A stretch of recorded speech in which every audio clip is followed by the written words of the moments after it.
Well, that sucked. That is one of the downsides of direct streaming. Yeah, now I have to drop a link to the new stream because it doesn't just come right back to the same page.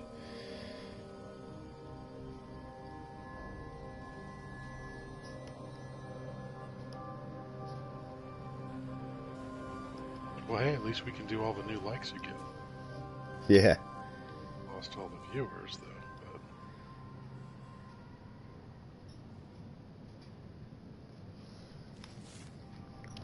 Hopefully here. There we go.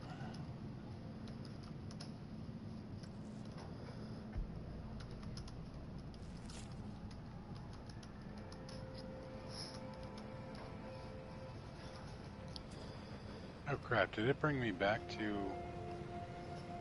It did, it brought me right back to Londinium. Yeah, let me get the heck out of here. I have to find my ship again.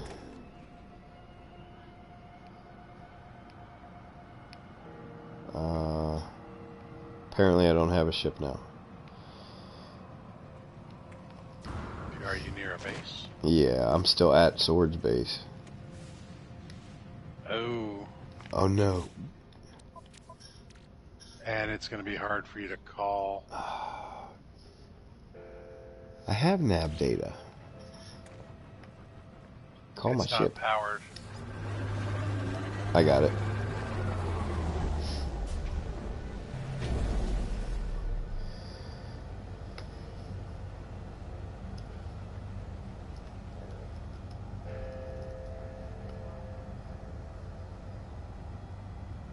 Let's see.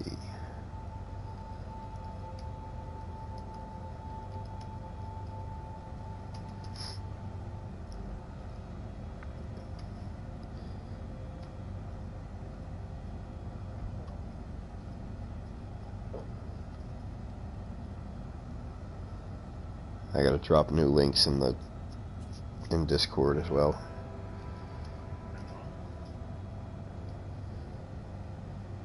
Alright, who is PSX Otaku?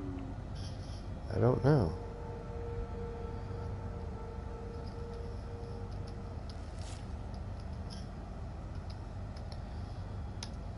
Okay, so there's that one. I wonder if that's one of Sword's other saves.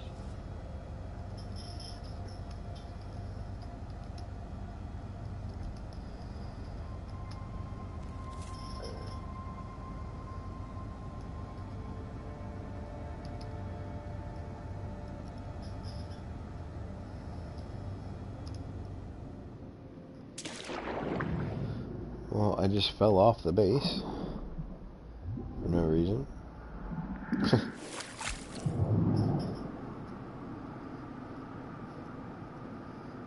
Just chilling out upstairs in the space station. Do you need me to bring you nav data or anything? No, I got it. I'm dropping those links real quick.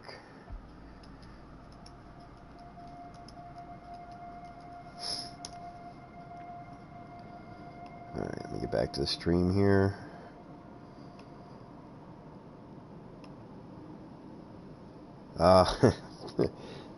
Thanks, Tragic Trucker. My man. Sword, in order to send you a party invite, you actually have to you have to accept my friend request.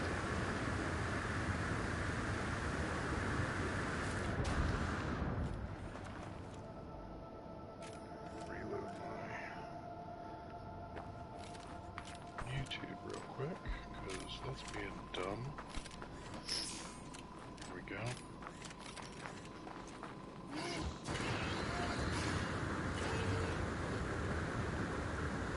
Alright, and you can't call a ship down below there, can you? Okay. You're gonna have to swim to the next island. Nope, I found it.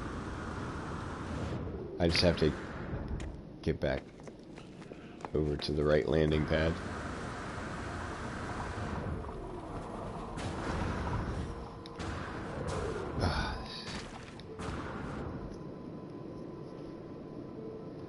Okay.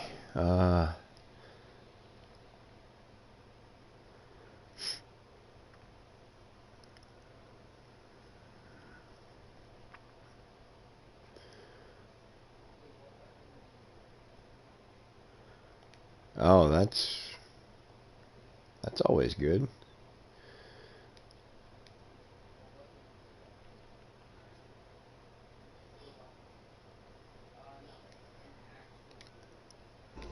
There we go. Sword should be incoming.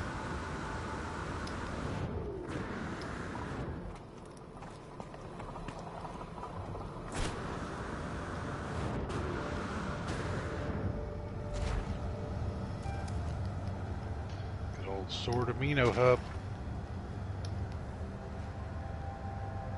How's it going, man?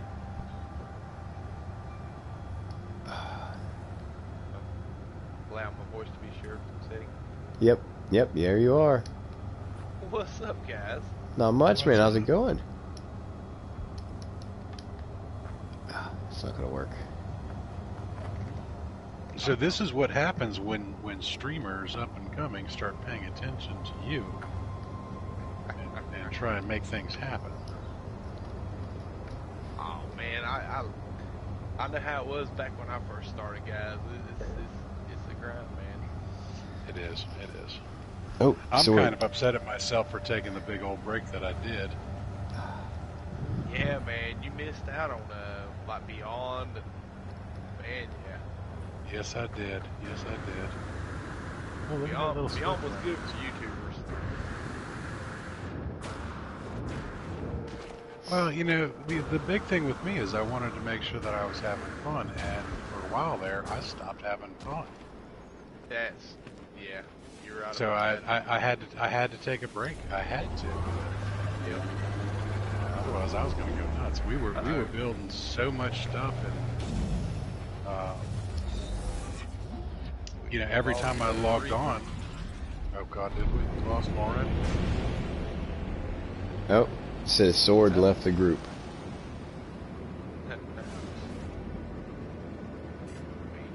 Yeah, give me just a sec. Let me bop out to Boats Link, and I'll rejoin on yours. Yeah, I'm gonna warp out of Londinium here, or White I'm Sun. getting the heck out of Londinium. All right, let me know when you guys are in a new system, and I'll jump back in.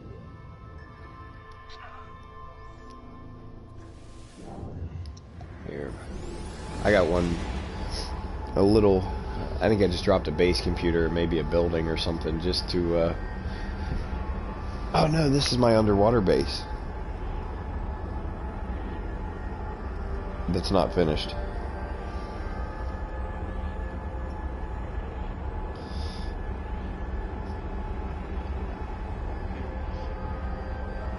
Alright, I'm out of... PS4. Yeah, it takes a little getting used to, doesn't it? Yeah, man. Gotta remember which buttons to push.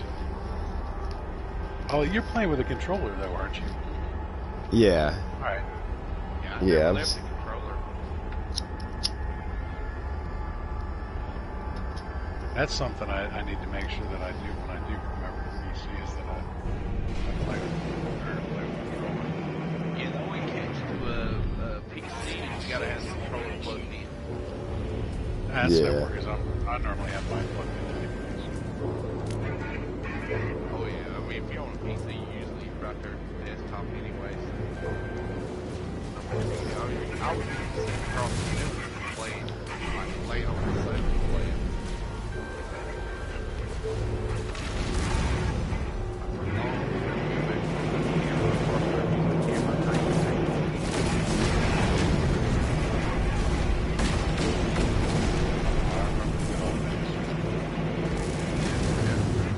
Things were different back then. Life was a lot less complicated. I'm glad to see how far you've come, though, man. I'm so super stoked because I think when I finally got hooked up with you and started subscribing, was under 200. I think I was low ones, actually. I think I was like 106 or something. Because you had just hit your 100 subscribers, and you were doing your 100 subscriber thank you. And I think Zane made a big deal that you had done it. And kind of like said, you know, told everybody in his, he's like, yeah, go raid Sword or go watch Sword's thing. And then it got real big real quick, didn't it? Yeah, yeah. It's been a while, right? It really has. I warped into a freighter battle here. Oh, nice. Yeah. That's when you need Sword Bench back. Well, oh, is this one red? No. What? That's, the last fighter is actually inside the freighter. I hate it when they do that. I can't tell what color it is though. I don't know what happens if I leave and come back. No way.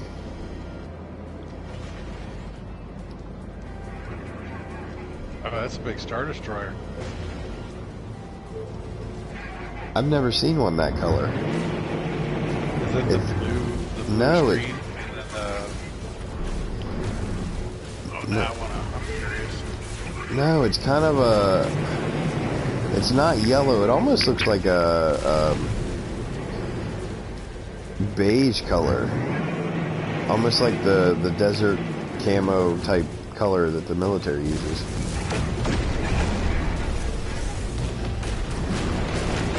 No, that's orange. Are you sure? Yeah, that's the star is changing color. That thing's gonna be bright orange. When you get into this ship, I bet you that thing's bright orange. Yeah, but well, It is kind of hard to tell with the stars. oh, yeah, I did. Like I said, I teleported. I warped into a freighter battle here. Oh, and I really hope they fix this where they can just fly right through the freighter. Pull away from the freighter a bit. Like fly away from it, and they'll chase you. All right, Away from the freighter. I got one left.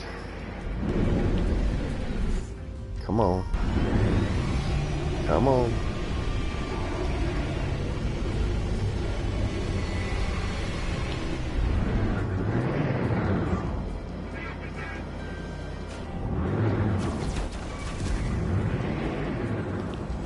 Oh, I missed it. Yeah, see, I thought for sure there was a way to teleport right to where everything was.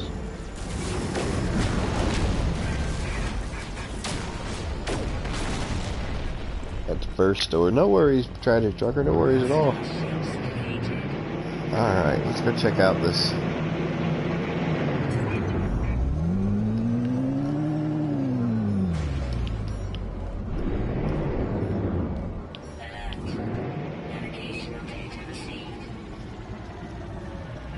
Because I want to see what color this actually is.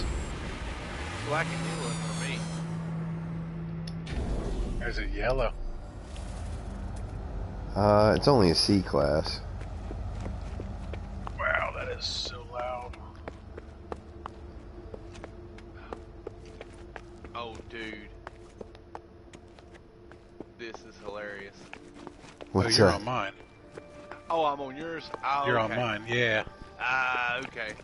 Yeah. I was getting ready to say, my God, it's an S34 and 6 for mine. Yeah, that would suck, wouldn't it? I was coming up to change ships. No, I'm right. I was right. It is like a is beige drab? color. Oh wow, look at that. Yeah, check I it. don't like the teal on it, but No, I'm not a big fan either, but I've never seen one that color. that's pretty neat that they got a drab. Put up Yeah, camera mode so that you can I get see the what it's mean. All right, how do you see what system he's in? He's his icon will pop up, but you have to be looking that direction for it to pop up. On the galaxy map? Yeah, in the galaxy map, it'll show up over the system. There's Oh, okay. there's the Ekasara? Yep. there's the portal Ooh, glyphs okay. if anybody wants this. Oh, look at that. That is cool. Okay, so now I'm teleporting right to you. I'm warping right to you. Yeah, I considered buying a 2.5 inch 2 terabyte SSD to go in this Pro. And Just upgrade for the all system. your video saves and stuff? No. Basically, if you swap out the hard drive for an SSD, it increases your load speeds. Game Oh. runs a lot smoother. Oh, really? Without stirring. No. Pull the stock hard drive out. Oh, okay, I gotcha. And I put in gotcha. a 2.5 inch solid state. I gotcha. Hmm. Yeah, it's about a $180 solid state. I mean, for what it is though, That's not that really is that bad. so cheap. That is so cheap. Yep. I gotta turn down my music or my sound effects here because I can barely hear Sword. It could be my microphone. Hang on, let me take care of these pirates, and I'll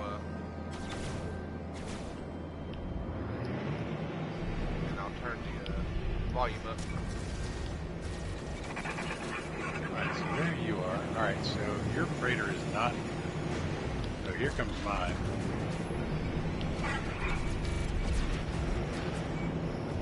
Oh, that's a horrible time for some pirates to come in. Oh yeah. Those Being poor long. bastards. Yeah. I'm not as upgraded as Sword, but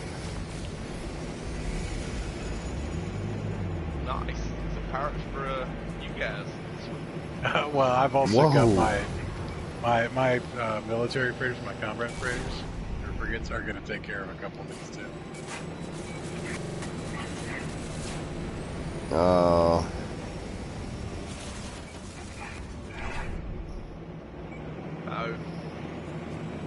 Oh, that's your freighter coming. Okay. I was gonna say it's your combat freighter. I was like, oh no, who's got heat? yep, they're all gone.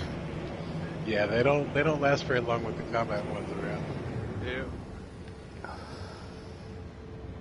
But yeah, Alright. more or less you got to download off the PlayStation site the operating system for your PS4 onto a Yeah. thumb drive, and then when you swap the solid state out or the hard drive out for the solid state, you plug the thumb drive in, and it goes into safe mode to where you can reinitialize the system. Right on. No, that's pretty sweet. Yeah, I tell you what, this star definitely is messing with the color. Because that looks orange as all get up to me. Now, where's the freighter at, y'all guys? It's actually right over by the station. It's Yep. this big Star Destroyer. Right here. So the Sentinel one is mine, and then the Star Destroyer is the... I don't see it. Oh, you don't see it? Do you see my spot? I'm going I in see it right yours, now. And I'm watching I'm flying behind you, and I flew right through it. Yeah, see, I've got it on my screen too. Cool. I just entered it in. So. Okay, see, I have it as a B-30 or 33-9.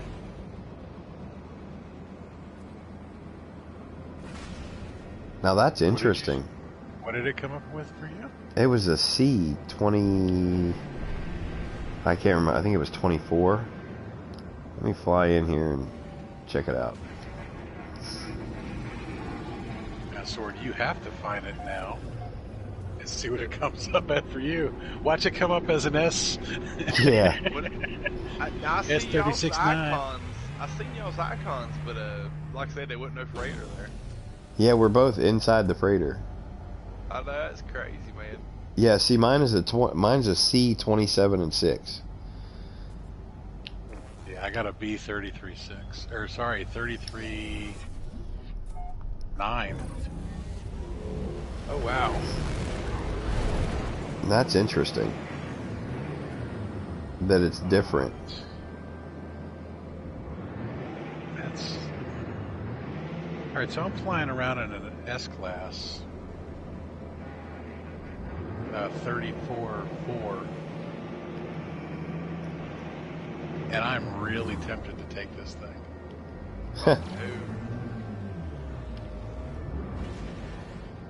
No. I Never will. trade down, man. Never trade. No, well, see, that's the problem. You remember when I got this one, Sword?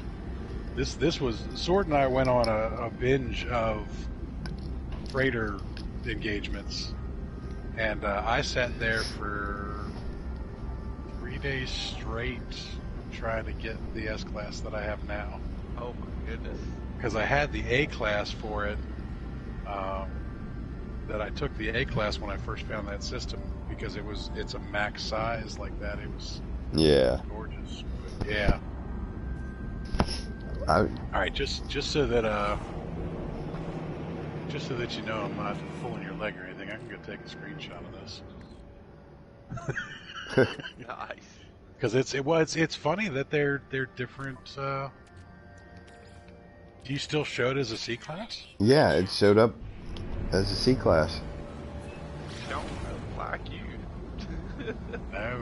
What'd you do to upset Mr. Murray? I don't know. I know, man. I know.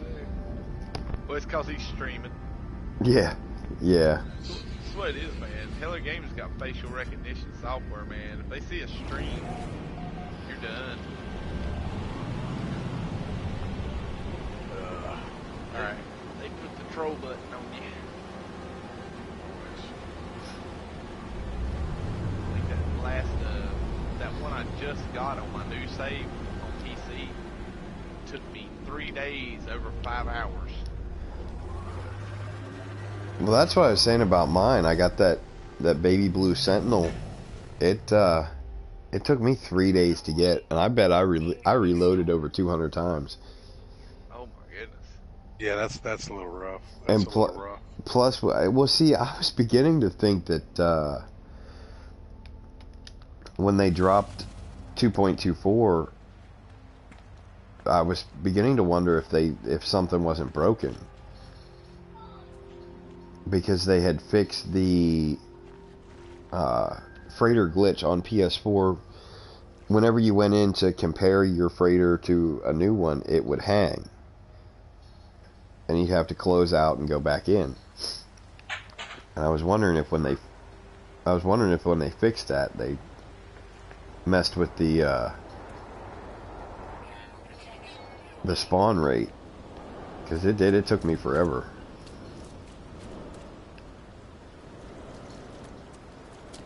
Now I will admit, since I started playing, I have not seen a single S class freighter.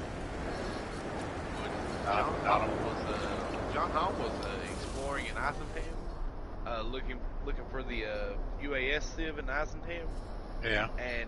And run into a freighter battle and got an S class. Well, he was once he found the UAS area, he was doing like a freighter roll call. Yeah. Where you get the freighter battle and just keep reloading, going to different systems. Yeah. See which freighters are there. Mm-hmm. And got an S class on the first try. Huh. Wow. Yeah, man. So salty. John's a little on the lucky side. Yeah. I would expect that from lava lamps, but you know. Yeah, that's one lucky SOB there. Who, Lava? Yeah.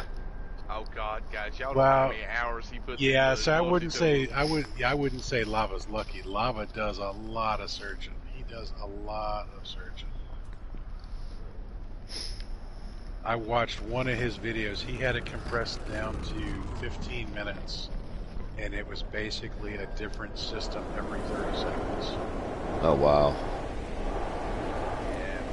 And he goes in and he searches everything.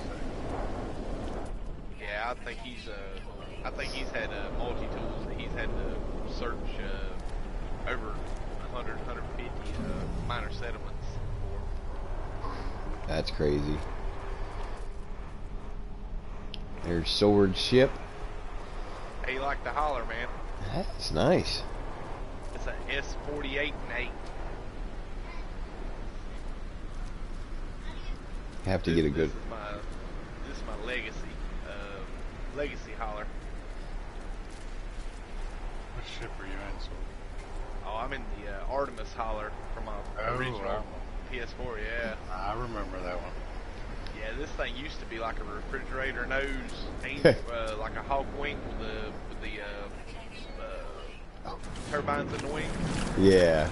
And when Next dropped, you know how it nerfed everybody's ships in their freighter, it turned that ship into this. Like all the haulers in my freighter was just complete trash after when Next dropped. But it turned this one ship into probably one of the most rarest ships I've ever found. How nice. Because this is actually a tier 2 body. It shouldn't have more than I think 40 some odd slots. But it nerfed it into that. Which, yeah, I was super chuffed about that, man. And then Peaceful Gamer found me a white one with the extended neck in the same body design. Yeah, that's pretty That sweet. went and got on PC, yeah. Yeah, my little base is down here. Heck yeah, let's go check it out. This was I actually started this on my first live stream, and I ran out of materials because I really wasn't planning on doing much of anything. And then KJ and Lava showed up. I ended up streaming for 3.5 hours. Nice. They have that effect. Yeah. KJ is just she gets you. Oh you know, yeah, she told has me about you. she has so much fun playing, and she has so much fun chatting with people and talking to people and getting them excited. And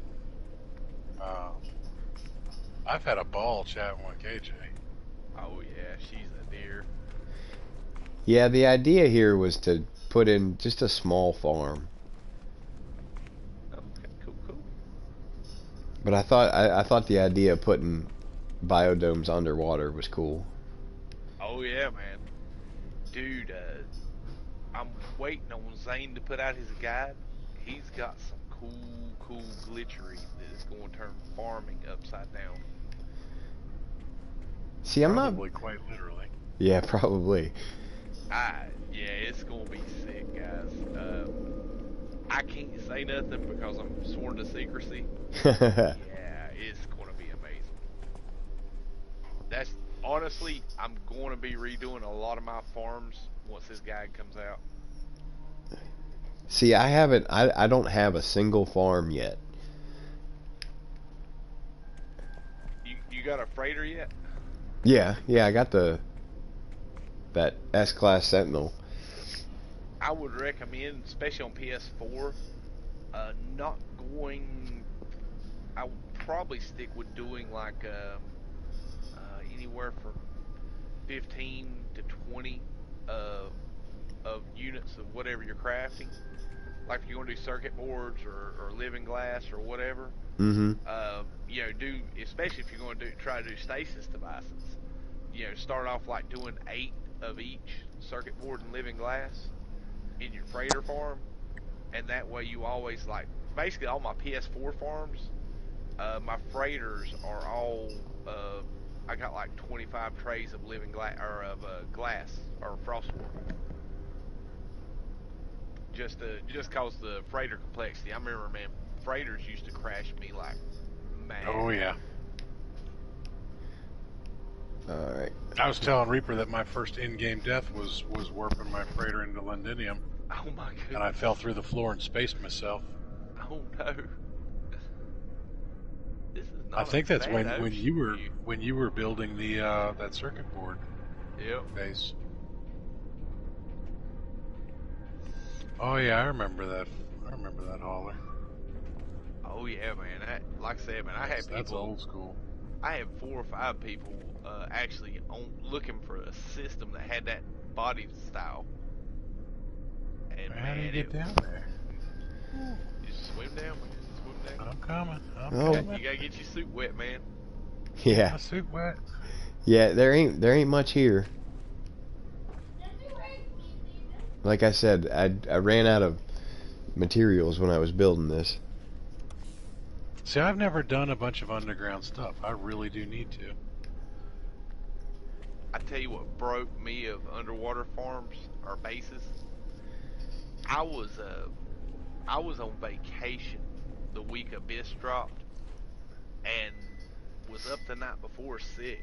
I had like a really bad cold, so I didn't stream when the Abyss update dropped. I just spent all day working on a farm and made an underwater farm. Went and got all the blueprints. Well, they can give you the blueprints for everything when Abyss dropped on, you know, in pre-net or pre-beyond, but I got all the blueprints and stuff, and I went around and done the Abyss mission playthrough and started working on an underwater farm. And then when Visions came, it turned the ocean red. Change the color of your ocean on you? Yeah. It just broke my heart. I was like, yeah, I can't do it anymore. Alright, so why didn't you plant anything down here? Because I actually ran out of materials. Oh, I gotcha. Well, see, I wasn't planning on building anything like this. This was This is pretty nice though. I like it. I started this my first live stream, and like I said, I wasn't planning on being on stream for more than just probably half an hour, and then KJ and Lava showed up and Stirred the pot a little bit. And stirred kept it going. yeah, so I was just doing some stuff, and this is where I ended up.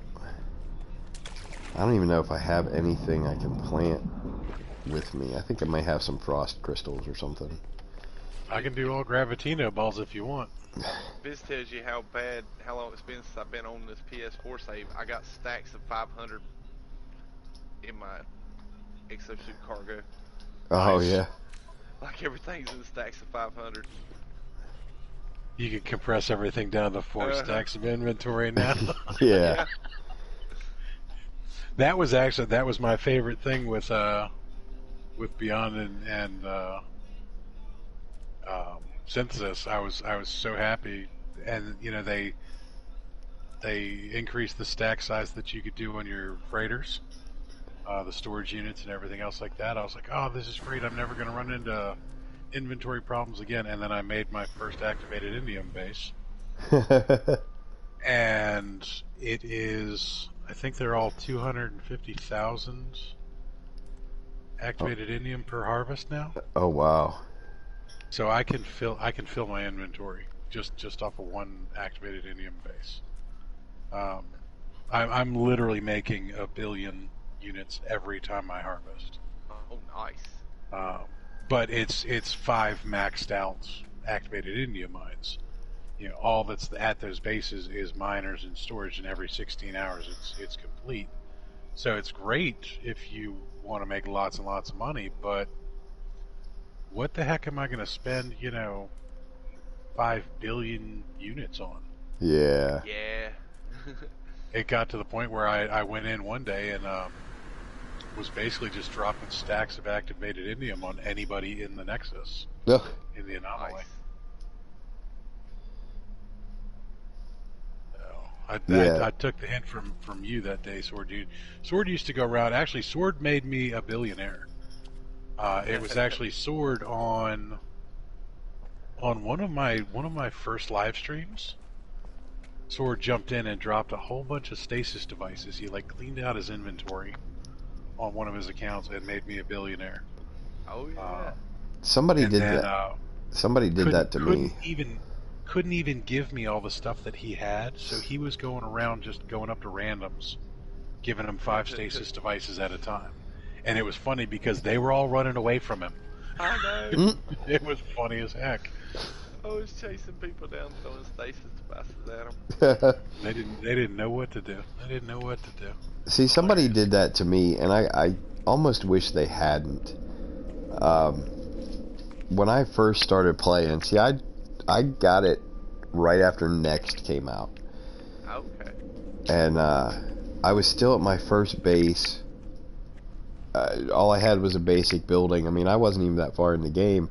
And somebody popped in and was like, hey, there's this glitch. Here, let me give you this stuff. And dropped, I don't even remember, it must have been stasis devices or something, but just dropped stacks of them and then left. Uh-huh. So I've never had to worry about farming for money. Or I mean, I have 2.5 billion, and I probably have enough stuff in my storage devices for another probably 5 billion. It happens pretty quick, though. It happens real quick. Yeah, so I mean, I've never had. That's one of the things. That's kind of one of the reasons why I wanted to start other saves, was to go kind of have to go through that grind. Yep. Well, if you want to do something like that, I've got one quick piece of advice for you. First off, you turn off your multiplayer Yeah. and start a survival save. Well, see, that's what I did. Well, no, I take that back. I'm gonna start my survival save as a streaming series. Oh, nice. Now my permadeath save I started, and I'm recording that one and posting that one, you know, as updates. yeah. But yeah, the survival save, I want to do that as a whole streaming series.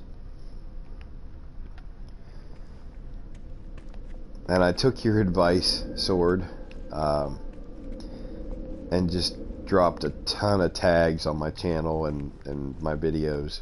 Yeah, I seen the tags. Oh, I need to go back through and I gotta watch Hawk's video. I gotta rewatch your stream on a bunch of stuff, and I gotta basically redo all of mine. I gotta get the studio set back up, because like right now I'm still playing downstairs in the dining room. Yep. And I got to get back up into my studio space so that I can get on the PC at the same time and tag everything. Sorry, I didn't mean to cut you off on that, Reaper. Oh, no, that's alright. That's alright. I was going to ask if either one of you had went and watched the video that I posted, my first permadeath. No, I didn't have a chance yet. Yep. That the intro is... I'm proud that I recorded the video and I posted it and all that, but the intro is probably what I'm most proud of. That's what I wanted you to go check out, Sword. I'll check it out. Because I edited that. I had made myself a little intro. Awesome. Yeah, I mean, like I said, dude, basically with the Google search algorithm, it's, like I said, you got to do like a descriptive title that has as many of your tags for the stream in the title. Yeah. But the trick is you can't make it really, really long. Like I think like TubeBuddy recommends keeping it under 70 characters. Yeah. So being clever with how you name your streams or your uploads to where they reflect all your tags. Or reflect as many tags as you can. Like shoot for trying to, start out trying to get like 3 of them. Yeah. But make it to where it's like your tags and your title lining up, where it's not just gibberish. Like you just copy paste the tags in your title, because that'll not help much. But Yeah. you know, try to make it clever and play on the words to where and word it to where you're hitting your tags in your title. Then go into your description, and like the first 250 characters of your description, try to work in as many tags in your description, especially the 3 that you worked on trying to get in your title. Uh-huh. In the first 250 characters of your description, and because basically Google reads your description at like a 6th grade level. So if you make it fairly simple, not too crazy, how you word it, then what it'll do is when those are, you get higher scores with your tags in the search algorithms. And yeah, I mean, like NMS Livestream, man, I've been working on getting that tag and kind of locking in that tag as much as I can. Yeah. Me and Zane both, because a lot of people, when they want to search for No Man's Sky, especially if they want to watch live streams, what they'll do is that's what they're going to hit. It's going to be NMS live stream.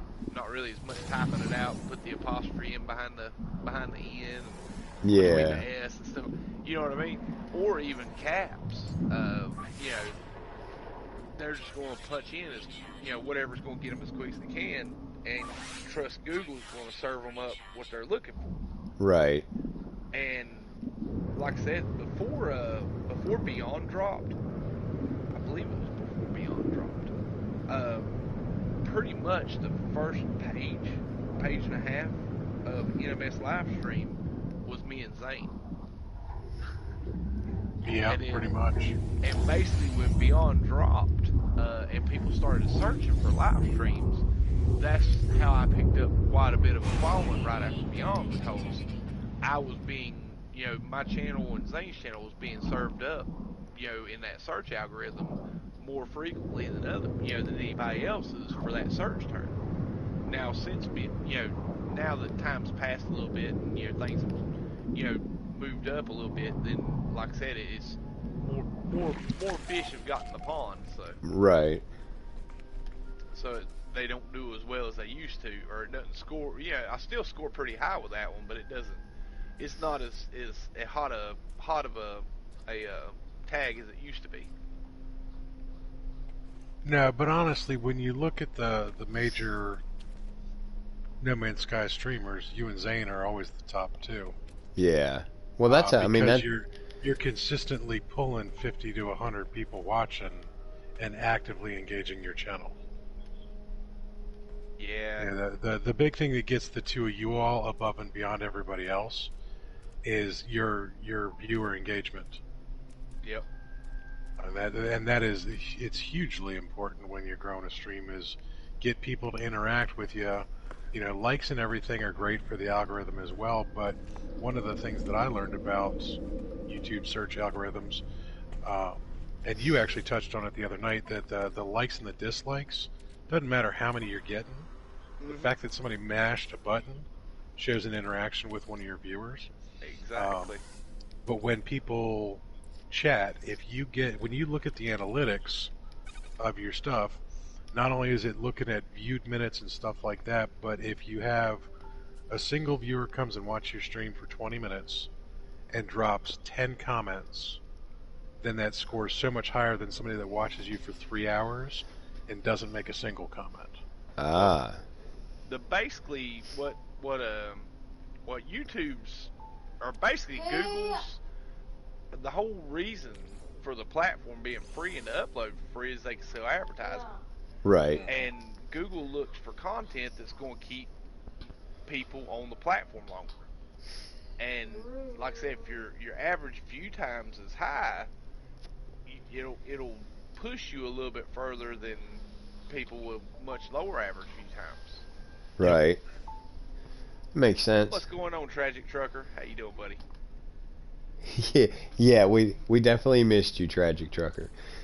Heck Terribly. yeah. Terribly. Hey, I we're can't. all just waiting for you to get back. Yep. You got to do it, Cleveland, man. Terribly. Terrible. Just terrible. Alright, so that's not going to work. I'm going to have to go out too. Okay. But yeah, man, Hawks Gaming, he was, like I said, if it wouldn't been for him, I would still be, creeping slow and barely moving in subscribers, this last probably 6 or 8 months.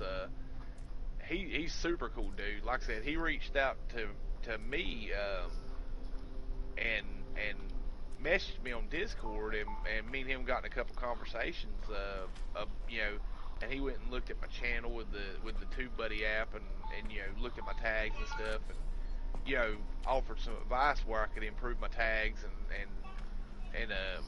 you know, how to title it out and stuff like that to kind of help get me scrolled up higher in the algorithm. And you know, between that and you know, Zane and Cobra and you know, just awesome community. It just keeps you know, word of mouth promotion. It is like truly awesome. Well, you've busted your ass.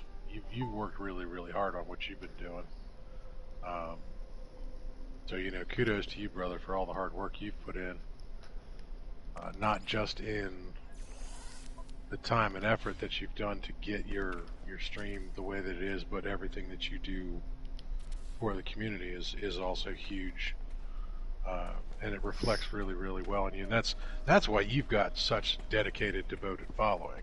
Yeah. First off, you're very entertaining, which is something you weren't to start with. When you first started streaming, you were kind of a little bit of a dead stick, but you were willing to listen to a lot of people.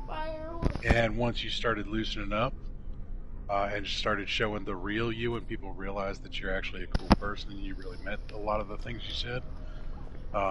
Once you loosened up, things started to work pretty well, and your interaction is really good. But yeah, one of the other, and you keep it clean, which is kind of surprising. Honestly, between you and I didn't catch with the Twitter stuff that was going on. I didn't see any of that. I didn't know anything that was going on, and then I saw your stream come up.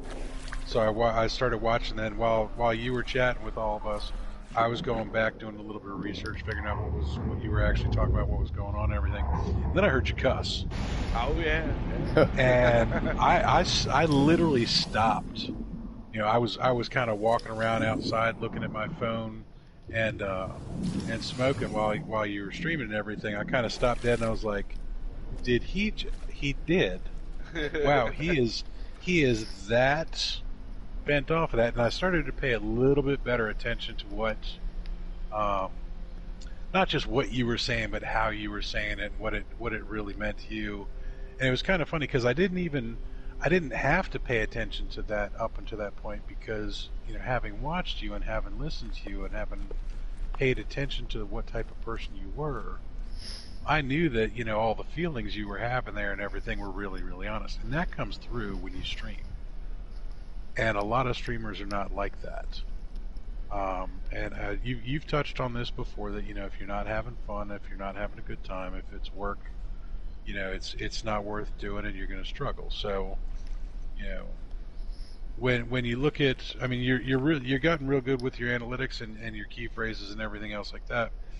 So that's really good for your Google algorithms and your YouTube algorithms. What keeps your viewers for you, though, is you.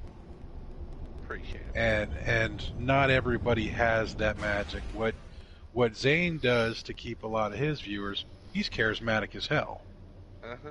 You know, think about just half of the things that man says. You know, just his particular phrasing, the yo. You know, the excellantro. I say excellantro all the time now. You know, little things like that. You know, they just kind of stick with you. So he's charismatic as hell, but then his technical side puts him so far above and beyond anybody else out there. Yeah, definitely. You know, with how deep he gets into this stuff and how effective he is at disseminating that information for the common person. Now with Steve, with Hawks, what he does is he appeals to the common man. You know, he does what everybody wants to know but was afraid to ask type of stuff. Yeah. It's like you go on his channel, it's all the duping things and you know, what's the current glitch, and you know, how do you best the system. And I think it's actually kind of strange that he's going to do a best start video. I I don't think it's strange that he wants to do it, but I think that's kind of a dry subject for him. I think he could do something a little bit more exciting, I guess, is a horrible way to say it, but... and now, when you said that, the thing about doing the best start video... Yeah. Is that's basically like... That's kind of leaning in towards the algorithm, you know. Like, he done a best start video. You talking about Hawks now? Hawks done that best start video right after Next dropped. Yeah. And that video, just that one, it's gotten like views, like unreal views. I mean, I think that one's like 1.2 mil or something like that. Oh wow. Yeah, and the thing about it is, it's like with me, you know, I do a new start, like, you know, new save stream, but I don't really, you know, do no edited videos or anything like that, or try to, you know, whatnot. It's just me playing, hanging out with the chat. And with him doing that, that's like basically it's catering to a search algorithm. Which yeah, it is, but he's because it's like it gets lots of views and pulls in potential subscribers. He's late to the game though. Craze already did it. Yeah, but you gotta understand, man. It's not about. That's what you gotta understand with YouTube and you know, coming in and being a newer creator. Sometimes it isn't about. It isn't always about if somebody's done it already. It's about is Google when somebody's searching for it. Because you gotta think, every time there's any No Man's Sky news, people are going to be drawn to check into the game. Yeah. Yeah, that's true. And you got people coming in, and even that, you know, you got people, you know, might be starting a new permanent save for the first time, and they want to watch some videos on, you know, techniques to make that easier on them. And, you know, even though other people's done it and done it really well, if Google caters your video to that person first before anybody else's, then you know what I mean? It could be. Yeah, I gotcha. Basically, you can have 25 videos of the same exact content talking about the same exact thing, but if your tags, description, and title and all that work together to move you up into the top 2 or 3 or even the top spot of that search algorithm, what happens is people's going to click on your video before they start down the list. Yeah, that's true. That's true. I just say, you know, I didn't mean it in a negative way, but I mean, Hawks Gaming has been one of those stages. I mean, his channel was one of the first ones that I did, because honestly, you know, I was looking at Zane's videos first, and Zane's stuff was a little too technically in-depth for me, just jumping in all by myself. You know, I hadn't met people like you, and I hadn't met, you know, any of the other people from Discord yet. I was still doing my backdoor lurking thing. So I was watching Hawk's stuff. Now, he and I actually know each other from other things, too. So he was a familiar face on YouTube for me, I guess would be the easiest way to say it. So, like, watching his videos was like, all right, well, I'm all by myself. I don't have anybody to play with. I don't have anybody to talk to. So how do I do this solo? And then I start playing. I'm like, well, you know, crap. I want to buy that really pretty ship that's 100 million units. How do I make 100 million units really quick? And Hawks had a bunch of those. Yep. You know, so he's got the following now. His break is going to hurt him for a little while. Yeah. But he knows how to get back in the game. So I'm a little personally disappointed because I think he could do something a little snazzier as a comeback type of a thing.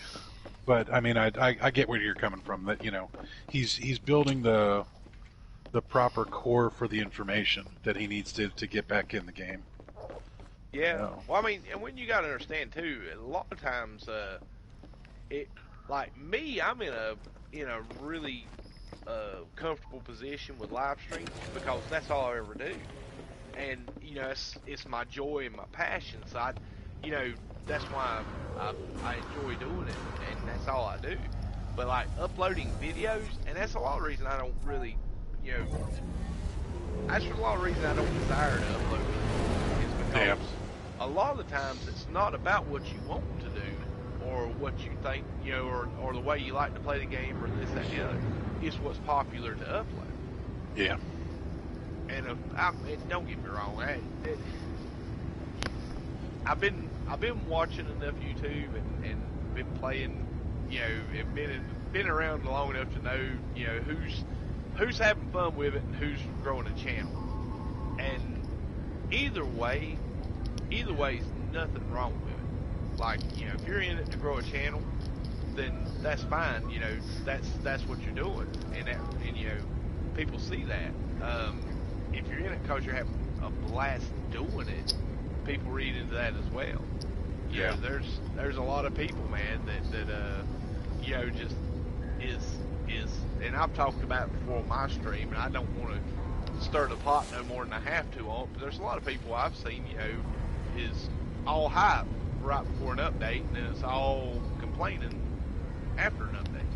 Oh, very much so. Very much so. And a lot of the times it isn't that it's about the complaining or it's about the hype. It's about what's popular at the moment and what's getting views. Yeah.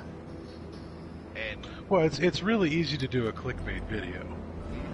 Yeah, it's really easy, you know, and it's kind of funny because it's one of the things that I've noticed that it's one of the few things Zane is guilty of. Zane? Well, his patch note videos are straight up clickbait videos. That's really all they are. It's just, hey guys, there's something new out here. You know me as the expert. I'm going to read you the patch notes. And that's all his videos are. It's just a recording of him, a little bit of gameplay with him reading you verbatim the patch notes with a couple little snickerdoodles in there and some excellentros and stuff for some color. But there's no real content to it other than reading it. But then that's doing exactly what Sword was saying, was his tags and his keywords and everything else like that are all in place. That at the beginning of a new one, that's putting him right on the map. To be fair though, that's not really clickbait. That's basically when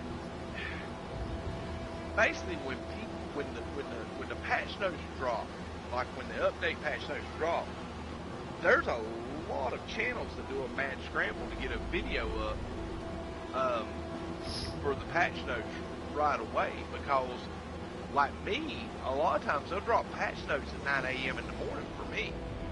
And if I watch a video and see what's in the patch notes, I can listen to that video and listen to what's going on and what's being done in the game from people like Zane and guys like that uploading the patch note videos. But that's all they are. And like I said, it's not really clickbait, because like I said, he titles it, and it's, you know, that's what he's saying it is. It's a patch note video. Yeah, okay, well, so clickbait was not quite the right one. Now, like I said, with Zane, that's the closest thing I've ever found him to being guilty of that. Is I guess it was more like a quick, easy content video. Oh, right yeah. at the beginning of a new bit of content coming out.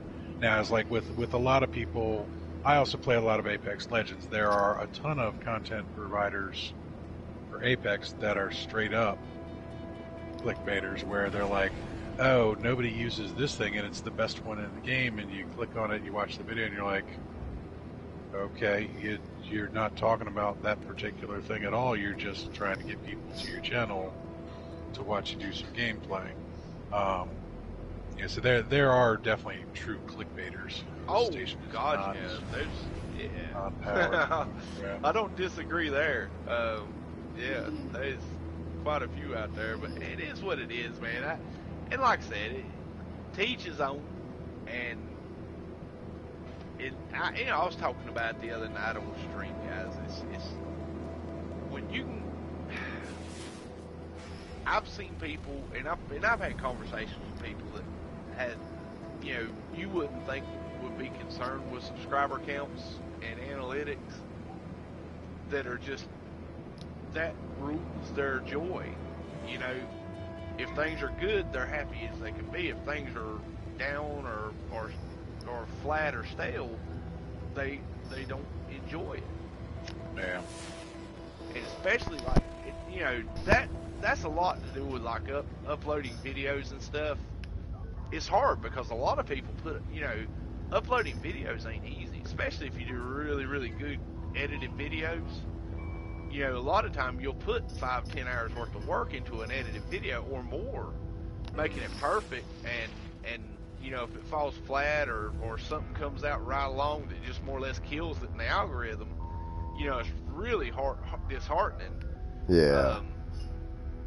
That's why, to me, I try to tell people, live streaming is so easy for me because I just enjoy it,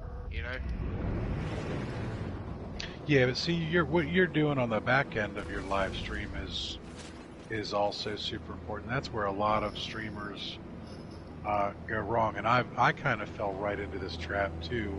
With the break that I took, right before I took the break, I was making sure that I was doing live stream stuff and I was uploading mature audience. I mean, when I say mature audience, I don't mean explicit language or anything, but catered more towards people our age. Yeah. I was doing the tutorials for people that are not the young crowd or anything else like that, might not have a better idea how games work, but still might have fun. And my first 20 subscribers were all right up that alley, particularly on my Twitch channel. I had a ton of people come on Twitch, and they're like, hey, I just happened to catch one of your videos, and I really appreciated the fact that you weren't some 12-year-old kid screaming at me about, what I was doing wrong. Yeah. Like, okay, well, that's cool, because that's why I started doing it. I was looking for those same videos, and I couldn't find them. I found a ton of stuff from Hawks. That was a bunch of, here's how to make all your money and everything else like that, but that wasn't really what I was looking for. And then I found a bunch of stuff from Zane that was a little too technical for me, but I couldn't find just the right fit, so I started making those videos. And I was making sure that before I took that break, before I stopped having fun for a little while, I was making sure that my analytics were looking good, that my keywords were in there, my tags were appropriate, and everything else like that. And it started to show because I was getting a lot more random viewers. And when you have somebody completely random just jumps on your feed, that's when you know you've done something right. If you start a live stream or if you pop a video up there and you do absolutely no self-promotion, you don't drop a link in Discord, you don't tell anybody you're doing it, you just do it in the middle of the afternoon because you had nothing better to do, and somebody totally random jumps on there and is like, hey, I really appreciate what you're doing. That's when you know that you've got your formula right. And I had that, and unfortunately since I've come back, I haven't taken the time to do that, and I'm getting ready to do it again. So I'm about to, going to sound kind of funny, I'm about to get serious about it again. Even though I'm going to make sure that this time I don't burn out and that I'm having fun the whole time. Yeah. I'm still going to take it serious because this is something. It actually got, it's my mental health type of thing. This is what I do to keep myself sane. To alleviate all my stress. I don't go out. I don't, have a lot of friends or anything else like that. I don't do a lot of things. I travel a lot for the work that I do, and I have a pretty stressful family life at times with 6 kids, and trying to make sure that everybody's fed and clothed and going to school and everything. But all my joy is basically online these days, and it's playing games like this, and it's because I got to meet this community, and this community is super, super important. Oh yeah, man. Which is why you keep pointing out, while we're playing No Man's Sky, it's not a very popular game. No, it's not. but the following that it has is super dedicated. You know, you listen to the people that started playing it years ago. They're still playing it. Yeah. And I come from the background of World of Warcraft and EVE Online. Talk about dedicated followings. Now, World of Warcraft doesn't fall into the same thing because that was such a mass-produced. Everybody played it at some point in time. But EVE, you had to want to play EVE to play EVE. That was not a user-friendly game. That was not an easy pick it up and anybody can do it type of game. You had to invest a little bit of your heart and soul into that one. Because it was a complicated game and you could get destroyed pretty dang easy. If you weren't paying attention, somebody come in and ruin your day and blow up your ship and take all your money, and you're starting over and you're looking at it going, all right, I just spent 60 hours trying to build that one ship and this guy blew it up in 17 seconds flat. Yep. You know, I lost 1 billion ISK. ISK was the currency that they used. And, you know, we look at the units that are in this game. 1 billion units is really nothing. No. You know, when I started the Beyond save, you know, right after synthesis dropped and everything else like that, 6 hours is what it took me to hit 1 billion. See, now, what people don't know is, you know, it's what he said when he started Beyonce, not Beyonce. Yes, my Beyond save. Yeah. My Beyonce. But yeah, I mean, and you know, when you look at how I play certain things, now my wife is laughing because my daughter's laughing too. Aaron and Stacey are laughing because Beyonce. I've got it down to such a science that when I start playing, that is my goal. That to get to that financial stability in game, you know, once I've broken 250 million, I can do exactly what I want in this game, and that's have fun, go ship shopping. If I happen to come across an S-class freighter just by accident that I like, I got the cash to buy it. Yep. But I'm scared to death that I'm going to be playing this game for 4.5 hours, warp into a new system, come across that perfect Sentinel freighter, you know, max size just like the one that I have on this one, and it's going to be an S-class, and I can't afford it, and I'm never going to see one again. So, you know, there have been times where I will warp 4 times, and then until I've got 100 million units, I won't warp again. Oh, yeah. I will make sure that my 4th warp takes me to like an activated Indium system or something like that, or someplace that I know I can crank out a lot of cash, just so that it doesn't accidentally happen. So. See, that's kind of where I don't,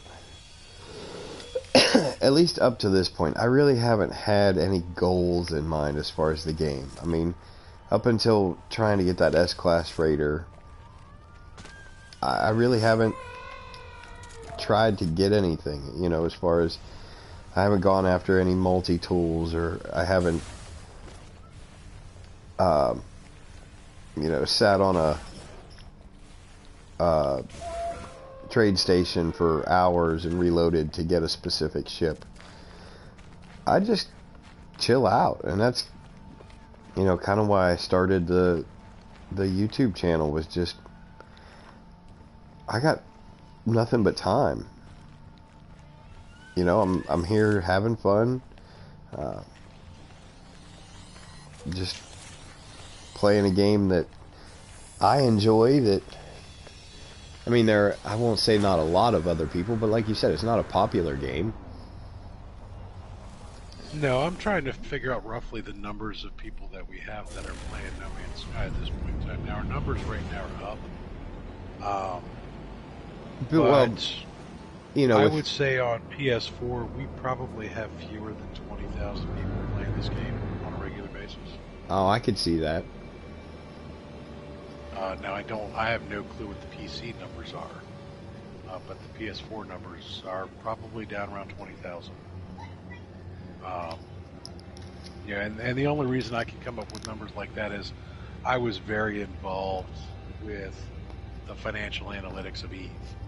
I ran my own corporation in that game, and it was one of those things that I needed to know how many people were playing, what their specific requirements for materials were for my corporation to be financially stable in game. And Eve was one of those games that we had 14,000 dedicated players, and that was it. Now Eve fluctuates anywhere between 20,000 and 40,000 online in a given week, individual users online in a given week. But out of that, those 14,000 were the core players, the ones that were putting in more than 10 hours a week into the game. So Eve is a hugely small one. Now those are global numbers too, because Eve was not a console game or anything else like that. It was straight up PC. And Eve was one of those really weird microcosm games that nothing else really compared to it. And then you look at a game like World of Warcraft that had 2.7 billion active players online at any given moment. That's a lot of people. But the load servers for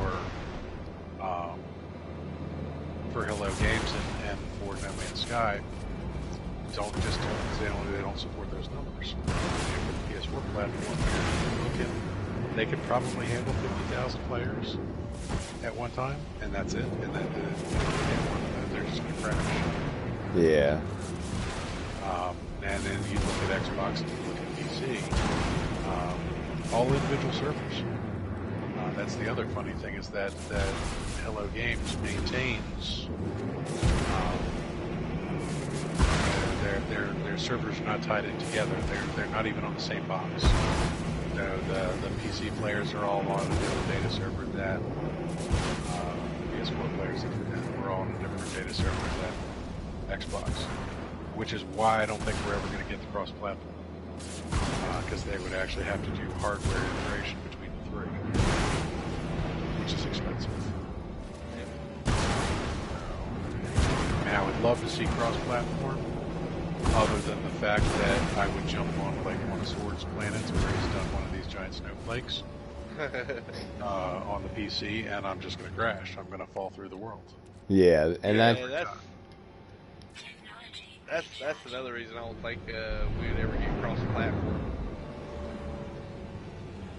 No, now see, I also play. I play 7 Days to Die, which is a zombie apocalypse survival game. Kind of funny because, like No Man's Sky, everything's trying to kill you all the time. With 7 Days to Die, everything's trying to kill you all the time. But they don't have cross-platform on that either, and it's very limited to the number of people in the lobbies there, which is very similar to No Man's Sky, where you had 4 people in the lobby at a time. That's a hardware restriction, is what they're doing on that. Now, the way that they're doing the Nexus, every time you summon the anomaly, that is its own separate server. So the gateway point to it is an access, kind of like WoW would do it when you crossed from zone to zone to zone. You were basically going from server to server to server. The only more than 4-player server that they have available at any point in time is the Nexus. Surprisingly, I haven't noticed any Nexus crashes at all. Since I played, every time I go into the Nexus is always fine and stable. Even if there's 20 people running around throwing things at each other. Yeah. Which says a lot for the fact that Hello Games really took the time to integrate that platform to their multiplayer lobbies. But, if you remember just a year ago, we still had floating orbs for other players. Yep. You would go on to another planet and there was another player there. The chances of you actually running into another player were astronomical. And if you did, they made such a big deal of it that, it put one of those little beacons down for it. Yeah, because the monument.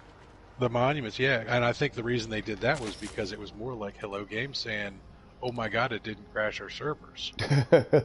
Let's put a prize up for not only these two people but for us too." Yeah, and it's kind of funny because when you have this large of a procedurally generated system, there's only so much that you can do. It also is good that we're limited in the player base that we have. Because if you had an awful lot of people, like if we had 2.7 million people flying around any one of these galaxies, even a procedurally generated 16 to the 16th power, you would actually be able to survey all of those systems in a finite period of time. Right now, it's just we're physically incapable of doing it. Yeah. There is no way during any of our lifetimes that any one of these galaxies is going to be fully explored because of the player base. But if we ever get 100 times the number of players we have, then it suddenly becomes feasible.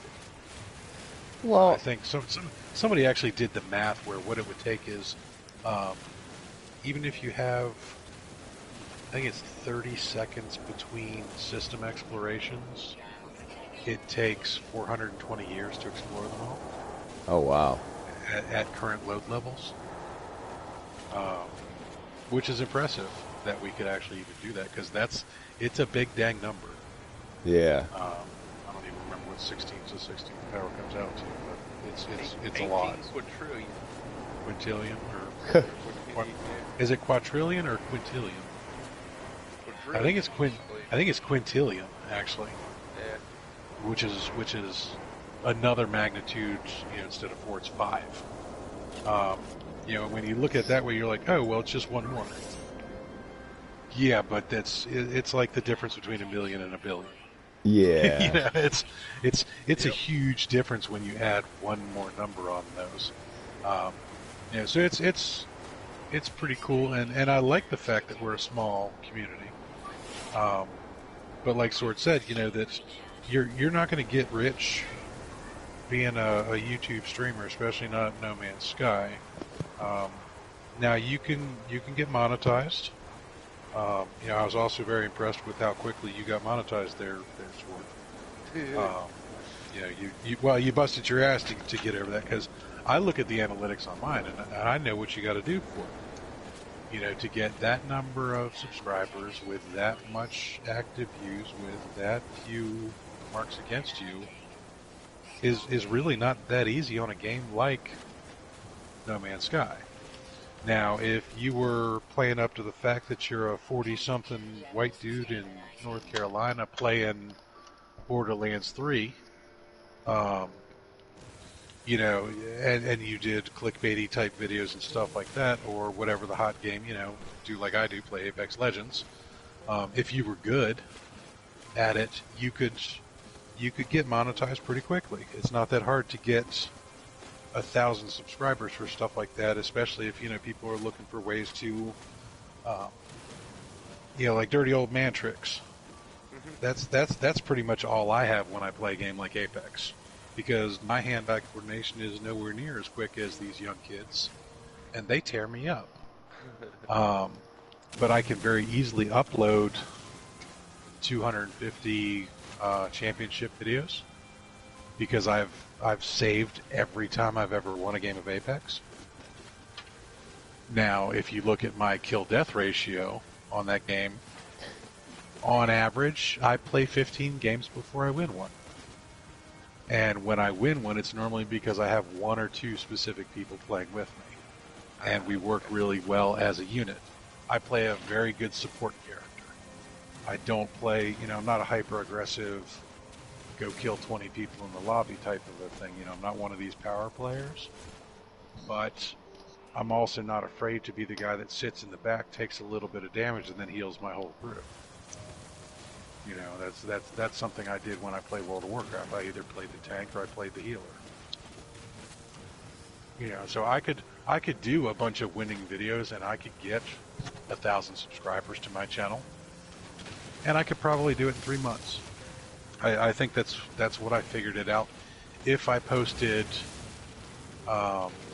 one recorded 12-minute video a day, every day, for the next 3 months, and made sure that my search algorithm was pretty damn close to spot on perfect.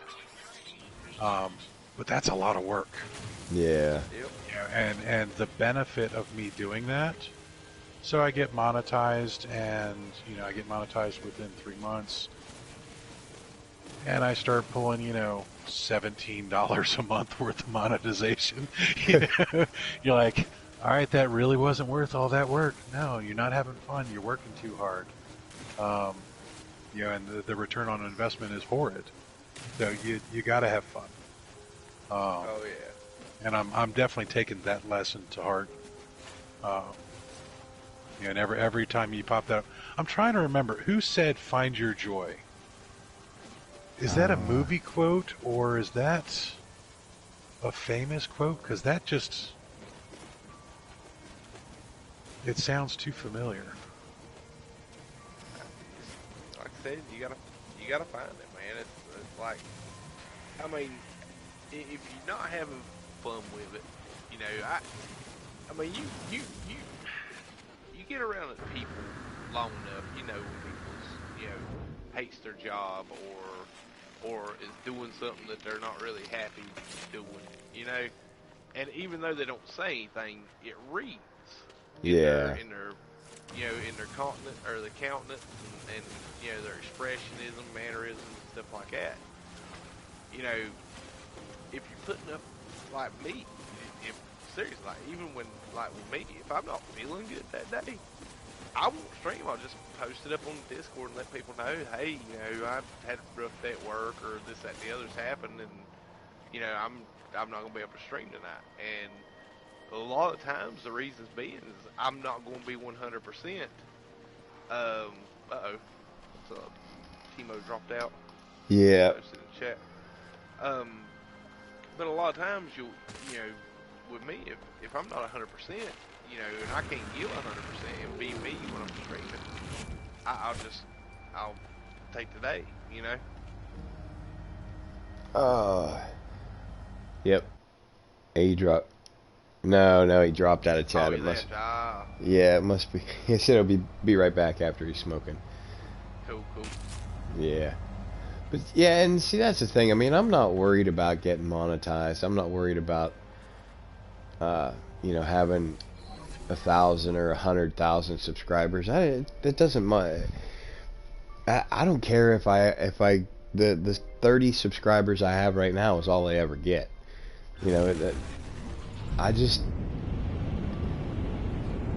I think it's fun. I mean, I had, like I told you, making that intro for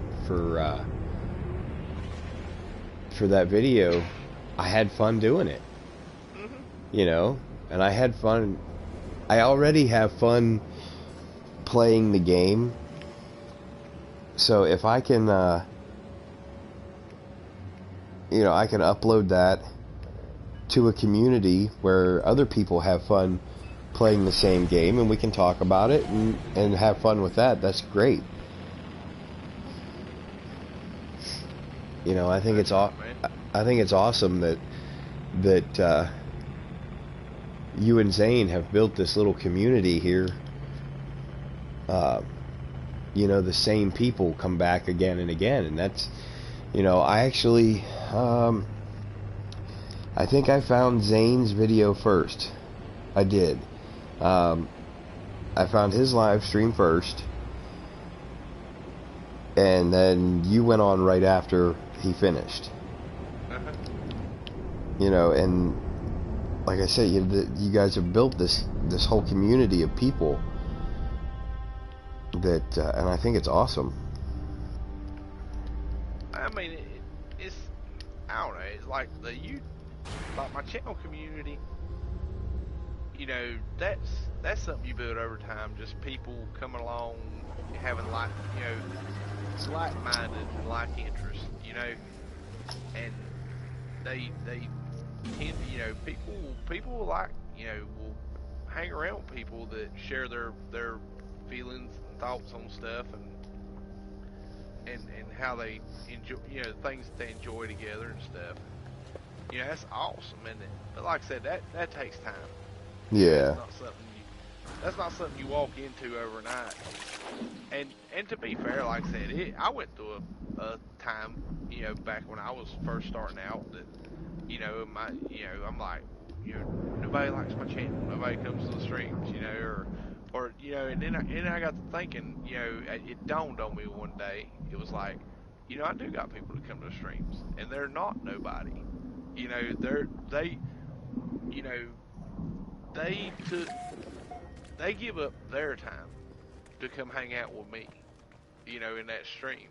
And, you know, when I started looking at it from that perspective, that, you know, they invite me into their lives, you know, by hanging out in the stream and watching the live streams, and they allow me to be a part of their life, and, you know, they become a part of mine. You know, that's important stuff, man. And, you know, when you like boil it down to it and look at it in that frame of mind and that scale, that's when the channel growth, the analytics, you know, the stuff you do just comes so insignificant, and it's just about having fun.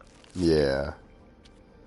And yeah, I mean, like I said, it's tough. I mean, that's the reason I try to encourage and support and lift up you guys that you know, start channels and stuff, and especially with, you know, No Man's Sky content, because, you know, you're part of the No Man's Sky community, and, you know, that's what we do. You know, that's what makes this community so awesome. Is, you know, we have that wonderful group of people that have bonded over you know, because we come together because we like a game, you know, or like the same game and the same interest. But Yeah. And that's, you I know, mean, that's it. It's just, like I said, that community that you built. Um,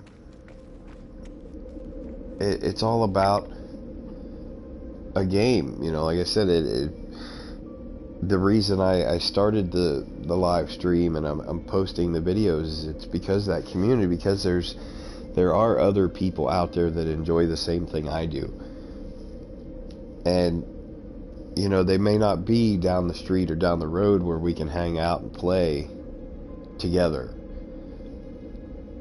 So, you know, you turn to this community of like-minded people, and you get people like KJ that have so much information. You know, she knows so much about. KJ's been playing a long time. KJ's got a lot invested into this game. KJ started playing when Next dropped. She's put that many hours into gameplay since Next, guys. Yeah. She's got more hours in gameplay than most day one players that love the game. And see, yeah, that's, you know, she's got, and the thing is, she doesn't mind helping out people. Yep. Well, that's her joy right there.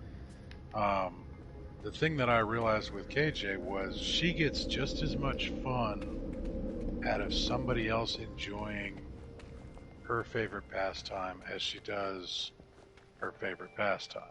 Yeah. She's just as excited when you get excited over something as she would be as if she was, you know, just playing. I mean, actually more so than if she's playing by herself. If she can share that with people, it makes it that much better for her. And there are quite a few people out there that are like that, not quite to her degree, but you know, those are the people that I tend to gravitate towards as, you know, the individual content creators and stuff like that. The ones that you can tell really enjoy what they're doing. The reason that they're doing it is because they enjoy it.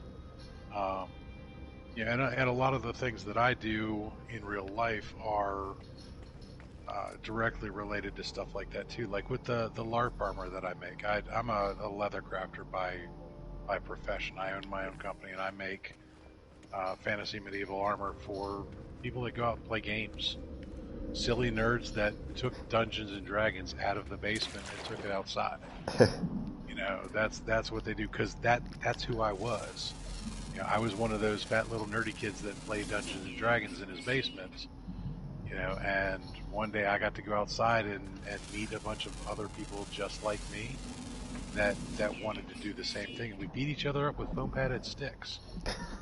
And it's a lot of fun. Now, I was lucky enough that I could turn that into my job.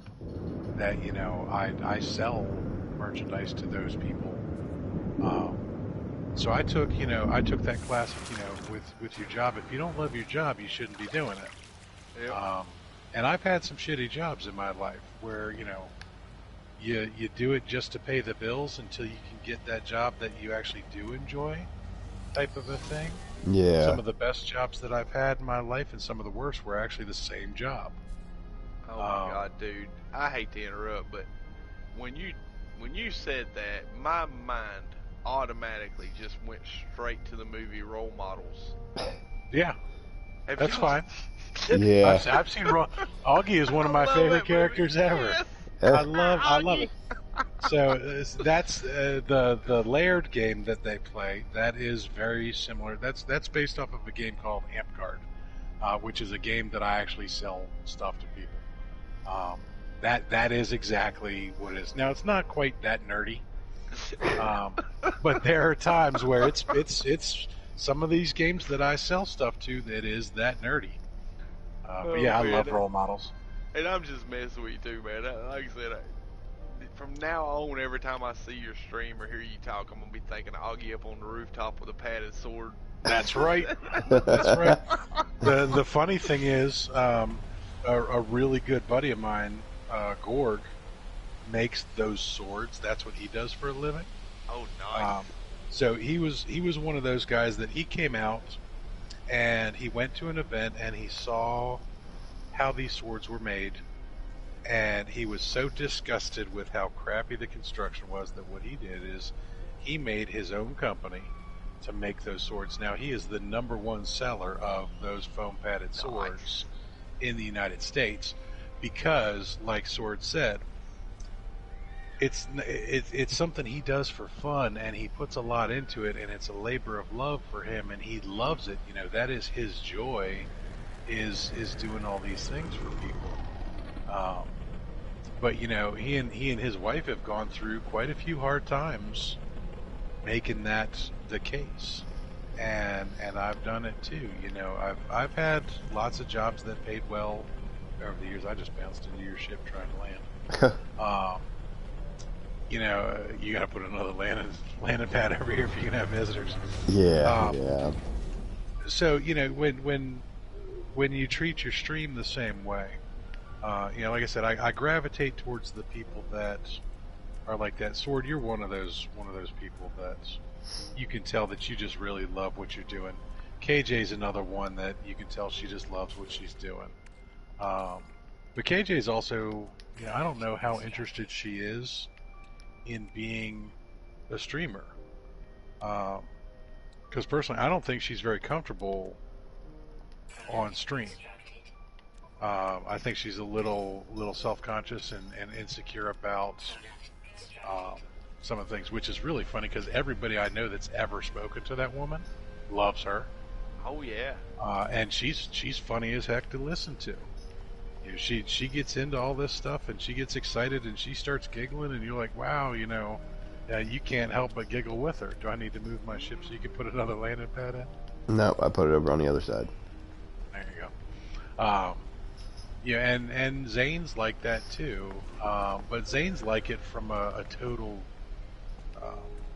He's like a total nerd aspect of it. You know, when you sit there and listen to him talk, you're like, all right, this is a guy that's really into like spreadsheets and stuff like that. Oh my God, dude. You know, Just- he yeah. gets off on numbers. You know, when he can get into the game data and break down. You know, he did the guide on the new ships, and he got into the game data with the difference between a natural S-class and the upgraded S classes and everything else like that. And you could tell by his voice that as he's going through all of these data points, he was getting more and more excited and more giddy, and he's giggling like KJ does when she finds one of these fat little gumdrop critters, and he's looking at numbers, so I can't relate to that personally because I'm not mathematically inclined like that. I relate more towards KJ giggling at the fat little gumdrop critters. But then you look at people like Sword now, and don't take this the wrong way in any way, shape, or form, Sword. This is not meant as any disrespect. Your southern accent and your general appearance gives you basically a blue-collar country bumpkin look, but so many people that watch you can relate to that because you're just an average guy that's having a lot of fun playing a video game. Yep. And that's what they latch onto. Sword, you have this look like you're not a nerd. You're not a stay-at-home mom. You're not somebody that's going to be sitting in front of the computer for, 400 hours a week, never leaving grandma's basement. You're just a regular dude that's got a regular job and, a regular family, and you sound like a regular American dude, and you're having a ball doing this. So people latch on to stuff like that too. Yeah. Like, all right, he's just like my buddy Rich down the street that I never thought played No Man's Sky. You never know who plays these games. It could be anybody. And that is one of the things that surprised me when I first started looking online, was how unpopular this game was or is, but yet how many people there are that actually play it. There was an awful lot of hate for No Man's Sky when it came out. Oh, I know. I think when Beyond dropped, it kind of basically Beyond pretty much. I mean, Next was great. Next brought the game up to the next level. When Beyond dropped, I think it was kind of like the bow at the end, on the present. It was like, they've added so much to the game that they will, it doesn't matter where you at with your feelings on it. You can't agree. You gotta agree that the game is pretty much what was promised now. Now it is, yeah, and yeah. You also look at it because the reason I got into No Man's Sky was pretty simple, and I've said this before that my PC is a potato. So when Battle for Azeroth dropped on World of Warcraft, my PC no longer supported playing WoW. And then EVE dropped an update on theirs where my PC would no longer support that game. Well, I didn't have $2,000 or $3,000 to drop on a modern gaming computer to be able to play the two games that I had been playing for 10 plus years. So all of a sudden, my joy was taken away from me. The games which were like my sanity and everything, my escape from reality, was gone, and I had no way of really getting it back. So I started to look into different games that had good crafting, that had exploration, that had space involvement, and pretty much every time I typed in those keywords to Google, what always came up was No Man's Sky. And then what always came up on No Man's Sky also was these horrendous reviews of how you don't want to play this game because Hello Games had promised this, and this, and delivered none of it. Which is when I started looking around, and it's actually how I caught Zane's first stream. I watched him play a little bit. And I was like, wait a minute, this doesn't look like what all these people are saying is so wrong with this game. Yeah. I don't see anything wrong with this game. It looks like everything was there. Now I came in after Next had already dropped, and started to talk to some people and started to pay attention and started to stick my nose into some Discord channels and everything else like that, and did my research, and I realized that what the one thing that the game had going for it was that it was so hated that it was dirt cheap. Yeah. So I went up to GameStop and I checked to see how much it was, and I found 24 copies of No Man's Sky for less than $10. And I was like, this is kind of crappy, though. Maybe this game really does suck. And at the time, I didn't have a PS4. Sword, you'll remember this. I was playing on my daughter's PS4. Mm-hmm. So my daughter Kate, my oldest daughter, she's a Twitch streamer. Now she has moved on to the PC Master Race and doesn't do much PS4 stuff anymore either. But while she was at work, I would play on her PS4 in her room. And I started to play No Man's Sky, and I fell in love with it right off the bat because Next had delivered, I don't know, what'd you say, about 80% of what was promised? And then Which I don't know. I think Next pretty much summed it up. I mean, it didn't give everybody what they were expecting, because I think everybody was thinking that basically like we have with the Nexus now, with the massive multiplayer in the Nexus. I think people were expecting that in all lobbies, like there was going to be 16 player in it. And to be fair, a lot of the disappointment with people with Next was because they got overly hyped going into it, Oh yeah. And that was something that has always plagued any updates, because Hello Games is like, they're like MI6 or whatnot. They don't they don't release no information. I mean, if they got something coming out, or they got an update coming, or they got something planned, they'll drop a little snippet of information, but that's it. And then Sean will get on Twitter and troll people for months, just doing like, really odd tweeting, and people read into it so much. And like I said, a lot of times it's our fault because we hype ourselves up so highly on what's coming, and get past it. I mean, I made a joke on stream one day. I said, one of these days he's going to put up Sean's going to put a video up of him farting, and everybody's going to think we're getting gas giants, and that's what it means. That's just how he does. And I think the biggest laugh I've got, he's ever tweeted that made me laugh any harder was we as the community was crying out saying, hey, we want more information, talk to us, tell us what are we getting, what's going on, talk about the update, this, the other, give us some information. And he puts a tweet out about one of the game mechanics with I think it was Beyond, because they were dead silent going into Beyond, that if a predator scares the fauna, they won't poop.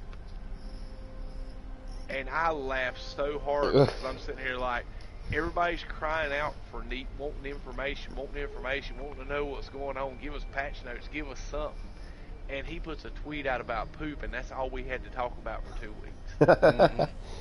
Tragic Trucker, he said that he'd never heard of the game, and a friend showed it to him, and now thanks to people like us, he's hooked, and he rushes through his day so he can have just a few minutes of NMS time.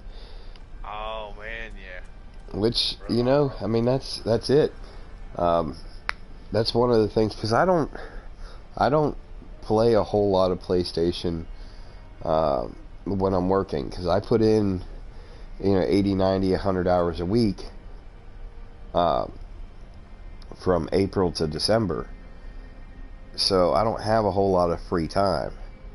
So when it starts getting close, come September, October, I start getting that itch, where, you know, I can't wait, because when I'm done, that's kind of when I start sitting down at the PlayStation. I start playing these games that require, you know, hundreds, even thousands of hours to get into the game. To see, you know, even he put 1,000 hours in this game and see a tenth of it.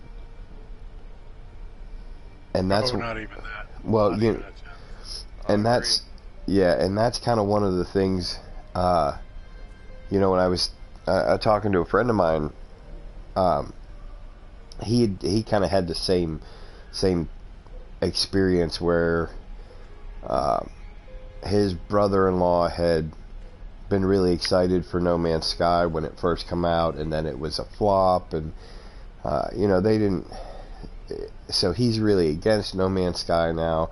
And I was telling him, I said, look, I said, you know, it's been years now, and to Hello Games' credit, they didn't give up. They didn't move on.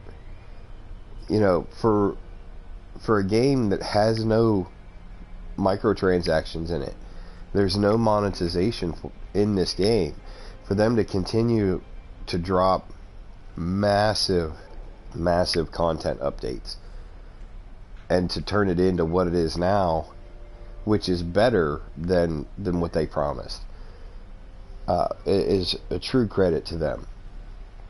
And I was telling him that, you know, there's a quintillion planets to explore. There's, you know, 254 galaxies, each of them with you know, millions of planets and all different kinds of things to find. You'll never see it all. You'll never run out of things to do. Well, I think the biggest complaint that a lot of people have is the biggest complaint that I've seen on a lot of stuff is the amazing similarities between systems, that once you know the basic stats of a planet, that it is a caustic planet with you know, no storms and highly active sentinels, that you're going to always have a very similar experience that if you find another planet that looks entirely different but still has those same stats. And it's true that, you know, even procedurally generated, the combination possibilities are near endless, but I've even run into a lot of very, very similar ones, and it becomes really apparent when you start looking for one particular style of planet. So let's take the Lushies, for example. When you start looking at Lushies, there's basically like 10 different types of Lushies. There's the Lushies that you're going to like, and there's the Lushies that you're not going to like. And the ones you're not going to like is because they storm every 5 minutes. They've got a lot of predators, minimal resources, and the colors are too similar. You know, when you've got yellow water with yellow grass, you're not going to like it. It's a crap looking planet. But you're looking for a green grass, blue water planet. So when you find those, there's only a couple styles of that. It either has a lot of predators or it doesn't, or it has a lot of mineral wealth or it doesn't, or it's got a lot of storms or it doesn't. But, you know, in general, they all look relatively the same until you start looking at the little things. I mean, you really got to dig deep into these planets to find all of the differences. And I think the biggest problem is a lot of people run out of patience with that. They don't want to spend 40 hours exploring one planet. They want to see as many planets as they can, or get as profitable on, you know, certain ones, or, you know, that's why I love the ship variation. You know, we are a prime example. All three of us have almost this exact same ship.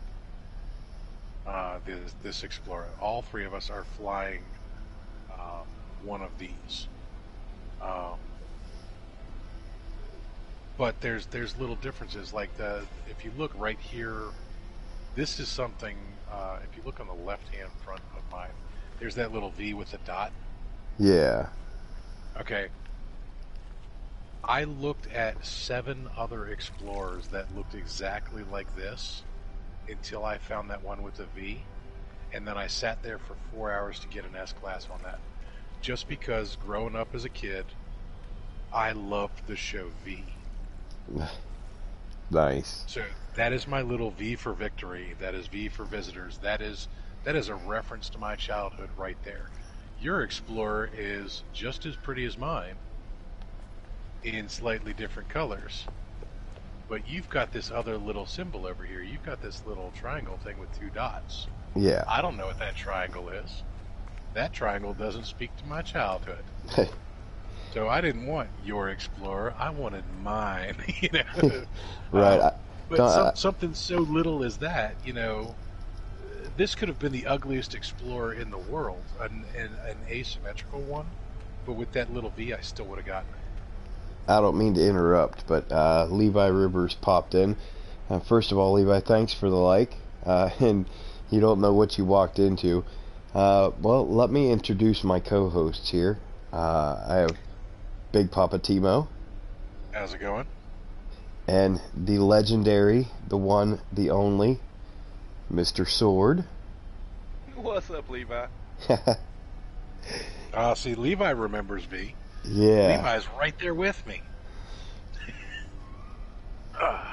Yeah, the player, you're absolutely right, Levi. I agree that the player-made civilizations are the coolest thing in the game, and to be honest, I didn't know anything about them until after I joined Zane's Discord.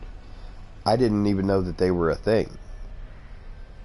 And then I saw the UAS, and in doing a little bit of research on how to get to the UAS, I came across the Galactic Hub and then realized that there are multiple player-made civilizations that I knew nothing about.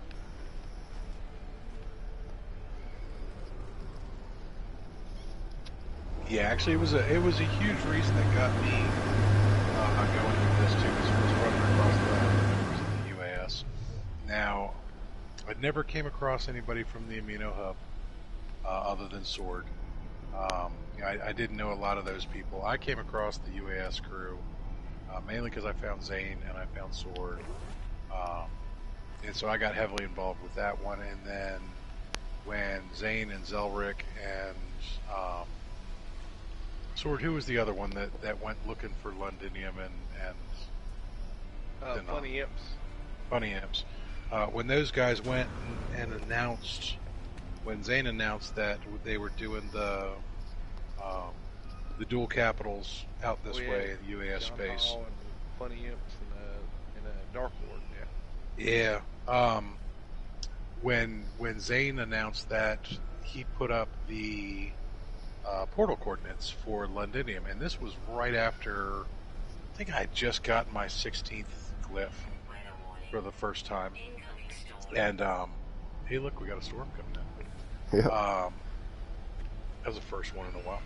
As soon as he did that, I portaled over there, and I got to Londinium, and I saw Zane's base, and it was the first time I had seen one of his things first person, and I was like, wow, he's building this great civilization. This is something that I can get behind. This has got a spot for me. And actually, it's kind of funny because Reaper, you pointed out something about that today. You said you've run across a bunch of systems here that were discovered by Timor.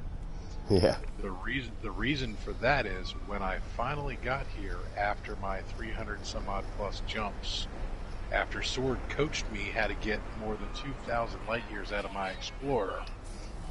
Because with my first Explorer, I think I was maxed out at like 1,300 light years because I didn't know how to use modules or anything else, or optimize anything else like that. And Sword very patiently walked me through building the Explorer properly, and I think I was getting almost 2,200 off of this one, and it still took me like 300 some odd jumps to get over here.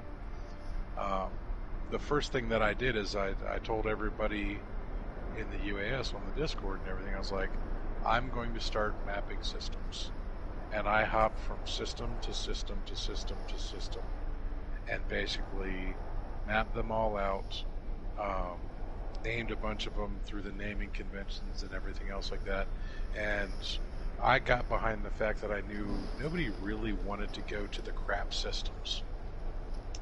But if it was within the UAS space, somebody should be going there, making first contact, and, you know, using the naming conventions that they came up with and everything. Right. So I was basically just going around naming systems, normally what it was already named or something like that, but dropping the correct nomenclature on there and everything else like that.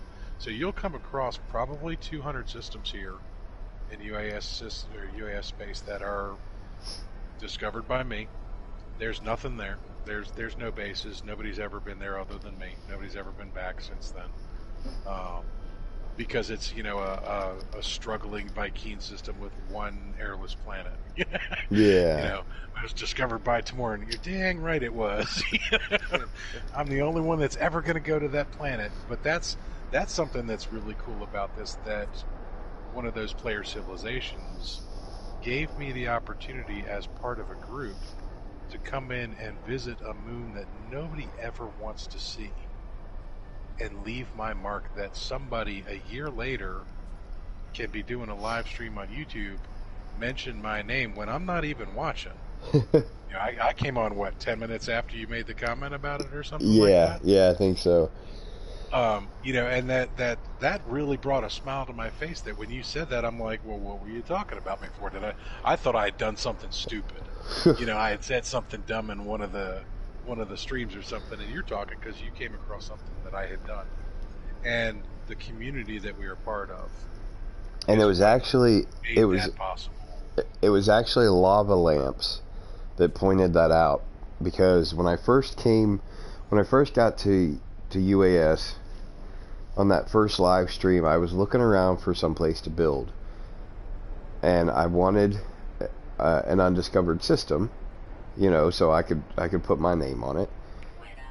And everywhere I looked, it would say, you know, discovered by Timoran, and Lava Lamps is the one that told me that was you. Yeah. And it was fun. So I've actually gone through 3 naming conventions myself. When I first started playing on here, my gamer tag was my mundane name, which, you know, you can see that it's Steve Foster. I don't hide who I am or anything else like that, but within all of my gaming communities, I've always been known as Timoran. It's actually a name that people still call me to this day, because that's the leather business that I have. And then as I've gotten older, and I've been one of those people in the nerd community that I take part of, that people look up to because I've been doing it for so long. I'm a trusted individual.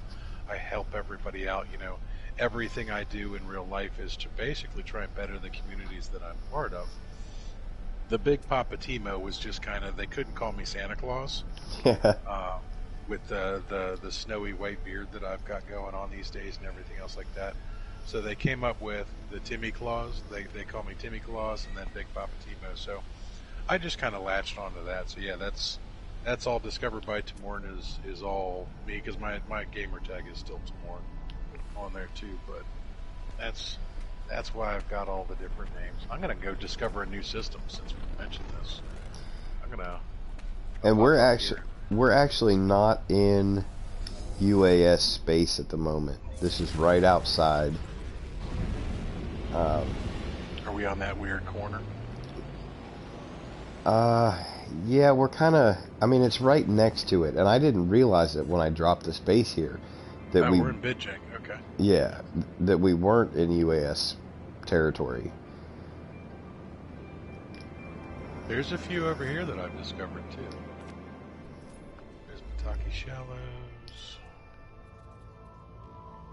Yeah, I've been building my holler up. Yeah, we're gonna. Is it in system, Sword? Yeah, I'm up in the space station. Basically, I got on. I looked at my exosuit. So I got hardly no supplies. Let's go work on this. So I've been hitting NPCs up, buying all their resources. And Ah. then I went warped to another system so I wouldn't crash the game or anything, and called in the Nexus and got all my blueprints because I had like 30,000 nanites on this save when I give up the PS4. What were you doing with 30,000 nanites before Beyond? Oh, you gotta remember, I got like 700 hours in on this save. Oh, that's true. Yeah, I forgot. But yeah, I had a ton of nanites, and I said, well, let's go ahead and go get some tech and get this. I went ahead and bought the 21 cargo slots for my Polar and got my executive stuff and up to some par and build all my technology. I'm like 2 positron, well, 5 positron modules short of having a fully built ride. Yeah, see, and that's another thing that I haven't started doing that'll take another few hundred hours of my life is, you know, upgrading the stuff that I have and making it the best that it can be. Well, so here, this begs a question too, and when I say this, it really is up to you because it all depends on how you want to play. On this particular save that you're on, is that something you want it to be a struggle, or is that something you want to be relatively easy, or do you just want it to happen organically, or you know, are you looking for advice on the fastest way to do it? No, this one really, I guess it would be more organic. I really don't have a vision or a goal in mind for this particular save. It's just kind of become my goofing off, you know, when I just want to chill out and that's maybe an important save to have, actually. Yeah, and you know, I want to play, but maybe I don't want to get involved in, you know, 100-hour build, or you know, spend 15,000 nanites rolling for modules. I just want to chill out and maybe throw up a couple buildings here, maybe go explore some new planets or stuff. And then that's what this save is. Nice. You know, my survival save and my permadeath, those are going to be the ones where it's kind of going back to basics and doing the struggle, and not necessarily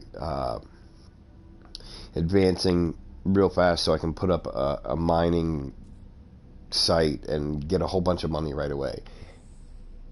You know, I want that to be kind of I want it to be a struggle. Oh yeah, and the grind is the funnest part for me. Yeah, I agree.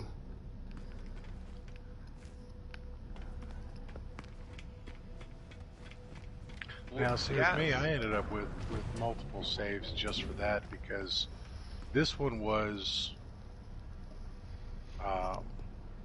this actually was the second save that I brought to the UAS.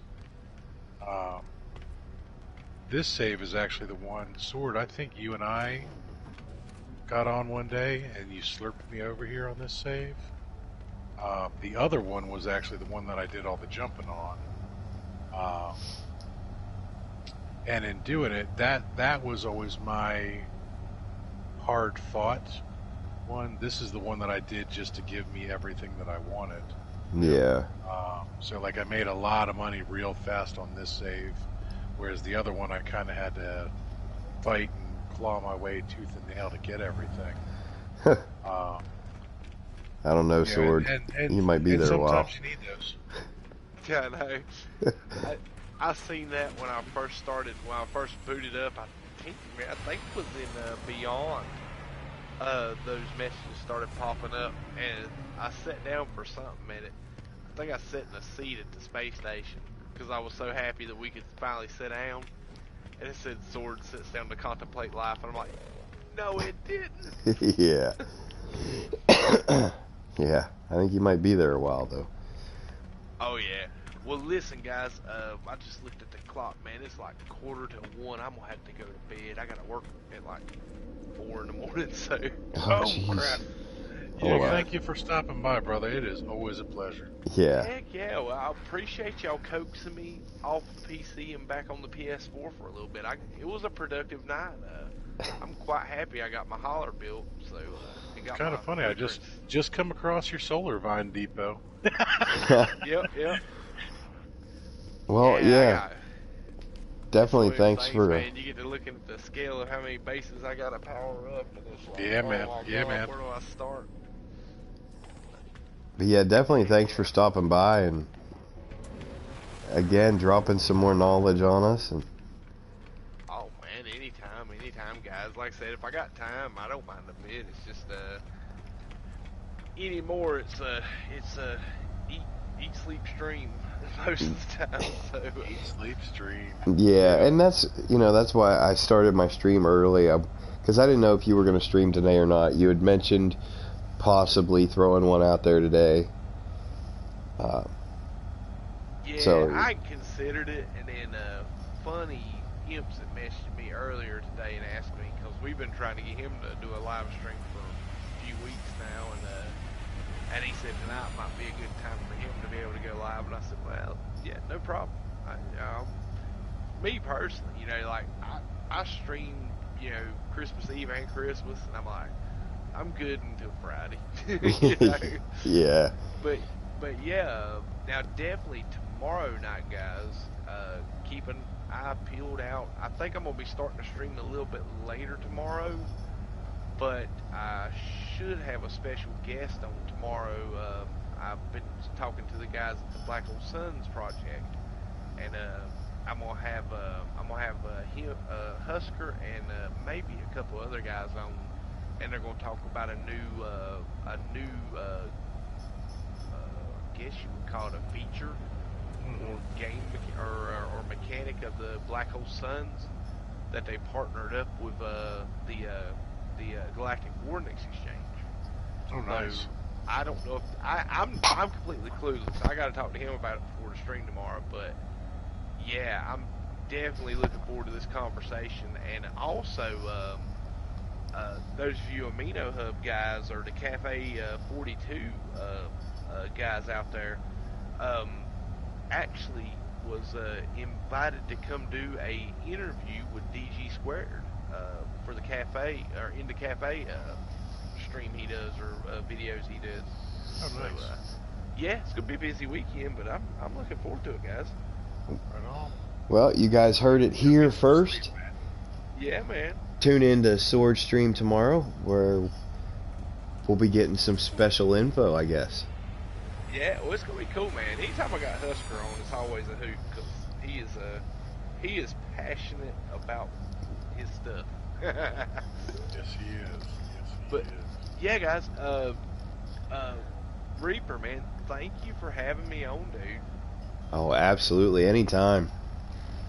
And man, Timor, man, always a pleasure getting to hang out with you. Yeah, man. Anytime. And Definitely been missing this. heck yeah, and Levi and Tragic, thank y'all for hanging out in the stream tonight, guys. And I'm gonna bump out and leave it to these two fellers to continue the awesome content. And I will see you guys tomorrow night. All right, man. Yes, sir. We'll Get be some there. sleep. And then I forgot it takes like 30 seconds to bump out of a party chat. It's been a while, man. I miss my hot tea. He's still here. Don't talk trash about him I yet. know, Yeah, I know. yeah. Shh. He left yet. See you guys. Have a great night. You Hey, man, too. take care. Oh, terrible. Oh, that was a treat. Yeah, man, that was all sorts of fun. I keep forgetting that this section of UAS space is like surrounded on 14 different sides by non-UAS space. Yeah.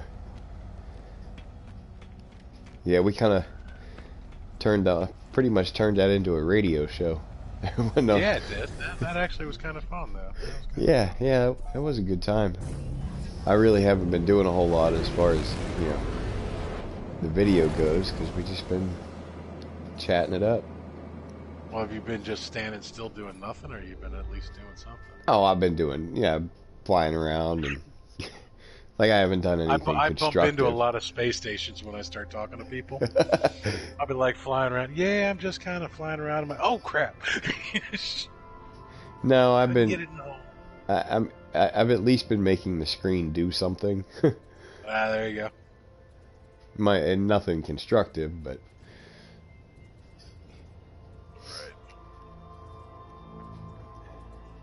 Right. Oh, freighter engagement. oh, there you go. I don't even remember. Hostile ships approaching. I don't even remember what. I gotta go check and see what regions are UAS here, because I forget. Pycon Spur and ooh, I can't remember the other one right around.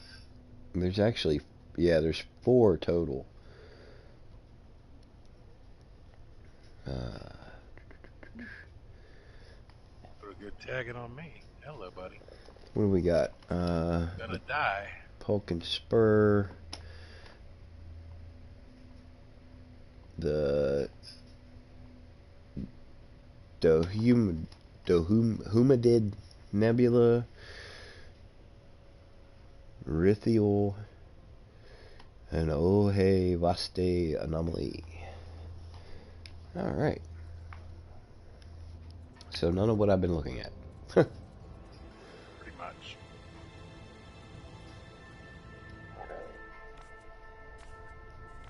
Alright, Timo. Don't shoot the freighter this time. Shoot the freighter. So I was doing a how-to video. This is in my early days of making tutorials and stuff like that. And it was basically how to do a freighter engagement. And of course, the first thing I say in this particular video was make sure that you're pointed away from the freighter, that you don't accidentally. And I fired a set of rockets. And as I'm saying, don't accidentally shoot the freighter, I hit one of the cargo pods on the side of it with just a stray rocket. Oh, nice. And I kind of flipped out when it happened. I lost my cool a little bit. So I switched weapons to the cyclotron and just lit the side of the freighter up. And all of a sudden I've got like 30 sentinels coming after me, and I'm like, oh crap.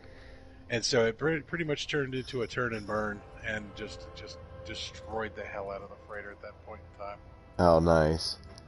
And it was my first major Sentinel engagement in space, and survived for quite a while. He's backing into the stupid freighter. See, now my permadeath save, the one that I'm recording and posting updates to that,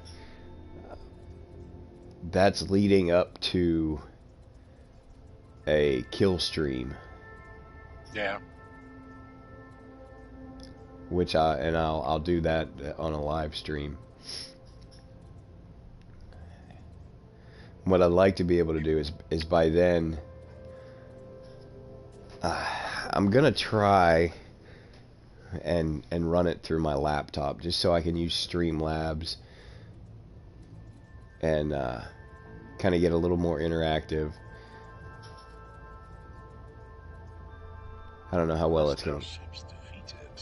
I don't know how well it's going to work. All right, so this is a Star Destroyer with 4, 5, 6 pods.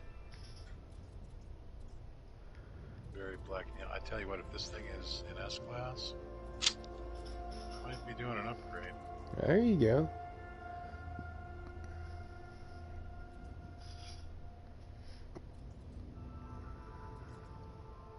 As much as I love my Sentinel, it is a B-30 and 7. Yeah, see, and like I was saying, that is really the first thing that I really sat down on this save and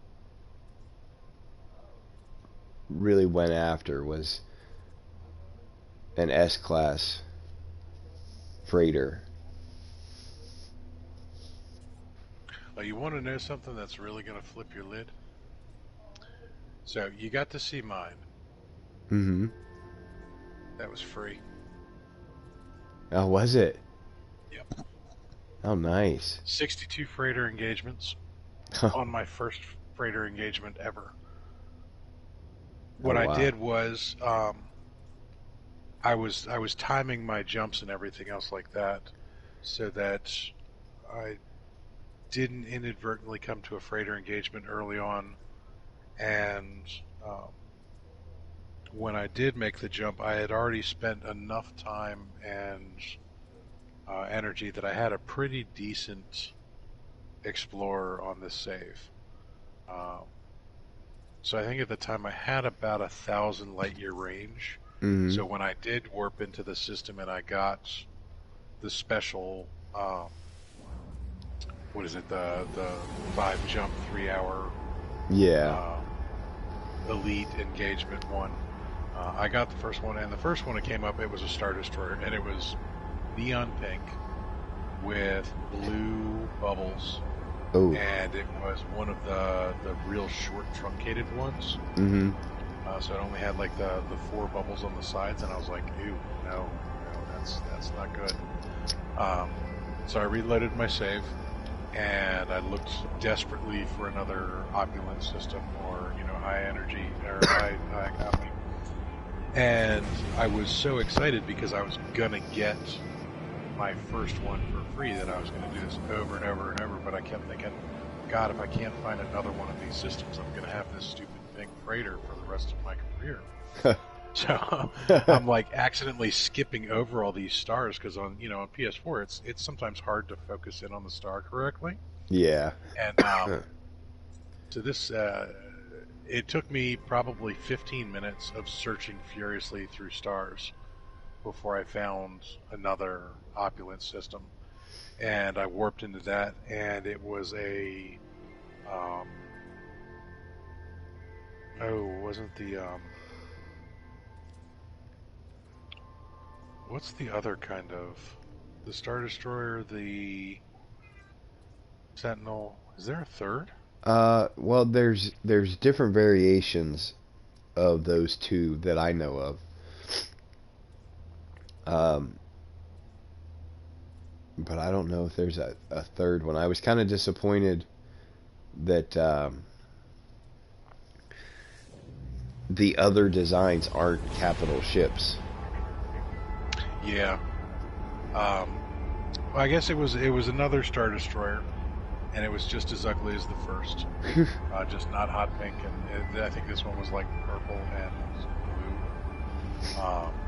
So it was pretty hideous too. I'm actually going to reload my autosave here. I'm going to drop out of the group for just 1 second. All right. Because I want to do that engagement again. And then because what he didn't what he didn't say is since he's not on camera, he did shoot the freighter. No, I didn't shoot the freighter. I'm going for an S class. I'm gonna redo this engagement a couple times. So after 62 freighter engagements, individual freighter engagements, I finally found the right one, and got an S class for free on the first set of freighter engagements. And it was kind of funny because Sword and I had been talking about going for that particular body style of Sentinel. Mm-hmm. And he was giving me coordinates on where I could go.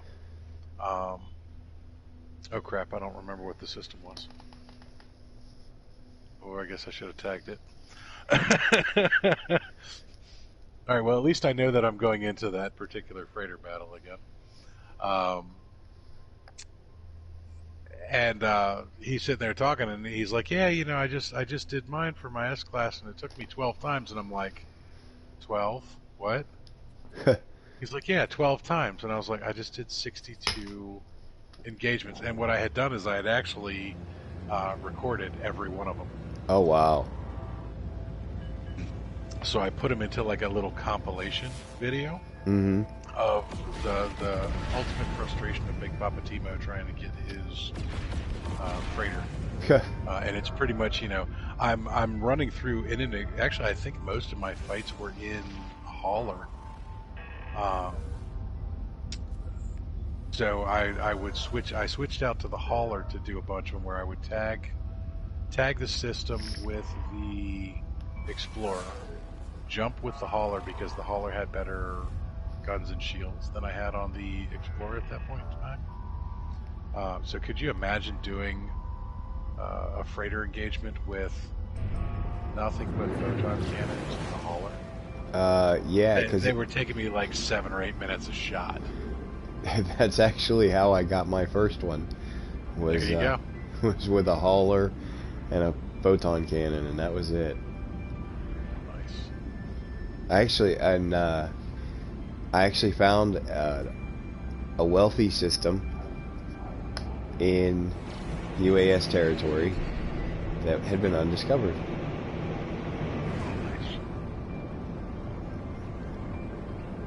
There was a time back in the day when nothing other than, I think, the initial surveys that Zelric did looking for Londinium, that nothing in UAS space was surveyed. And honestly, I think the reason that we ended up in the Pycon Spur is just because that's where he found Londinium. Yeah. Ooh, wow. This is a Sentinel engagement. Ooh, this is yellow.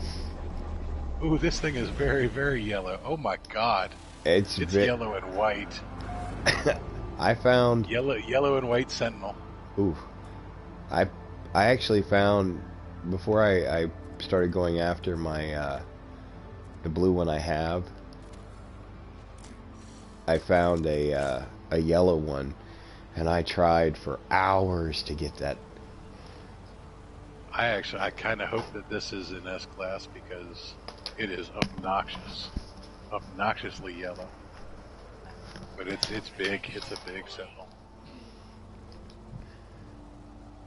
All right, so let's see. Now, how many more? This is probably where I'm going to tag the freighter. After that one engagement, though, I stopped using rocket launchers. I've never used a rocket launcher since. Intentionally. See, I use them a lot, actually. Maybe the guidance systems has gotten better. They are... But it used to be the wild rockets would just go off on their own. After a certain distance, they would turn. See, I've had really good luck. As long as you aim at the dot and they're within range, they hit every time.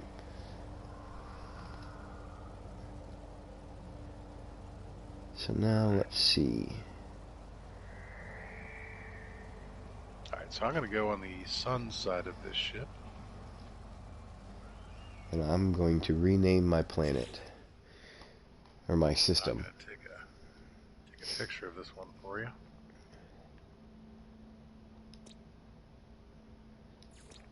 So this is rename and upload. It needs to be... This is a max size, yeah, she's got 7 bubbles. I believe mine's max size as well. UAS 4? Yeah, yours is max size. Now, let me see, I can do... This is 8.5.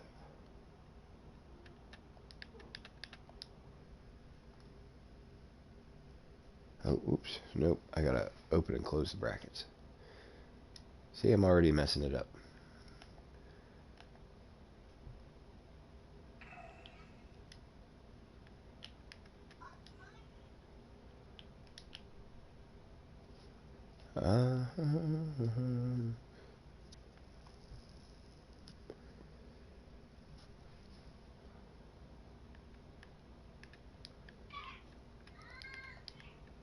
Alright, sending you a picture of the one I just found. Alright, I will go look at that as soon as I'm done here. And then sending you a picture of the B class that you found before that wasn't a B class for you. Alright.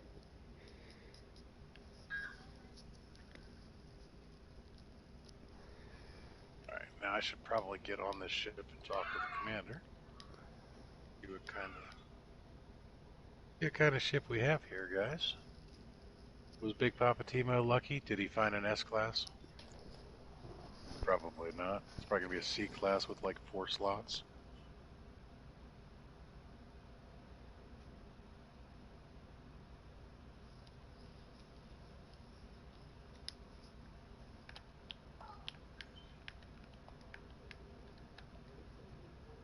It is a B-31-8.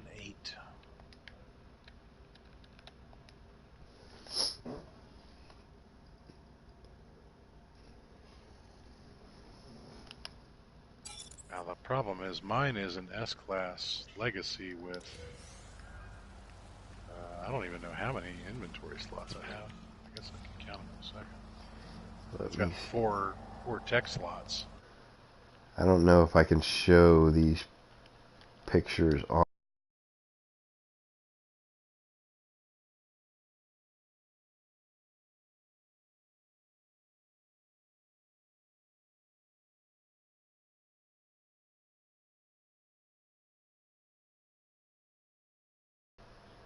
Alright, let's go back to bring the stream back up. I'm sure Levi and Tragic Trucker and the other people that are watching don't want to watch a blue screen. No. Blue screens suck. Alright, so I can die happy now. I've named a system in UAS territory. Nice. Did you use the proper naming convention? I did. Nice. I always have to look up the proper way to do it every time I do it. I actually did look it up.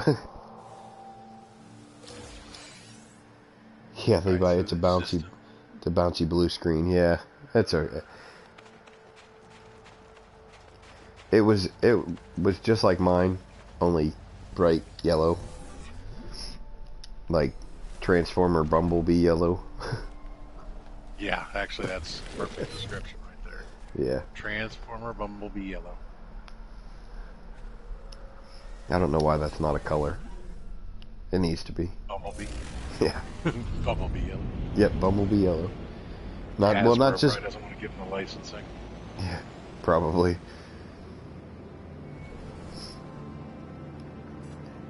All right. Well, I just launched inside of another ship. That's not good. All right. So I'm going to reload the autosave again. Levi, what are you going to name your planets? Do you keep the original name or a new one? You know, I don't know about the planets. I just named the system UAS-4 Reaper Nebula.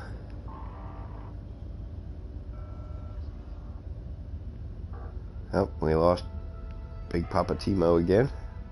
Yeah, I told you I was reloading so I can redo another freighter engagement. Oh, sorry, I was talking to Levi. No worries. Levi's more important. Alright, I'll tell you what, Levi. What do we have for planets here? Let's check these out. We've got a desolate planet. We don't want that. Well, there's a bountiful planet.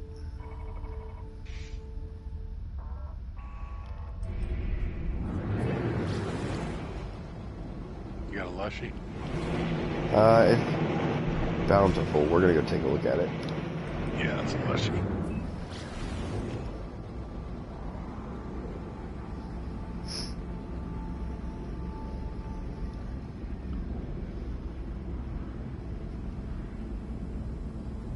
It does not have aggressive sentinels. That's That's always a good thing. No Gravitino balls flipping around everywhere.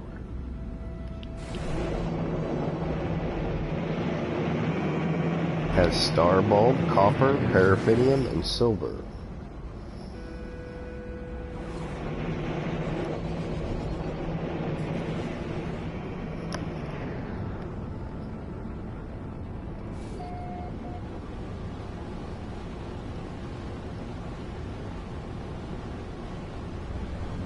Alright, so I sent you the picture of that, so I actually have the coordinates for that yellow freighter system. That's cool. And I think I saved it as a waypoint. It still says. Has red water.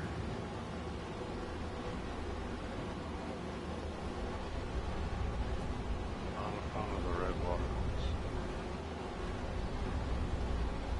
They don't have custom maintenance sets. And purple grass.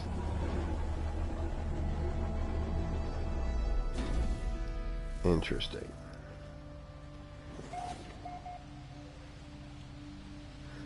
Alright, Levi. This one is named Disacryap something. Let's see, yeah. Yeah, I can't even pronounce that name. So let's rename it.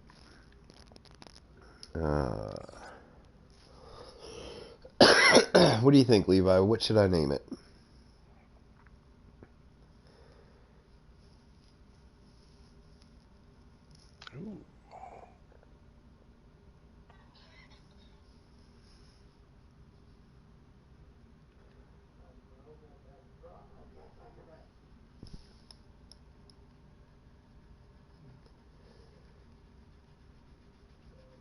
Ooh.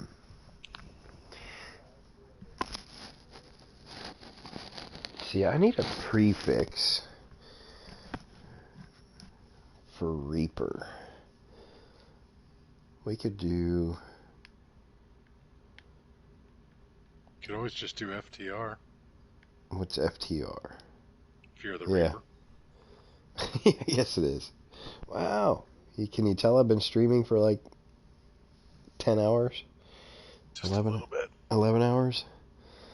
Yeah, let's do that. FTR. And then whatever name Levi comes up with.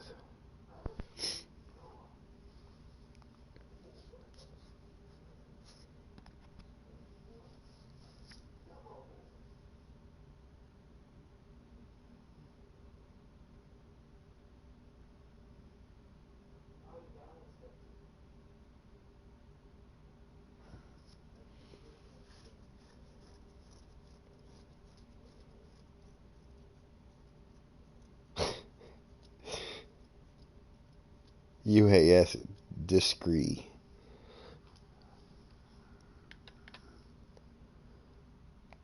UAS unpronounceable. Yeah. Let's go with FTR, because we're going to use Fear the Reaper. And that was Discree. D-I-S-C-R-E-E. Oh, no, not that.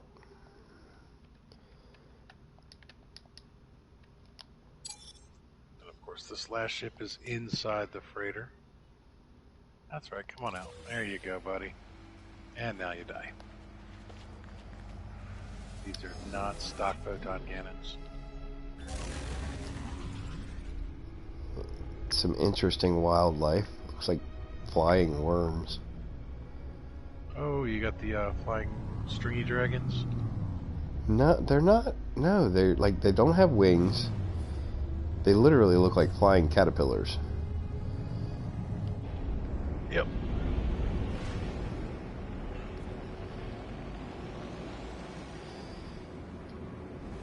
Alright, what did I get this time? This one is a black and red Star Destroyer.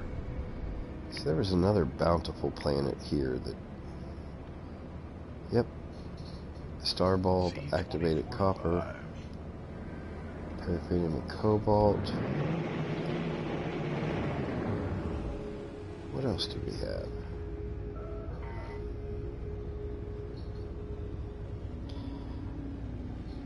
Yeah, you're right, Levi. It might have sharks. I'm sure it would.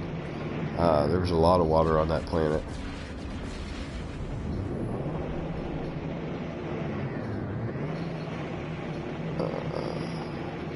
Did they put sharks in? I don't know. How many planets do we have in this system? We have 4.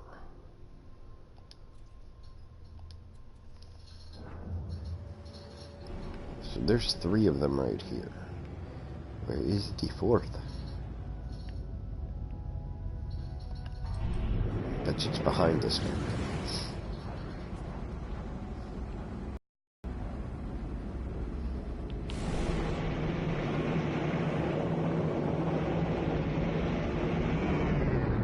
So we got that one, which is the other bountiful planet. The frozen planet. Ah, there she is. And she's got a moon. I didn't see that. The desolate planet. What's the moon?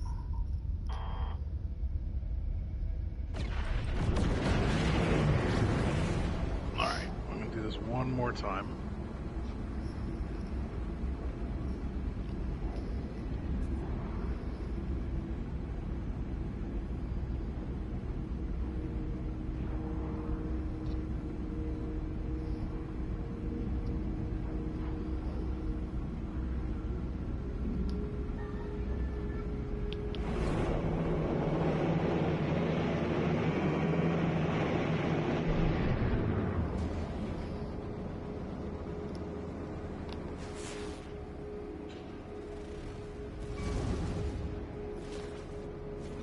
Oh, it didn't scan it. Don't you hate it when it does that? Yeah. Oh, and then it went away again. So it didn't scan it a second time. Stop moving here. A Viridescent moon. Activated copper aggressive sentinels. That's a stormy planet. Yeah. Stormy Lushy.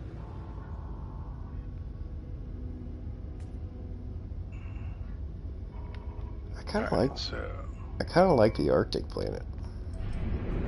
I love Arctic planets. I've always had a soft spot for them. Well, being from the region of the country that we are in, half of our year is an Arctic planet. That's true.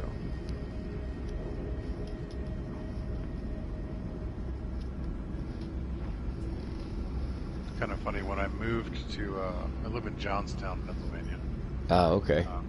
60 miles east of Pittsburgh. I know where I it's at. didn't realize that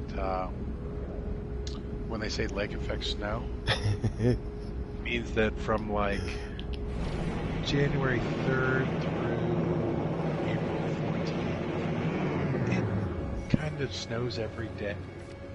Just a little bit. Pretty Just much. constant snow falling from the sky. You know, unless Lake Erie, of course, freezes and then it stops. But then it's like 2 degrees outside. Yeah. I actually live north of Pittsburgh. So, Okay. yeah. So I get the lake effect quite a bit. Gotcha. Tragic. Alright, so every summer I spend about 30 days in Slippery Rock. Okay. For those nerd events that I do, there's a campground right off of Route 79 called Cooper's Lake Campground. Yep, I know where it's at. And the SCA holds Penzic Wars there. And Dagger here is another game that I play. We hold Ragnarok there every year. So that's where I do a lot of my vending. Yeah, actually, that's not far from me.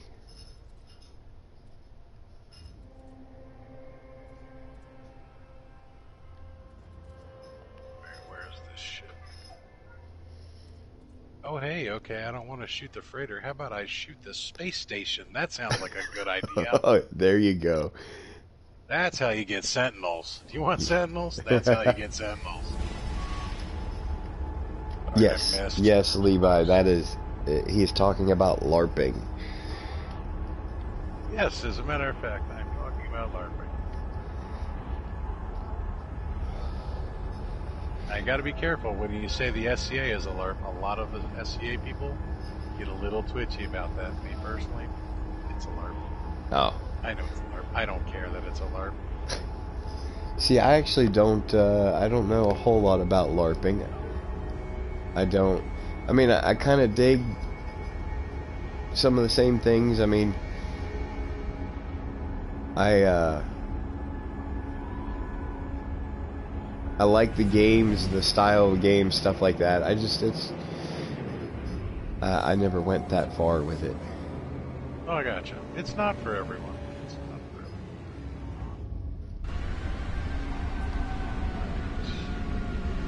Now, this is a big Sentinel 1-2. Can't tell. Levi says, cool, I like it. I like the tabletop RPG myself. Right on. Tabletop role-playing spot. Alright, so this is 5 baggers. So this is not max size. Alright, I'll answer your phone call already, buddy. Jeez. It's like, I want to talk to you. You saved me. Yes, I know I saved you. Give me my 266 chromatic metal. Because that's a fair price for saving your butt. Yeah, really. That's what I thought too. Like 200. Better than nothing, so don't get me wrong, but you know. 266 chromatic metal. This one is very red. Oh my god. See, that's what I originally wanted, was a red one. It doesn't get much redder than this. Alright, so let's wait for that menu to go away and snap a picture of that one. Unfortunately, this one is not max sized. So let me back away from it a little bit to get a better picture. See, what I would really like to find is there is a design of the Sentinel freighter that's it's a capital design that does not have the center mast. Doesn't have the center mast. Yeah. So, you know, the giant towers, as soon as you come out of the landing bay. Yeah, the ones that I smack into all the time. Yeah, there's actually a design that does not have them. Nice. But I haven't seen one other than, you know, people talking about it online. You should probably talk to Lava about it. He'd probably be the one to know. I have to go back to the system here. Let me go back to, because Tragic Trucker had a name for one of his planets. Oh no! I lost my system. I'll never Alright, find. Levi, since you're a tabletop person, what do you like to play? Are you a D&D, Pathfinder? What games do you go for? It's a B28.6. Dang it.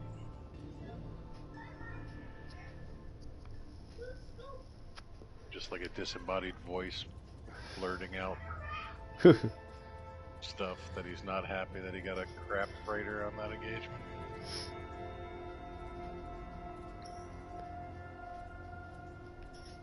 Oh, I found it again. Okay. This thing is very, very red.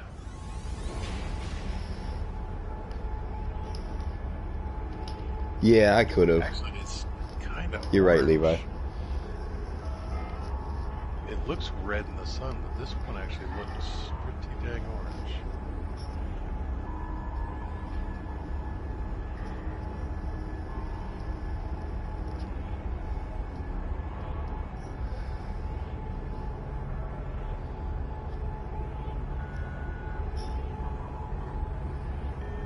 Alright, what was that? It was Tragedy Untold for the Desolate Planet. Is that what you named it? That's what Tragic Trucker came up with. Nice. It's Yeah. actually a pretty decent name. So, Like it. as soon as I find it again, I think it was the one with the rings. So it's back there. Levi says, yeah, I like Palladium. I can read. Palladium. Okay, yeah. Palladium books. All right, on. Yeah, I guess it is Palladium, isn't it? It helps to know the publisher. I always want to say it as Paladin too. So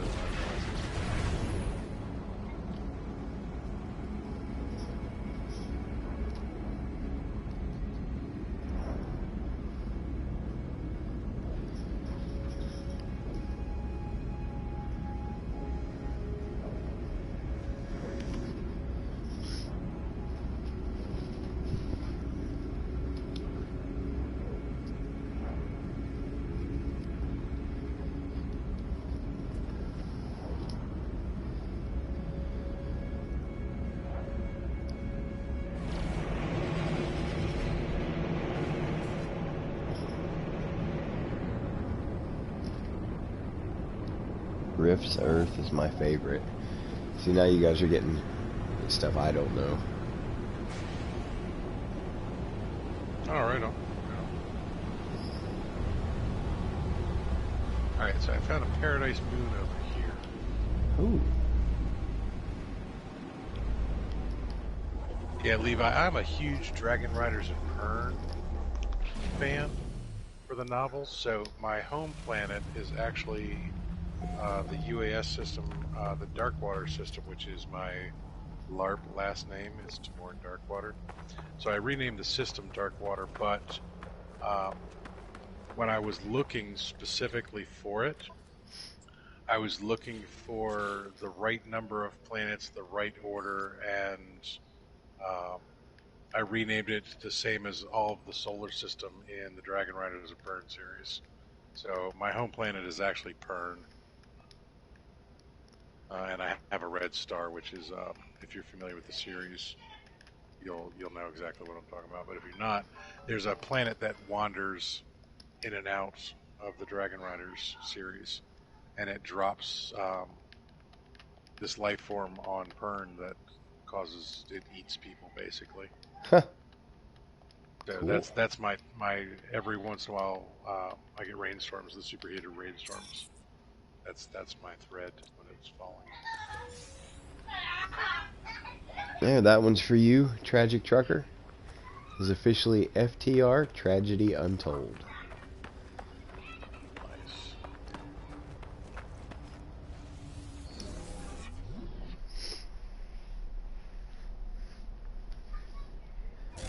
See, I actually thought about doing a little bit of research and kind of looking into stuff like that, the tabletop RPG games, only because I have a 3D printer and I can print, you know, all the little figurines and stuff. Yeah. Now, are you any good at doing the design for the 3D printer? I am mediocre on a good day. Gotcha. It depends on it depends on what you want designed. Gotcha. Honestly, I'm a huge fan of some tabletop games, particularly like the space-based games. There used to be this game called Full Thrust. Well, still is a game called Full Thrust, where they made these models, you know, the little figures that you would build, and it was these tiny little spaceships. So I actually bought a 3D printer for my son one year because he was going to at Johnstown for engineering. Oh, I was okay. hoping he'd get into like 3D printing and stuff and be able to do all the CAD design for me and print out all of these tiny little spaceships, because I'm buying these things at like, you know, $20, $30 a piece. Yeah. I figured a $300 3D printer would save me a lot of money. What it ended up doing was I ended up printing like 400 tiny little spaceships. And they were crap because I was horrible at designing. Yeah, see, stuff like that I'm not so good at. I mean, I can design parts you know, kind of more practical applications. Yeah. But yeah, as far as like designing something like a little spaceship to go with a specific game, I don't know if I could do that.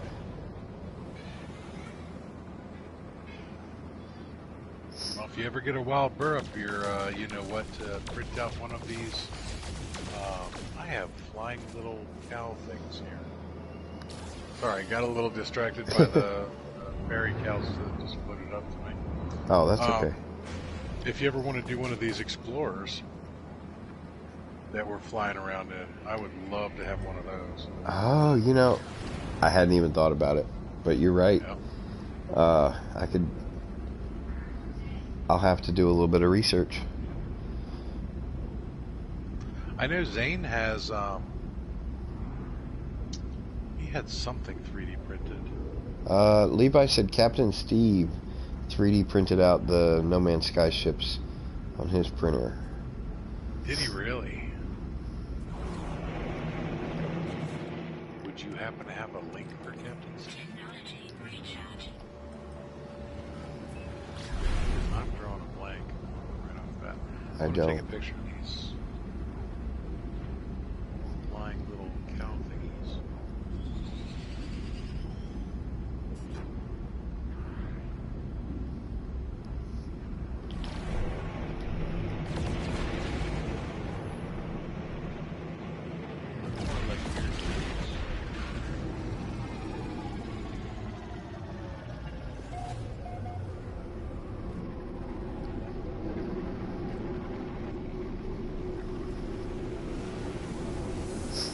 That's definitely something that I'll look into, because, you know, I think I wouldn't mind having a few spaceship models. I'll take pictures and shoot you some Discord stuff of some of my fleets. The Star Destroyer that they actually use in this game is not really a Star Destroyer. It looks very similar to one of the battleships that they use in the game that I was playing in Full Thrust. There's a faction within that game called the Eurasian Solar Union, and that's very, very similar, including the bubble on the bottom. Oh, okay. Which the first time I saw that, I was like, "That's an ESU destroyer." It's like nerd moment. Oh, look. Mary Lizzie, welcome back. Mary!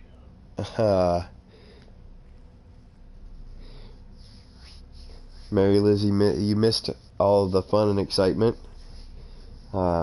We had Sword. We poked and prodded and twisted his arm until he logged in on his PlayStation and joined our stream for a little bit. Yeah, it was very impressive. And then we overloaded Londinium so bad that it actually blue screened me and killed the stream. It was glorious. Yes.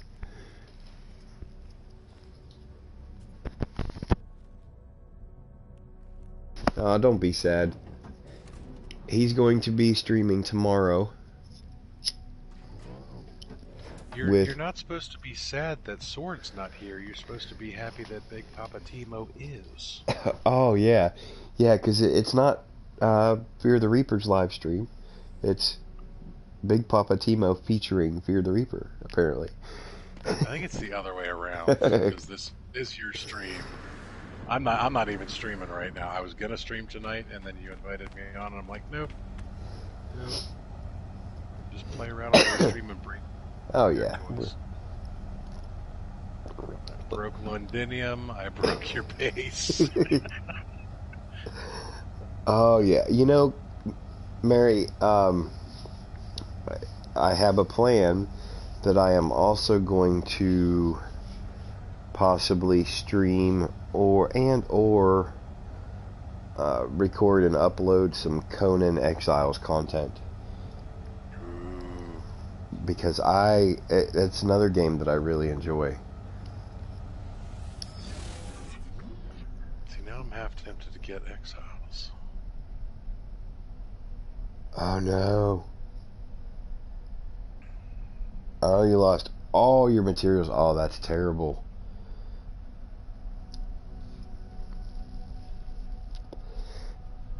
Big Papa Timo, have you ever played Conan? No, I haven't. But one of my friends that I play 7 days to die with is an avid Conan Exiles person. I tell you what, it was kind of how I found No Man's Sky the same way you did. I kind of searched for a very specific kind of game with the building and the survival and the gathering and the space. And that's how I found No Man's Sky. But one of the things when I was looking at games was actually I found it before it came out, or before it was free on PlayStation. It was Conan Exiles. It has everything except for space. It's a true kind of survival game. You start with absolutely nothing, and you have to go and get your resources to build your buildings to be able to survive. And there's some storyline to it, but it's a lot of. When was it free on PlayStation? It was free last winter. Oh, okay.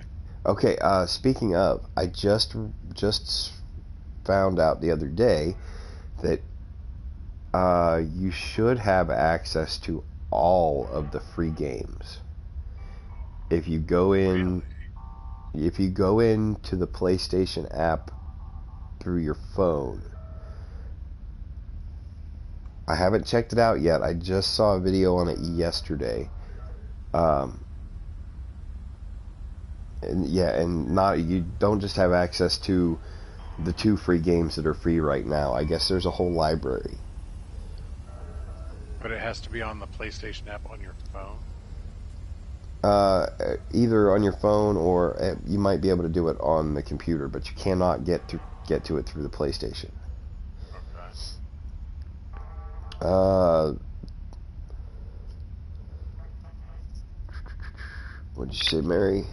The GNG might be starting back up their Conan Exiles PS4 server. That would be awesome. I would absolutely jump into that.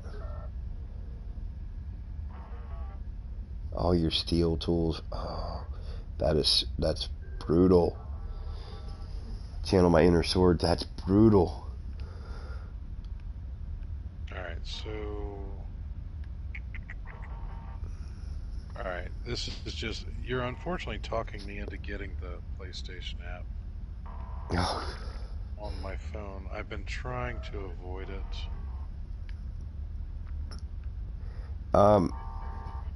Before, if you're actively trying to avoid it, before you do that, do a little research.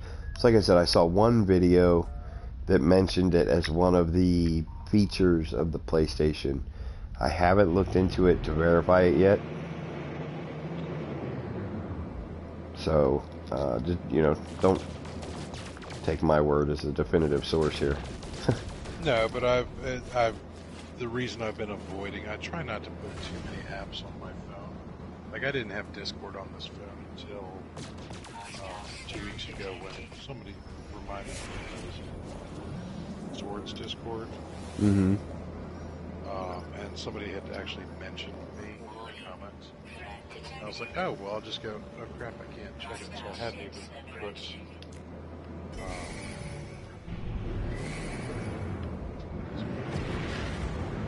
Oh. Space Pirates. Yep.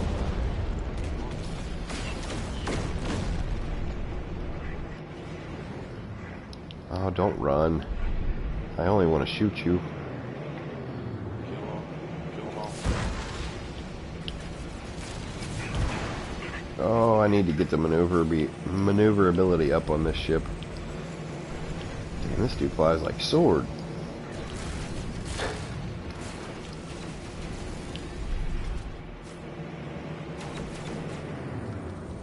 Easily access the PlayStation Store.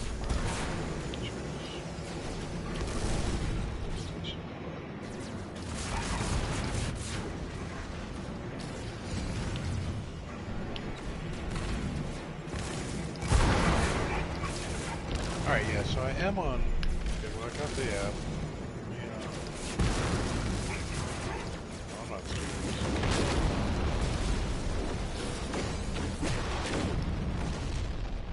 Alright, so PS Store. Now you're talking about the PS Plus games that we have access to? Yes. Okay, so currently we have Titanfall 2, which I downloaded, and Monster Supercross. 3 games. Sort by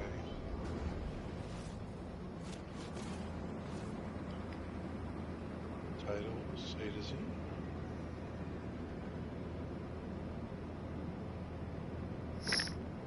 There's gonna have to be a different way to do this. Building pieces already made. Yeah, that's a tough grind though. To get all those materials back to build the tools. Yeah, that definitely sucks. Yeah, it does.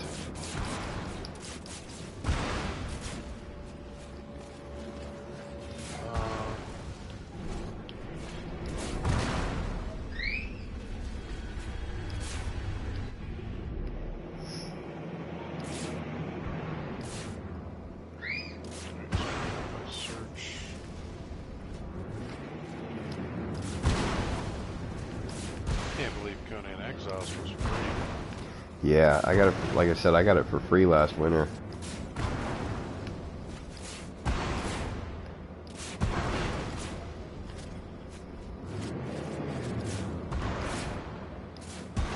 Alright, so I'm going to have to do a little research on how to access that, because this is not pulling that up. Yeah, like I said, I saw one video on it. And I mean, you know, understandably, you can actually believe everything you see on YouTube. So I don't understand why. You can't believe everything you see on YouTube? Yeah, yeah. I should stop watching YouTube.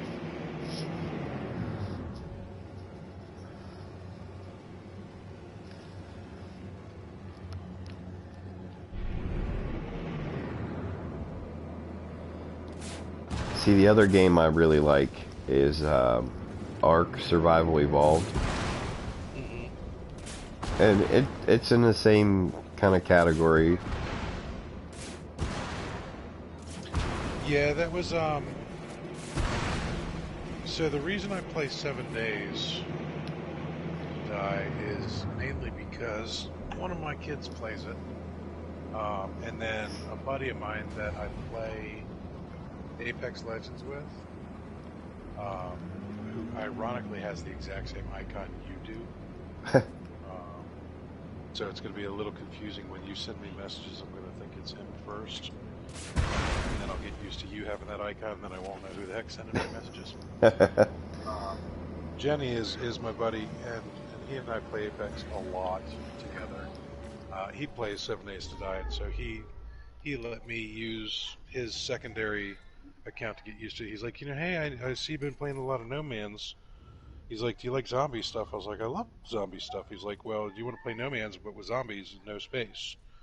I'm like, okay, sure. So I tried that out, and that's exactly what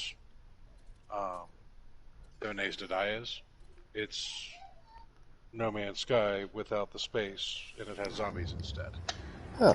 You know, it's a zombie apocalypse survival game where you have to go out, gather resources, craft, explore, and it's a lot of fun as well from a whole different standpoint. So I stream a lot of, well, not a lot of, but I've been streaming some content of that.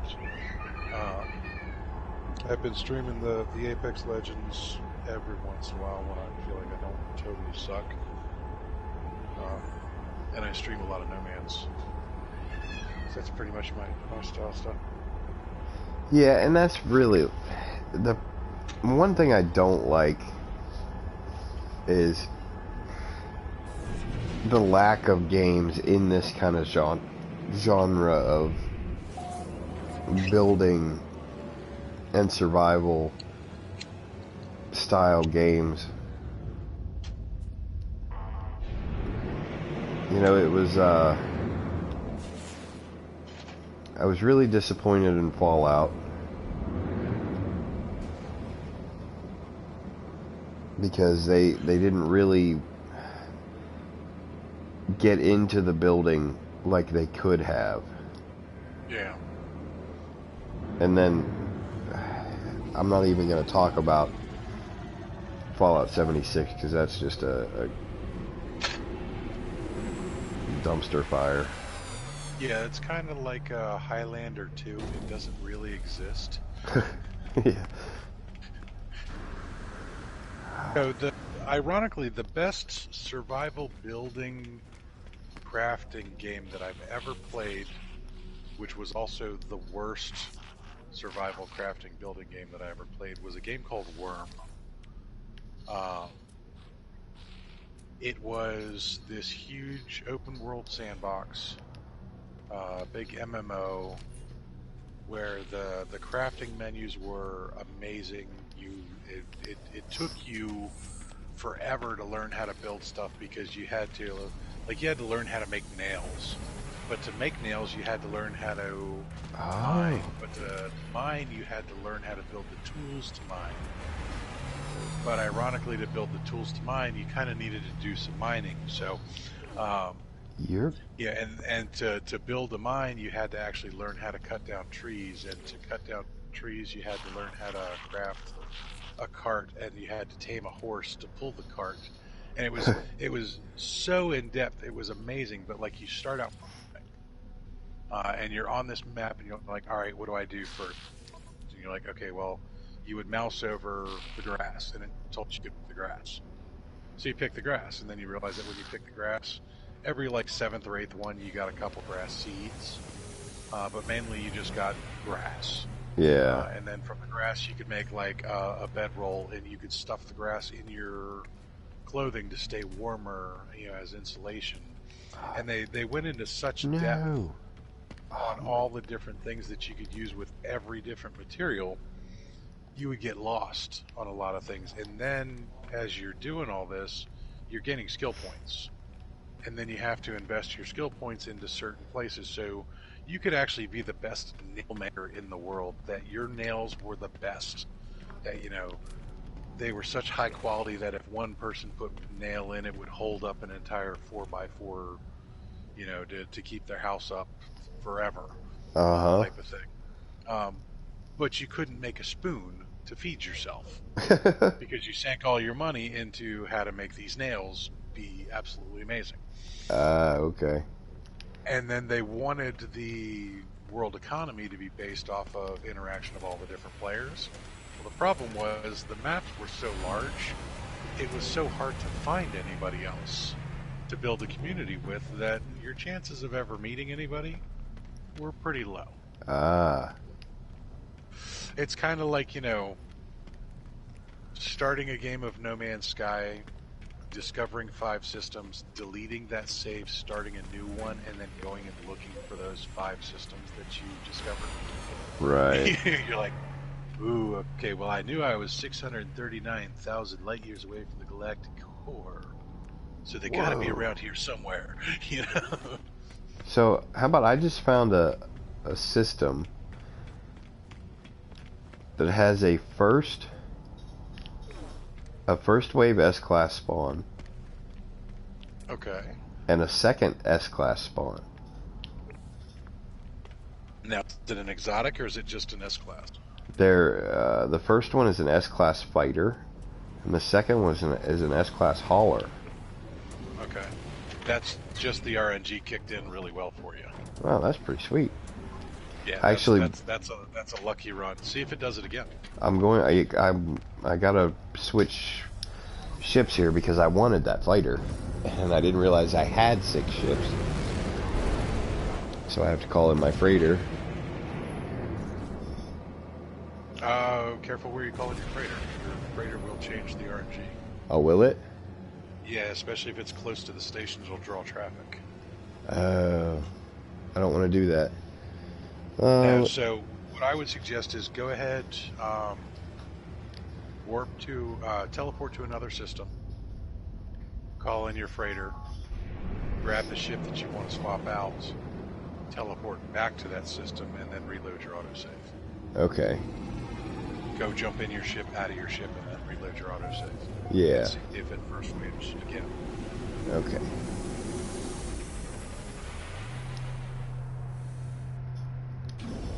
Now I'm curious where you are. I don't know if you can...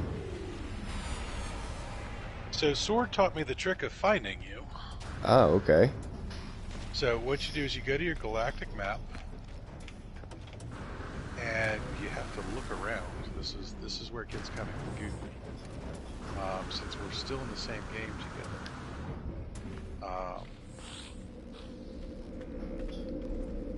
Are you still at Ekasar?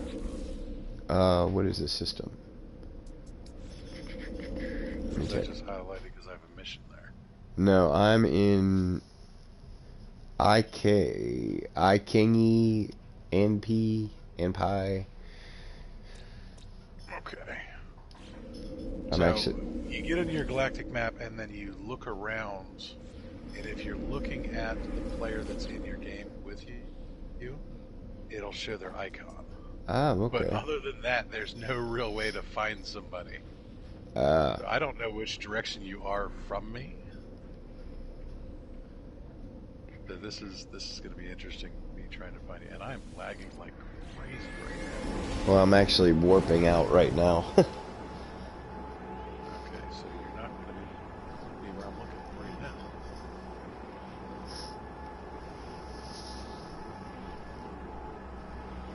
Kinetic sector.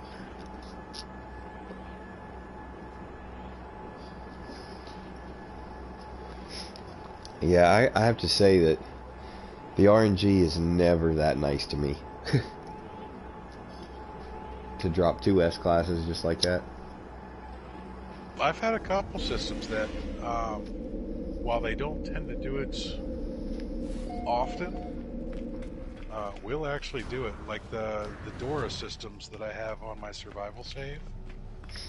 I got a nasty habit of naming systems after ship types that come in. If it's not an UAS system, I'll name it something useful to me, like activated the miner system. Yeah. 1, 2, or 3. And I have True Dora, which is the ship that we both have. That's what I would call True Dora, where it's the symmetrical with the bug body, the big nacelles on the side, maybe some fins on it. Yeah. And then I have another one that's what I call a Tall Dora. It has that real eggplant-shaped center body. Mm-hmm. But then it also is symmetrical. It has the big nacelles on the side. Oh, Mary. Grind mode activated.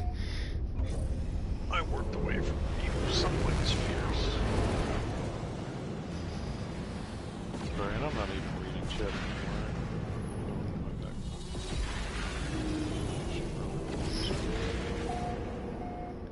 Hey there. Grind mode activated.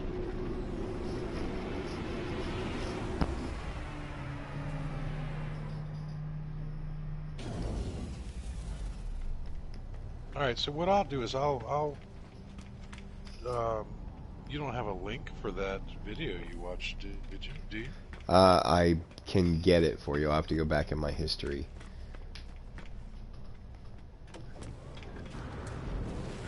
I just found you. I did. You're a Karuga.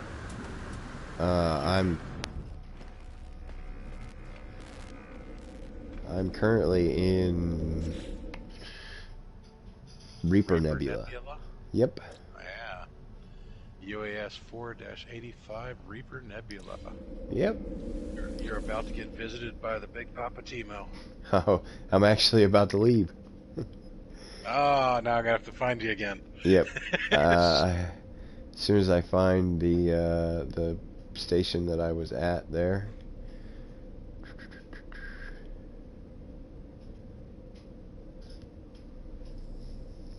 Yep, there it is.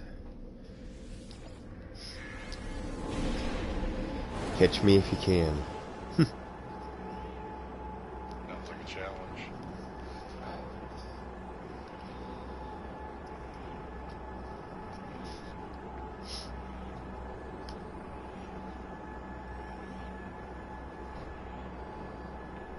Nebula system. Right, there's Discrete. Got it.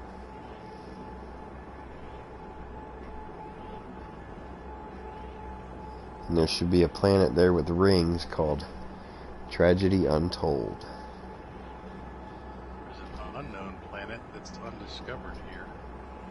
Yeah, I haven't been to all of them yet. The Arctic planet. That one I haven't figured out a name for yet. That's the one I landed on. You didn't map it when you landed on it, though. No, I did not. That's a shame. Are you stealing it? This is about to be discovered by Timorn. Oh, that's okay. I can share. Actually, it just says unmapped. It doesn't say undiscovered. Alright, so there. I'm out of my ship. Tragedy Untold. What'd you name the moon? I didn't yet. That's undiscovered. Oh, Yeah. There we go. There we go. Or am I trying for that reverse wing fighter? It was... Oh, what the heck happened? Did you reload your autosave? I clicked on reload autosave. Instead, it took me out to the menu. It's because we were in a multiplayer game. Okay. I was hosting. Yep. Oops. So I'm going to have to actually rejoin because you left the group. It wasn't a reverse wing. It was, it kind of had the TIE Fighter-esque wings on the side. And it was a long, blunt nose.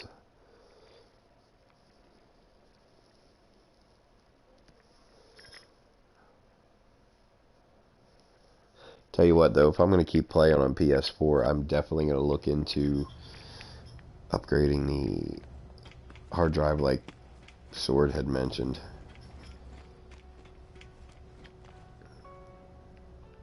Alright, I'm back in. I'll rejoin you in a moment. I'm going to mess up your naming conventions and name this something goofy.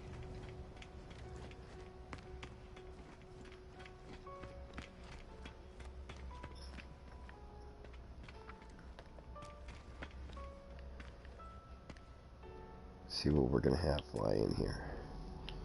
Right, well, this is a lush moon with lots of storms and zealous sentinels. And the fact that I landed right amongst probably about 20 Gravitino balls, not the best landing spot. There's a C-class fighter, an A-class, C-class hauler. Oh, it's a B this time. It's the same fighter. You got real lucky on the RNG. If you like the fighter, though,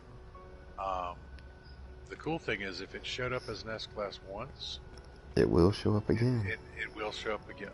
It will show up again. The S-class is in rotation for that. And what I would do is I would sit through about 3 waves Oh of no. ships and see what shows up. Oh, I think I like you better.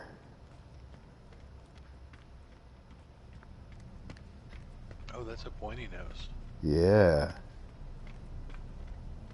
I really like that. Here I am walking around it. I could just go into photo mode. I do it all the time. Oh, I like that pointy nose. See, I have a long nose fighter like that one. Well, no, not even like that one. Mine, the side pieces come out longer.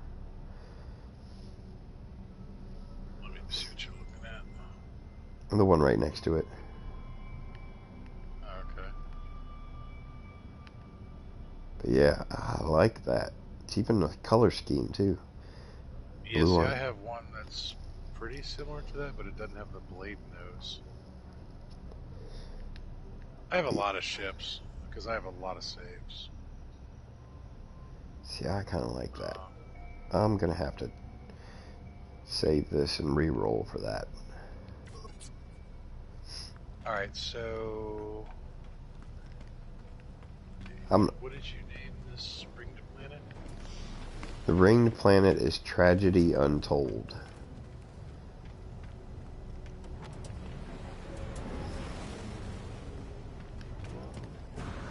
Alright, and I just landed on the moon next to it. I discovered that. The big Tragic question trucker. is,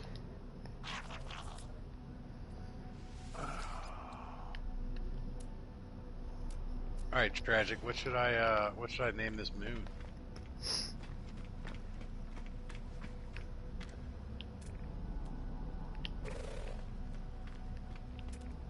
right next to Tragedy Untold.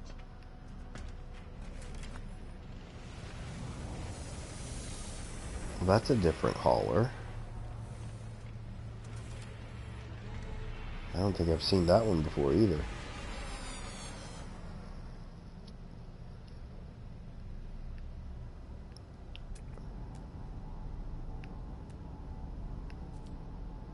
Alright, rename the moon for you. Collect my 10 nanites and get the heck out of here. Levi. There's a video explaining the process. Yeah, I would assume there is. Yeah, we were talking about it earlier. Sword said he was thinking about doing it as well. About putting 1 terabyte SSD in. Oh, they're not hard to swap. That's the cool thing about it. You just have to go and you have to do all your save files onto the thumb drive. Yeah. Or the external hard drive if you have one. Yeah, see, I'm actually... operating software. Yeah, I'm running a 4 terabyte external. Which is a good thing.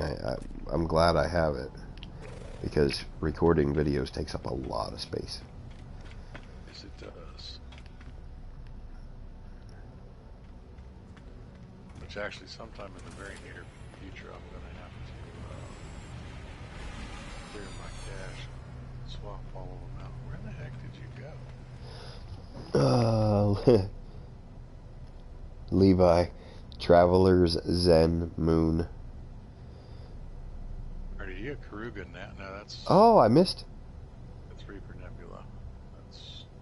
Oh, I missed Patrice Marie. She's been lurking. Well, welcome. She said, hide and seek with the hot potato. Just gave myself away. Yes, you did. Now you're required to join chat.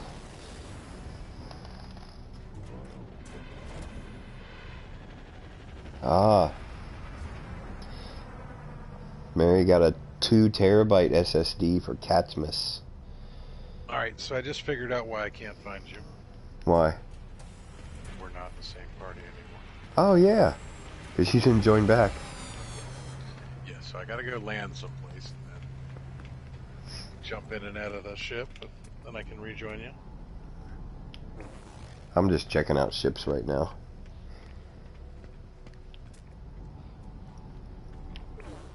Seeing what loads in and out.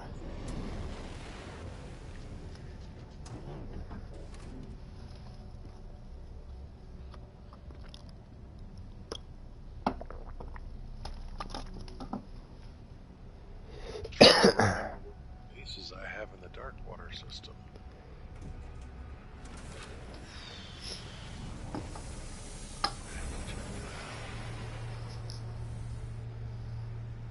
So we have 9 people watching, so we have quite a few lurkers.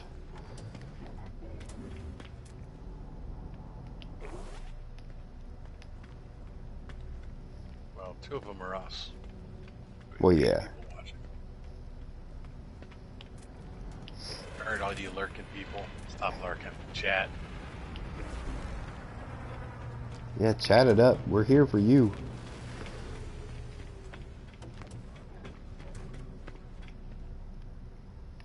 All right, so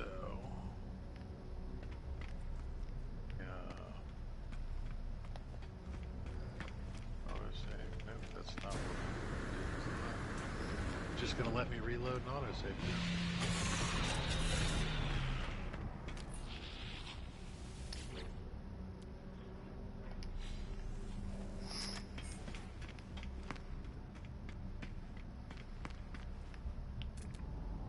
Oh, there's an S-Class exotic. What'd you get? Oh. It's actually it's the same one I have.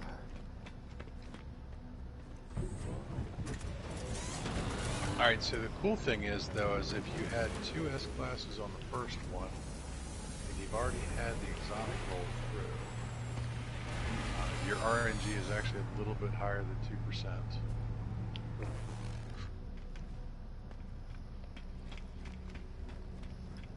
So you have a higher chance of running through a bunch of stuff. Yeah. Yeah, actually, a lot of them have been higher class, a lot of A's. They said the 2 S-Class on the first load, and then that exotic come through. Getting a lot of shuttles. Where's lava when you need them? Oh. That's blasphemy, Tragic. Yeah, it is. Blasphemy. I'm telling. Actually, your secret's safe with me. I'm not allowed to drink Red Bull. Did I miss one from Patrice? Oh yeah, we're on PS4.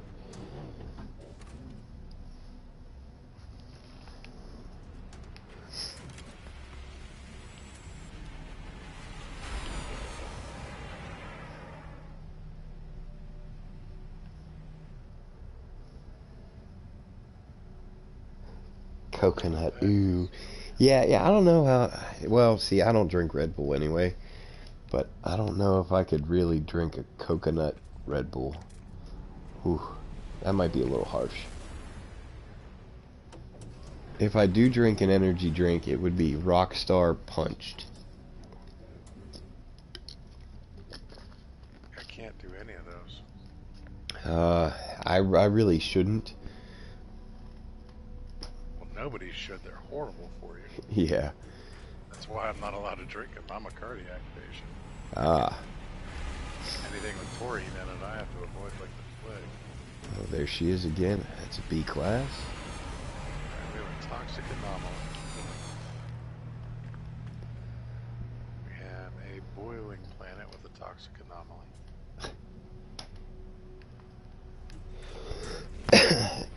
Sorry, Tragic Trucker, but it looks like your coconut is getting downvoted here.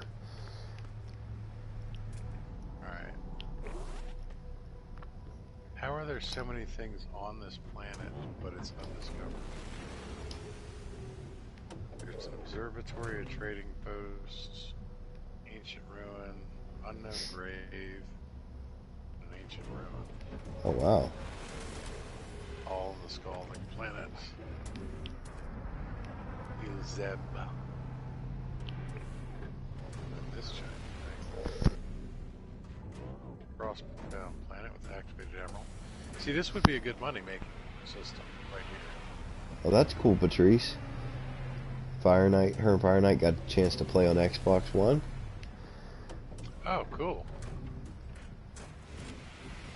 Now if we can, Fire was on Xbox. now if we can just get you guys to join the PS4 nation,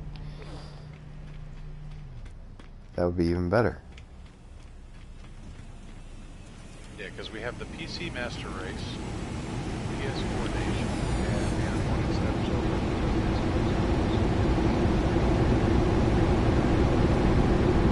I shouldn't trash talk the Xbox. It's actually a pretty decent platform.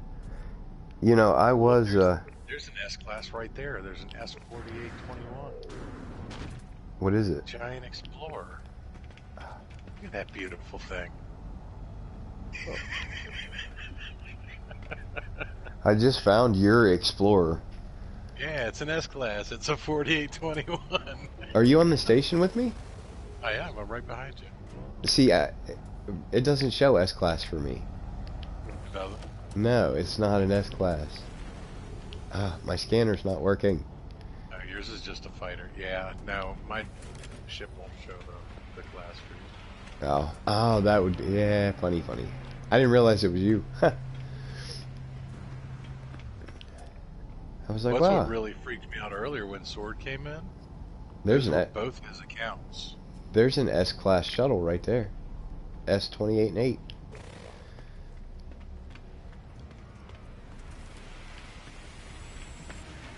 The one you're in front of? Yeah, right here. The Ashes of Fire? See, that shows as a C-21-6 for me. Yeah. Yeah, it's a S-28 and 8.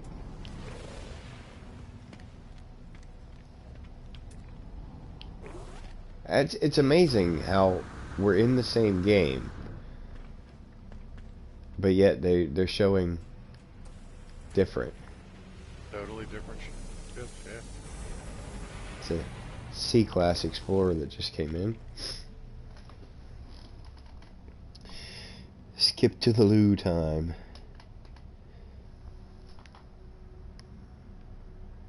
Alright, so the fighter in the back for me is an A-Class. Just leave it off. Oh, I like the wide wing ones. Guess Yeah. That's a B-Class for me. Oh, it's blue too. That's pretty.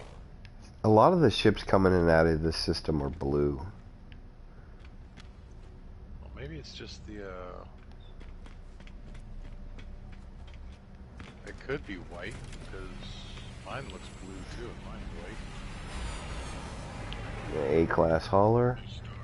Yeah, but yours kind of has that whitish. I mean, some of these, like this hauler that just pulled in, it's blue and yellow, like Yeah, really that's blue. very blue. And that little Explorer is definitely blue. Yeah.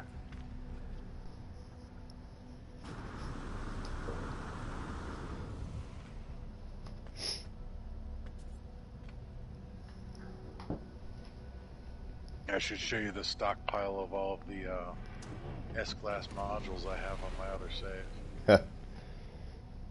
Basically went and I portaled to the squid system, Uh-huh. where the first wave squid. It's not first wave anymore, but it's definitely first rotations. And I just sat there and for 4 hours straight did nothing but scrap that squid ship over and over and over again. Oh, wow.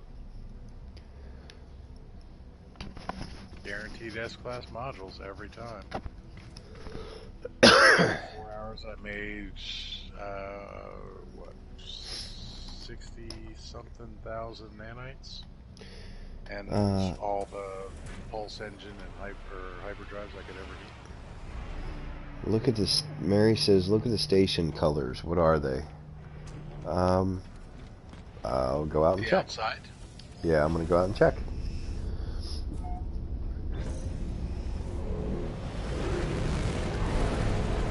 There's your fighter. It is yellow and black with a blue stripe.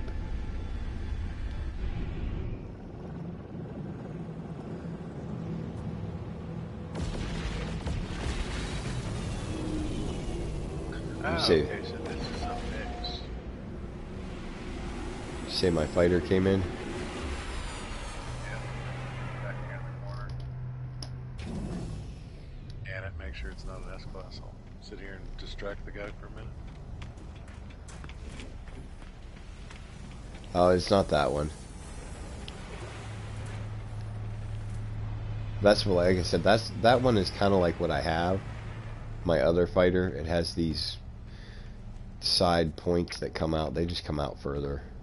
The one I'm looking for is that real sharp-nosed one. With the down wings, the two down wings. Yeah, yeah. Tragic trucker. I know, it's a tragedy, but nobody likes coconut. I actually do like coconut, but not non-alcoholic beverages. I don't. Yeah, okay, let me rephrase that because you're right. A lot of people do like coconut. I don't like fake coconut. Oh no, fake coconut is horrible. Yeah, And and that's honestly, the only thing I don't like about coconut is the texture. it is a very weird texture. There's that fighter again. Same fighter. I got A3711 on that one. I got a B32-7. I'm actually gonna scrap the current fighter that I have. So if another S class comes in, I think I'm gonna buy it and scrap it, just for the heck of it.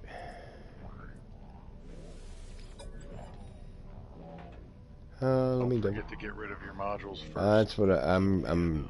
Yep. I am backing out to make sure here I don't have. Yep, there's some rocket launcher, recharger. Yep, just two. Oh, you know what time it is? It's cookie time. It's cookie time? Yeah, Big Papa Timo got some cookies from Grandma for Christmas. Oh. And I'm going to eat them Nice. before the kids eat the rest of them. Ooh, even better, I have chocolate. No, tragic trucker was not sad because of his coconut. He was sad because you killed all those squid. No. Those poor squid. Those poor squid. Oh, and now my inventory is full.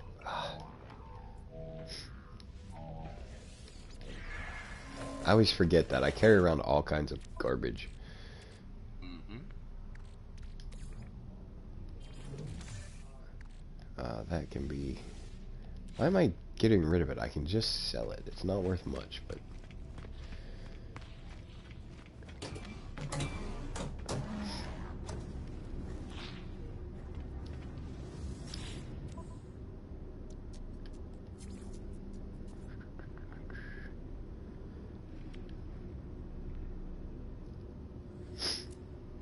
Alright, so one of my aunts made these chocolate-covered peanut drop things. Uh-huh. Oh my god, they're so delicious. Oh, that... Actually, it does sound really good. Chocolate-covered peanut clusters, I guess they would be. I have a terrible sweet tooth.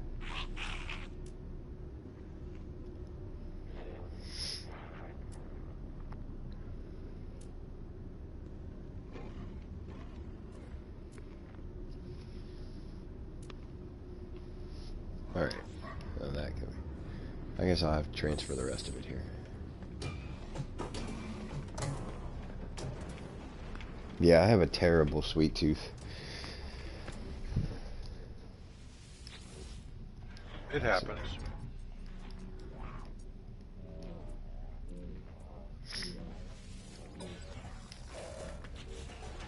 Now I wonder what will happen if I reload my autosave. Nothing. Are the ships all based on you? Oh, that's... I would think so because I'm the host. Yeah. I don't think it would change. Well, it's got to change my RNG. It would at least change what they're coming in as, but they'd still come in under your schedule. Yeah, I would think so. Like I said, it's still... It does boggle the mind a little bit that they're coming in as different for both of us.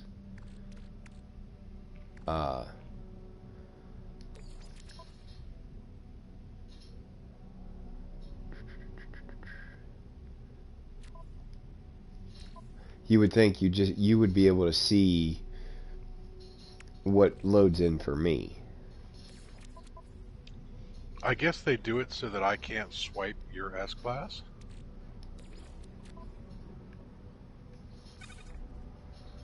Okay. I mean, that makes sense, I guess. So that we have equal opportunity to get it, because it really would be first come, first serve. Yeah.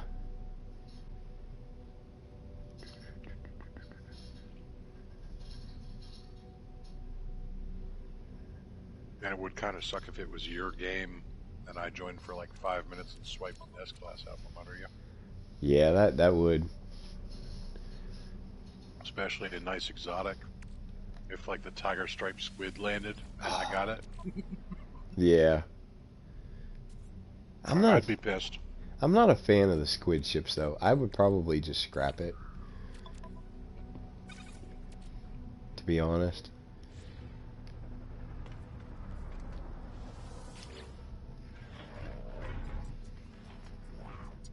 Try buying a new cargo suit slot. I'm completely full, actually. Or no, am I not? No, you're right. What? I completely forgot about it. I can't. How many Yeah, there we spaces go. do you have open? I still have half. I'm only halfway through of my opening up my cargo slots.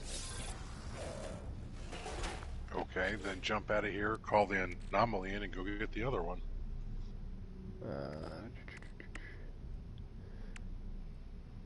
Two per system now.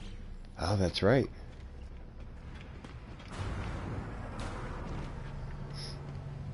What really got me was the other night I was watching Sword Stream, Mm-hmm.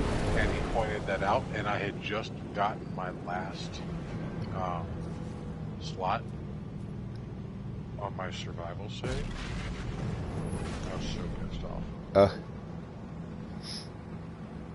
Because what I was doing, I was coming into a system, I'd warp to a system by the one in the station that could do drop pods. 48, 48, and 14. Yeah, you're right. I completely forgotten to continue upgrading my suit. I really do wish they would give us more tech slots. Yeah, that would be nice. So we didn't. I want all 48 of those. I see that they're there. They've got blank spaces for them. It won't be that hard, I swear. Yeah. Yeah, that way we didn't have to take up half of our general inventory with Hazard protection and stuff, yeah. And now I don't remember where to get it.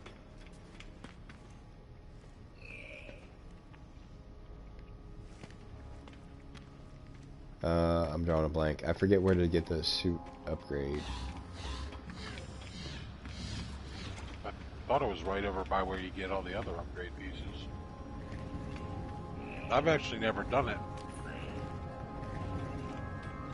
Somebody's about to tell me. And I found it. Yep, it's in the back room. Thanks, Levi. Levi to save the day. Yep. See what the multi-tool is here. Ah, it's a C-class. Nice colors, though, blue and yellow.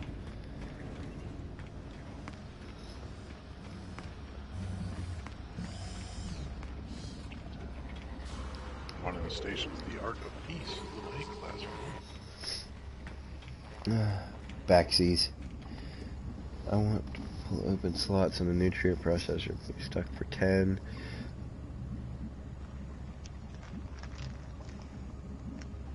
Yeah, that sucks. The pre-beyond ones. See, I don't even have it. And I haven't done the quest either. To get it. It was a weird glitch. It does, occasionally there are things that Hello Games do that don't quite sit right. The nutrient processor and the freighters both kind of punishing legacy players.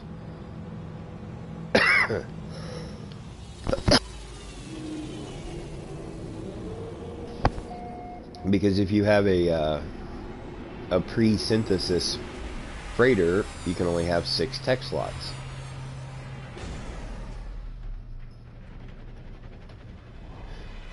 Whereas, if you get it after synthesis, you can now have up to 9. Here's your ship in the back corner. No, it's right up front. Oh, you mean? Oh yeah, there she is. It's an A class. Good, because I'm not ready yet. See, it's a B18-3 for me. It's an interesting color scheme.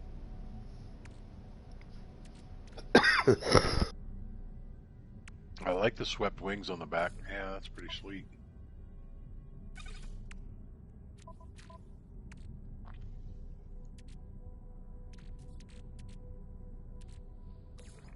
Actually, pretty looking fighter. Yeah, I like it.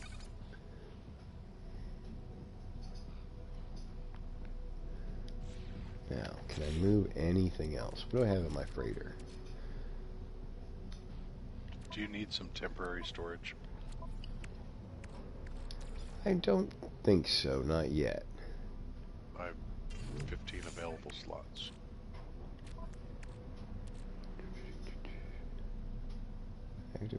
Or I could just start throwing crap at you and fill up the rest of your slots. Yeah. 73 chlorine.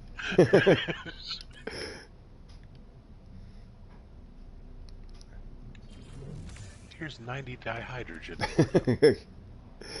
Or I could really fling poo at you and send you the 6 facium. That's your ship again. Oh.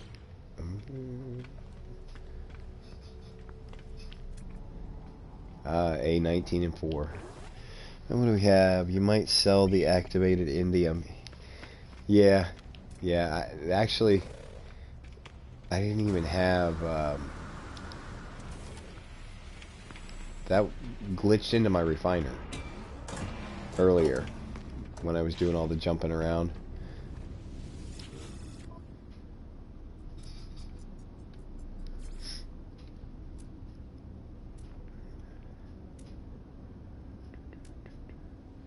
Yeah, activated indium. An entire stack. I didn't realize I had that much. Wow.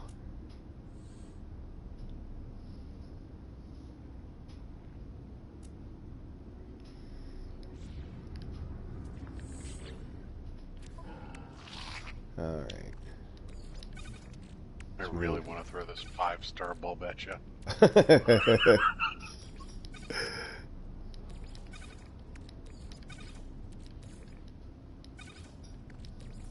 That would just be mean. Alright, I have enough to scrap my current ship.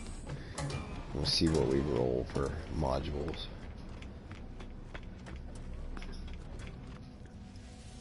Oh, hey, he glitched out on me. Uh-oh. So the Starship guy has hermetic seals, antimatter housing, microprocessor, wired moons, O2 filters, salt refractors. Apparently... What? Apparently the slots I have... 2, 4, 6, 8... I have 10 open slots, and apparently it's not enough. Wow. Okay, I can combine that. And get one more. What's really funny is this merchant up here that normally sells the ship modules. Uh-huh. He wants 104,309 nanites for drop pod coordinate data. Wow. Don't buy any. I have a bunch. Oh, I have plenty too, but it's just funny that his regular prices are in nanites instead of units. Yeah, and... So like 59,000 for nitrogen salts. Not a bad deal if it's units, but if you're paying in nanites, that's a little pricey. Yeah. That's kind of crazy, actually. Yeah, I love glitches like that.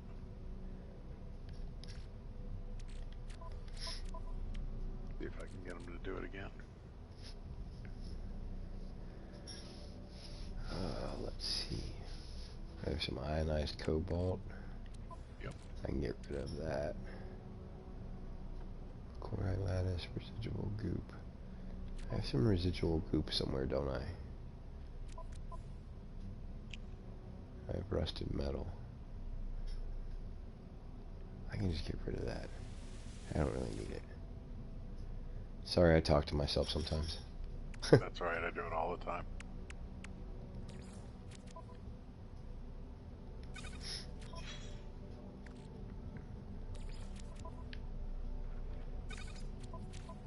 It is a very common occurrence for me. Well, that's good. That's no free slots of ship inventory. I didn't want to put it in the ship inventory. I wanted to throw poo at Fear the Reaper. Man. That's right. I literally threw poo at you. Yeah, yes, you did. So that's one of the other funny things about 7 Days to Die. There are human turds are a resource in the game. Why did I... You know, I don't need any of those modules, right? You can just destroy the poop. I won't be offended. Well, I was actually talking about the S-Class modules you just threw at me. Did I throw S-Class modules at you? Yeah, well, somebody did. Because I just got a bunch of S-Class modules. Did I just glitch a bunch of S-Class modules your way? You might have. Were they pulse engine and hyperdrives? Yes. What about shields? Did you get any shields? I'll have to go in and check. I was actually coming in to clear some inventory space. Yeah, I apologize. I didn't actually throw any of those at you. I just threw poo at you, and it glitched over some of the S-Class modules that I have in my Starship inventory, but I still have them. I didn't lose anything. Well, now wait a minute, because it does not show up that I got them. That's weird. Yeah, I didn't. If it glitched them to you, hey, power to you. Merry Christmas. It didn't. That's what I'm saying. It popped up on my screen and said that I got them, but I didn't actually get them. Oh. Did you scrap your ship? No, I have not. I have not scrapped it yet because apparently 10 spaces was not enough. Yeah, definitely get rid of the poo. I don't think you need the poo. I got rid of it. Nobody really needs space. You use it for something, don't you? Yeah, it's used for all sorts of stuff, particularly when you're making things like sweetened compost and enzyme fluids and what's the other one? I'm drawing a blank. Alright, here we go. I did get a bunch of stuff from the... Jeefus. Buddy. Jeffus lives. I've been streaming for almost 12 hours.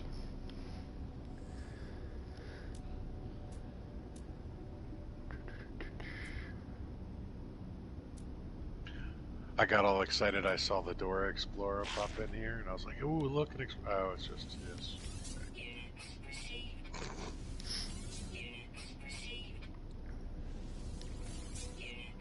I get a good look at yours though in the proper light though. Oh, I got a storage augmentation module. I have a bunch of those too. Nice. That's where you make your most money off of scrapping ships. Yeah. Once you get up to that 44, 45 slots, you're like 300 million a piece if you bought them. Alright. Oh yeah, there's my... There's my ship that just showed up. What did I get for modules? Shield, positron, or cyclotron, positron module, phase beam, photon cannon. You got 5. Here comes the exotic. Alright. If you want to scrap an S-Class. I do. Now that I have the space, I can buy one without... Distraction. Oh, that's blue. Mine's white. It is. Yeah, the one I have is white. The 16.4. Yeah, it's not spectacular. No, it has high damage potential considered or compared to the core. Let's see. What is installed? Launch system recharger. an efficient You're going to thruster. get wiring looms, anti-thrust, or antimatter, tritium, and... Oh, what's the other one? Gold? Cobalt mirror. Cobalt. Cobalt mirror. That's what it is. I should know that because I literally have hundreds of those dang things now. Just from scrapping launch efficiency thrusters. 8.4 million is what it's worth.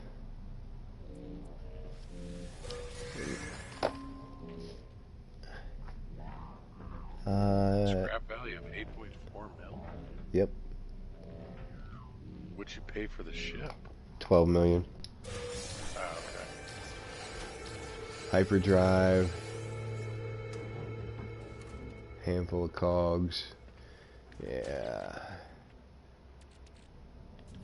Oh, at least you got a hyperdrive out of it. Yeah, I got a hyperdrive, a pulse engine, two storage augmentations.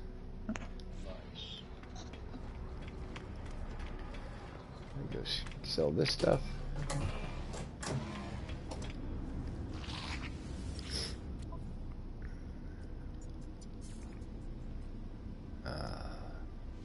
Get rid of the cobalt mirrors.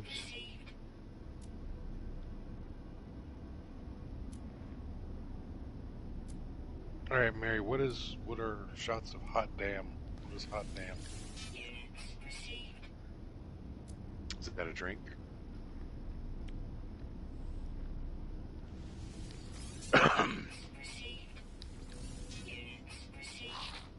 Did you scrap the exotic? I did. Why is it still sitting there? Oh, that's Uh-oh. dangerous. Why is that exotic named Dora?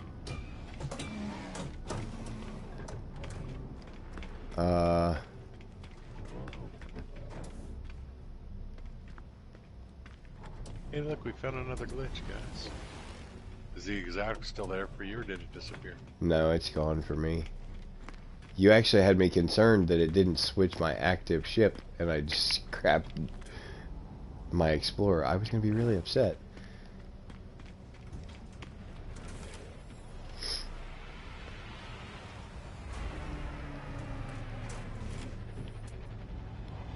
Alright, so that exotic is still there for me, and it is named Dora.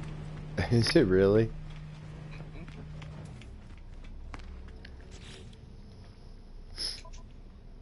It's a little disconcerting. Yeah, that might be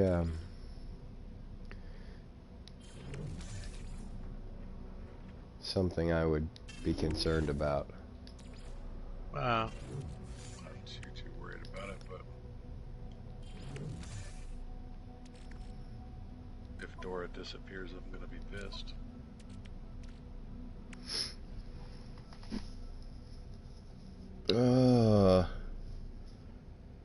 Tragic trucker leaving?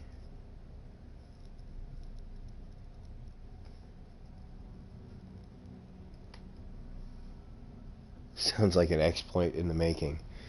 I just gotta... Did I just now get... Yeah, I just now got your picture that you sent. Or did you send me a picture of the Dora Explorer? Or Dora Exotic? Of the Dora, which is gone now because the hauler landed on it and it went poof.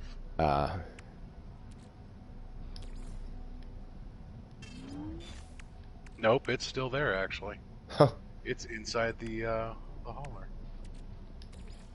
And nope, now it's just sitting there all by itself. I wonder if I can touch it.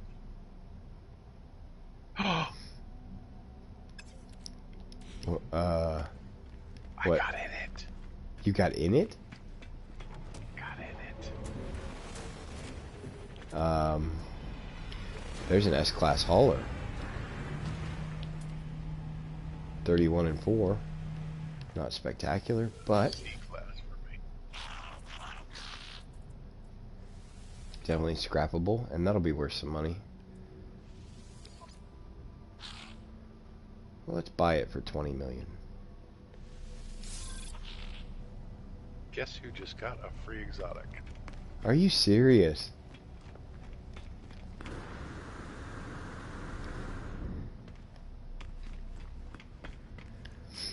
Boop. Emergency warp unit to scrap. Efficient thrusters to scrap. That is really, really weird. Yes, it is. So I am currently in an S-Class exotic named Dora. That With the exact same build out and inventory as my regular Dora. And this shuttle just landed on my head.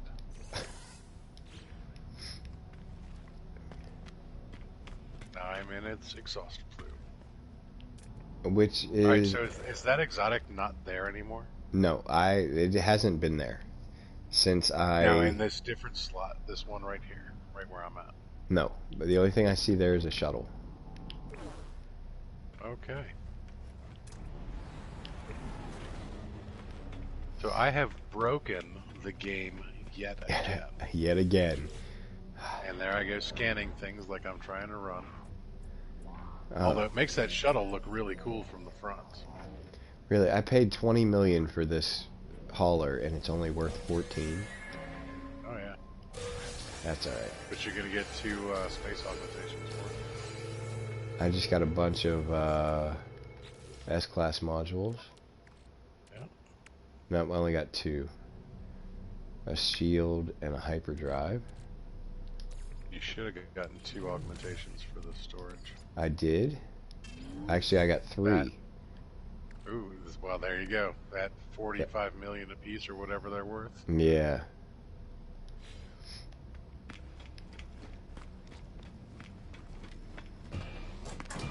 Alright, do you remember the movie Hook? Vaguely. I haven't seen that movie in forever. Alright, well there's the character Rufio is like the new Peter Pan because Peter Pan went away and grew up. Right, right. The shuttle looks kind of like Rufio with really tall spiky hair because the exotic's sticking out of the top of it. It actually looks really cool as a shuttle now with this exotic in its back.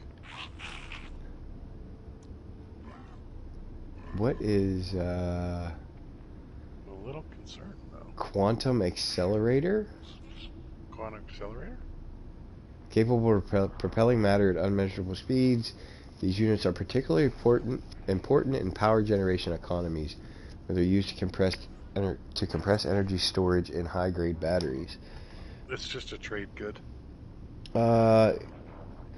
Tragic trucker. Well, let me back up here. Nope, you're not leaving. Patrice Marie says, Mary, I remember those good old days of Hot Damn. What was Hot Damn? Hot Damn is cinnamon liqueur. Okay, Hot Damn is basically the same thing as Fireball. Gotcha. Which Fireball is awesome. But hers is 100 proof. Yeah, Fireball's not 100 proof. What you got in it? Yeah, Mary was asking if you got in the exotic. Yeah. I'm literally flying around it right now. Which I still can't see, by the way. Tragic Trucker, 6 miles to go. If y'all still aren't going, I may join y'all. You know what? 6 miles to go. We'll probably still be here. While Big Papa Timo isn't. Yeah. And while Big Papa Timo is enjoying his stolen exotic.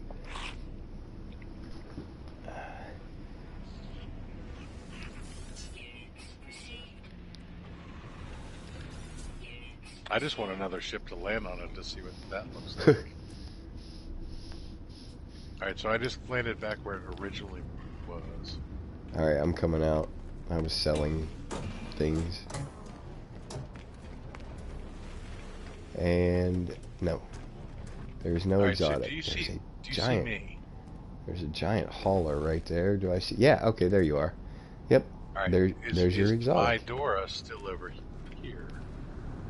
Yes, your Explorer is there, and now your exotic is there. So you do see the exotic? I do now, Okay. yes. Right. Yep. So when I take off in the exotic, it looks just like the exotic, right? Yep. Yeah, you just took off. No problem.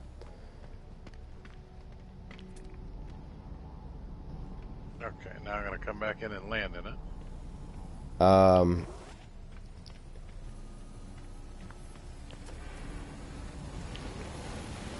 many ships do you have in here? 2. 3. 2. You have the exotic that you just landed. You have Dora. And then you have a hauler in the back. I have a hauler in the back? Yep. It is. I have a hauler named Dora.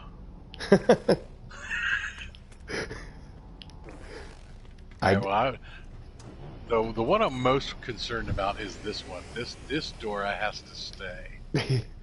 Either if one. this Yeah. Dora goes away, I'm going to be a little upset. That Dora just left. Yeah, I just flew away in that Dora. Yeah. Yeah. Now you're literally like stealing every ship that comes in.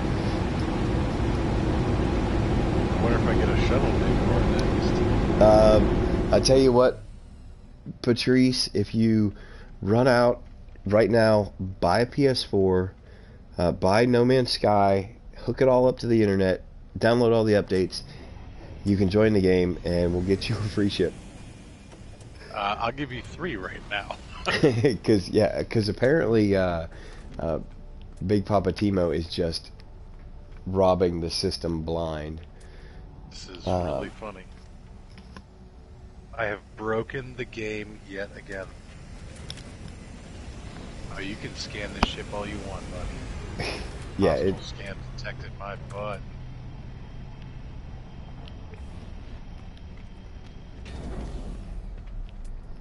Alright, so they all have the exact same inventory. But, yeah, that is strangely disconcerting. I really wanted a shuttle next. Well, give it a minute, and I will, yeah, Patrice, she's on it. Yeah, I'm sure you're gonna go spend $400 just to get the free ship. Oh, come on, Walmart's open 24/7. You can do this. I'll stick around for another 20 minutes until you get back. Yeah. Alright, so, just out of curiosity, because I actually don't own an exotic on this save. I'm a little worried, actually. I don't want to lose a ship. Yeah, I know, and that's why I said it's strangely disconcerting.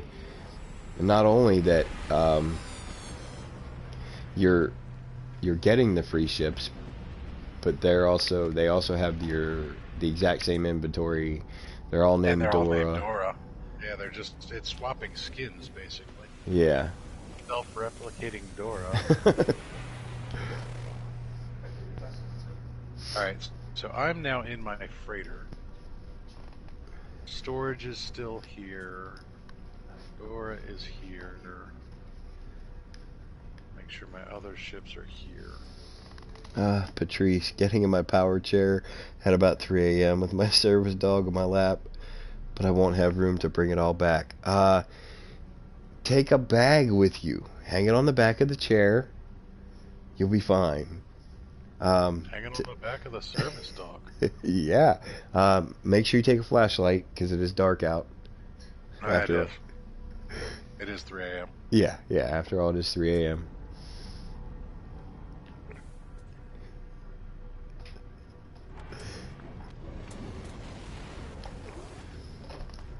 Right, what else can I rob from this system? Mary Lizzie, how much inventory does the service dog have? Got at least 5 slots in that dog. Yeah.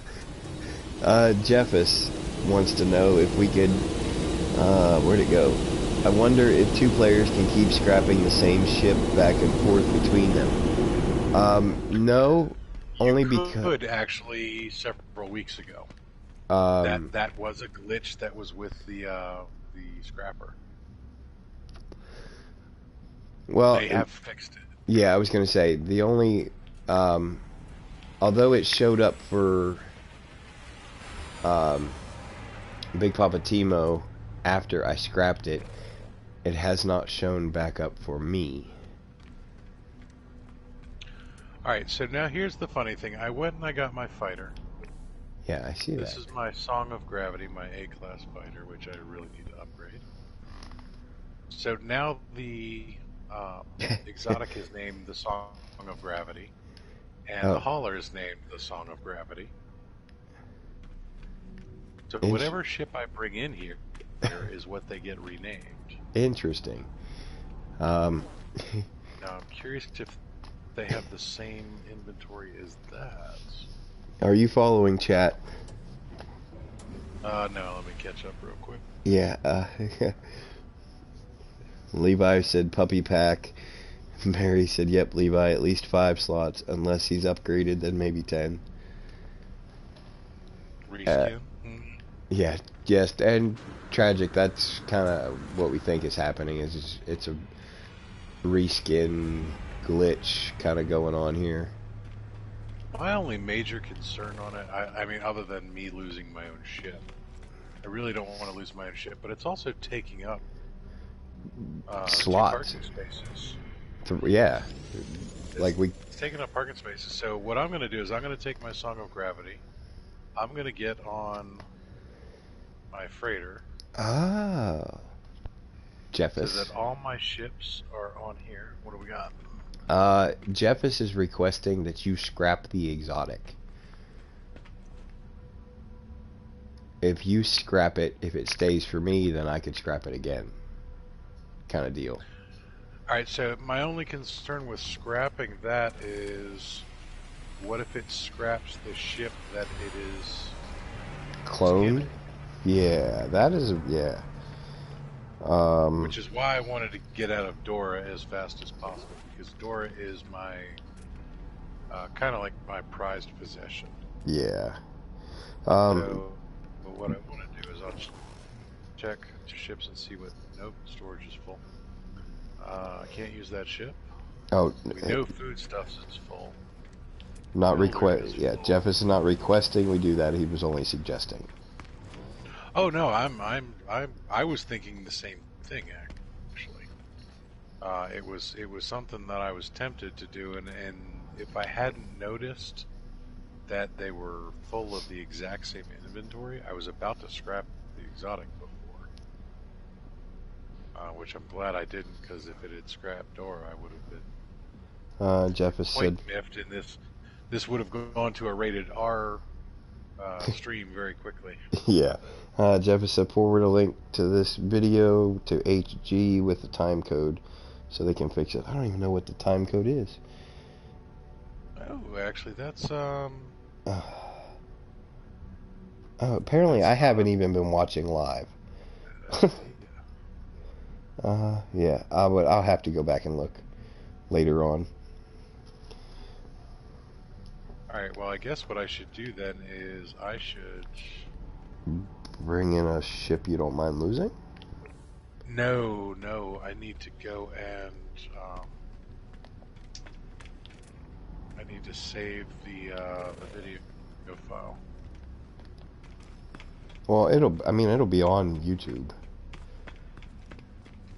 I'm not recording my gameplay. Okay. Well, I mean, even though I'm it's gonna not... save the last hour of my video clip okay. so I can forward the video to them. Providing it actually works. I mean, it's already glitched because you got them for free anyway. Kind of.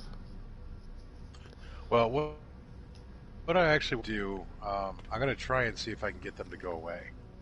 So Okay. you still see the hauler and you still see The the exotic. exotic, correct? Yes. Yep. What names do they have? Let's see. Actually,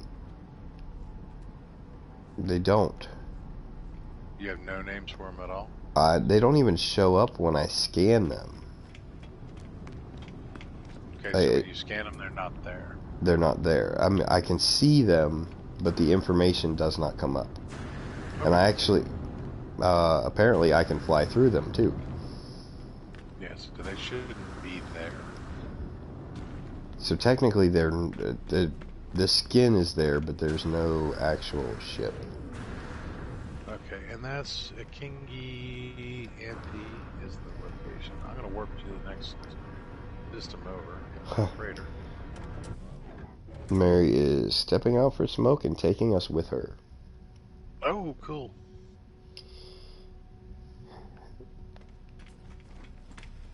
I get asked that question a lot too, Mary. Yeah, me too. And the answer is not as near as much as I should. Okay, now everything is gone. Good. Yep, now we're back to normal. That was kind of a weird glitch, though. That was kind of a weird glitch. Because even though they weren't actually there, they were still taking up space. Well, yes and no, because that one shuttle did land on the exotic. The first time, yeah, but after that, nothing landed in those spots. True, but I also moved around a lot. Yeah. Alright, so now what I'm going to do is I'm going to get back in Dora. Because that's my favorite ship. Dora. Dora. Yes, I know the song too. Well, when you have... having small children.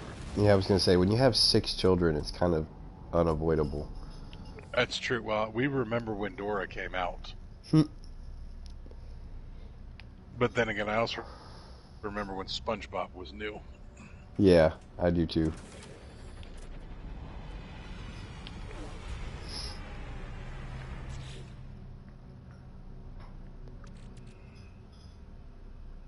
Alright, now I have landed in the space station of another station. And there are no ships here other than Dora, so they didn't follow me.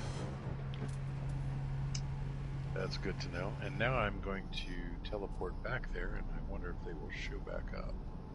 That's an I'm hoping they're A-class just holo. gone. I'm hoping they're just gone.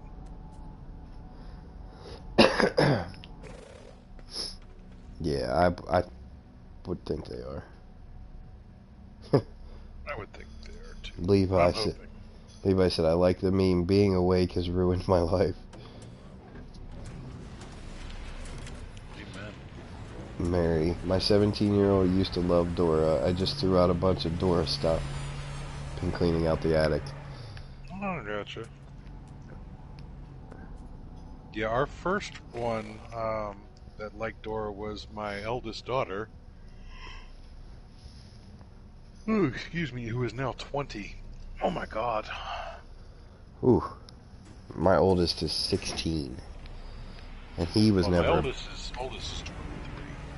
Yeah, my oldest is 16, and he was never a fan of Dora.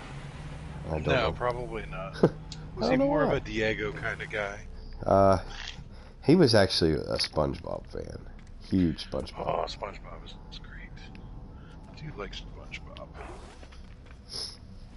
Alright, so I should be back in the station now. Yeah, there you are. Mary, my iPad lock screen says, I hate that part of the morning when I have to get up and participate in real life. True story. What the heck was that?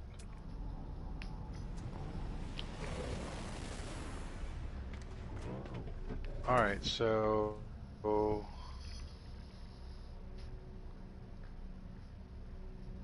this Explorer back here is smoking like it's about to explode. Not on my screen. The B class is not smoking? Yeah, it's C class for me. 15 and 3. Yeah, this is kind of funny. Alright, now that it took off, it stopped smoking. But the other thing that I noticed why I said, what the heck is that, is when I came over, something disappeared from this front place, or front space, yeah, English words. Words. Words. Words, Timo, words. Let's see. Yeah, gotta love multiplayer, right? My girls are 22 and 17. She'll be 18 in February. God, I'm old. No, you're not. That's not old. What would you say? You'll be 22 in February? Yeah, Young. yeah.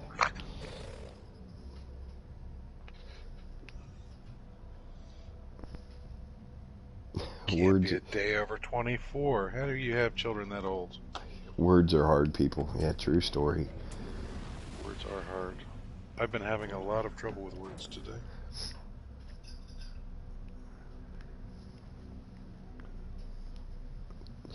Tragic Trucker is silent, so I'm assuming he's parking and firing up the old PlayStation. Oh, that is a giant hauler. A 30 and 4.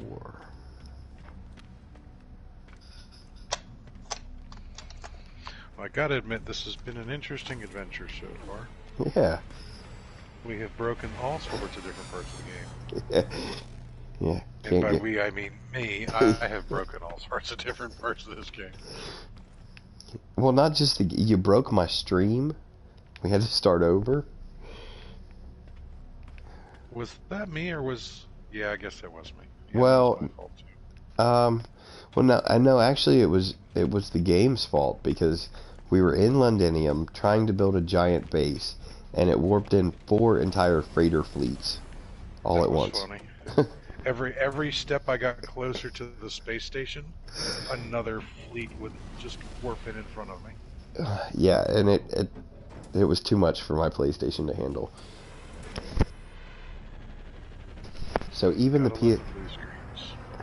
PS4 Pro has limits. There's my fighter again, but it's only a B. Which is actually kind of funny because I didn't blue screen on that. Yeah, I did. Yeah, well, you were the host. Oh, Mary, I'm 44 with the body of an 80-year-old, 2 autoimmune diseases, and a genetic disease that destroys my joints and causes early osteoarthritis. But I don't look a day over 30. Nice. Well, that's great. I would recommend Monty Python's The Life of Brian, and always look on the bright side of life. Absolutely. Just got trailer chopped. Got to check in real quick. Yep. See, I figured he was there. Patrice, my son will be 36 in April. My granddaughter will be 8 in March. I'm young at heart, but body is old. You know the way I see it. We're all still playing games. We're all children. It doesn't matter how old we actually are. We're all children at how heart. old you act, and I act like a child, so I'm definitely... Yep. Yep. I'm right there with you. I've got better toys than some of my kids. The only difference is our toys get more expensive. That is true. That is true. Although my oldest, he has a nicer truck than I do. And he has a better computer than I do. And he has a better PS4 than I do. I think it's time for some dad privilege there. No, I'm very proud of him. He's set very specific life goals and worked very hard to achieve them, so I'm very, very happy for him. Well, that's great. I want the nicest wheelchair when he finally puts me in a home. Yeah. When they lock me in the corner or whatever they're going to do with me. Make sure my wheelchair has rims. Rims that spin. I want spinners. You want spinners. I want spinners. I want spinners. I want to go to the chrome shop and get some spinners. Yeah, see, I agree with Mary. Time for that boy to upgrade dad. Show a little love. He shows plenty of love. Drop a new gaming computer on him for Christmas.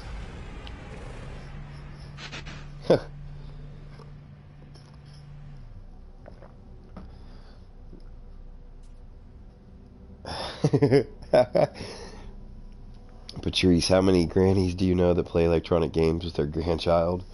Not enough. Not enough. Not enough. I only know one other. And Mary wants LED lights under her. She wants underglow under her chair. You want ground effects. I see how it is. Yeah. She wants ground effects. That can be done. If I get the chrome spinners, you can have the ground effects. Here we go.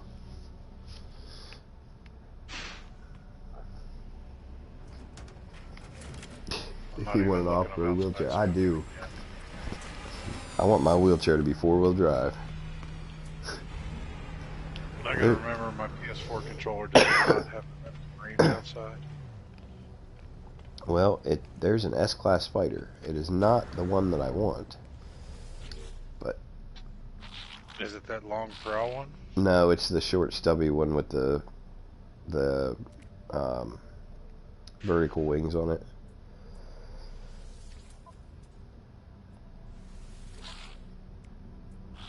Keep talking to him for a minute.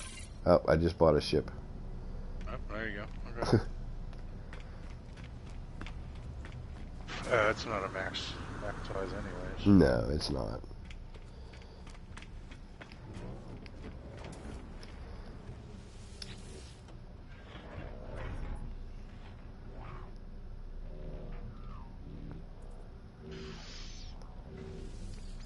My neighbors probably think I'm absolutely nuts. I'm standing outside with the headset on, a PS4 controller in my hand, smoking, talking to somebody, and looking at a YouTube stream on my cell phone at the same time. Nice.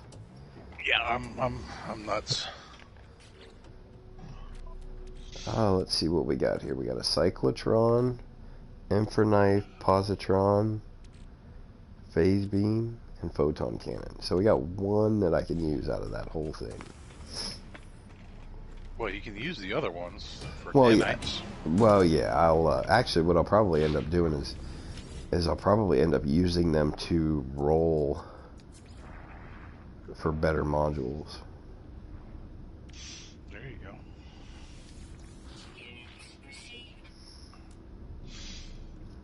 I should actually I've been meaning to post a video on that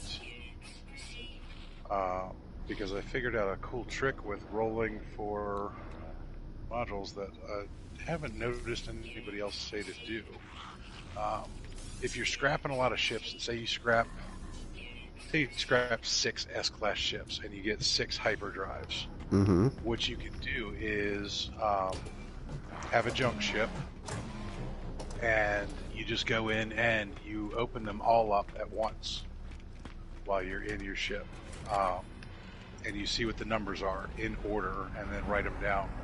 Like, say number 1 you get a 201 for a hyperdrive, and then the next one is a 236, and then a 205, and then a 248 or whatever. Right. Every time you open them up in the same order, it doesn't matter which one you chose, it's numerically which one it is. So you can see like 10 in advance what they're going to be.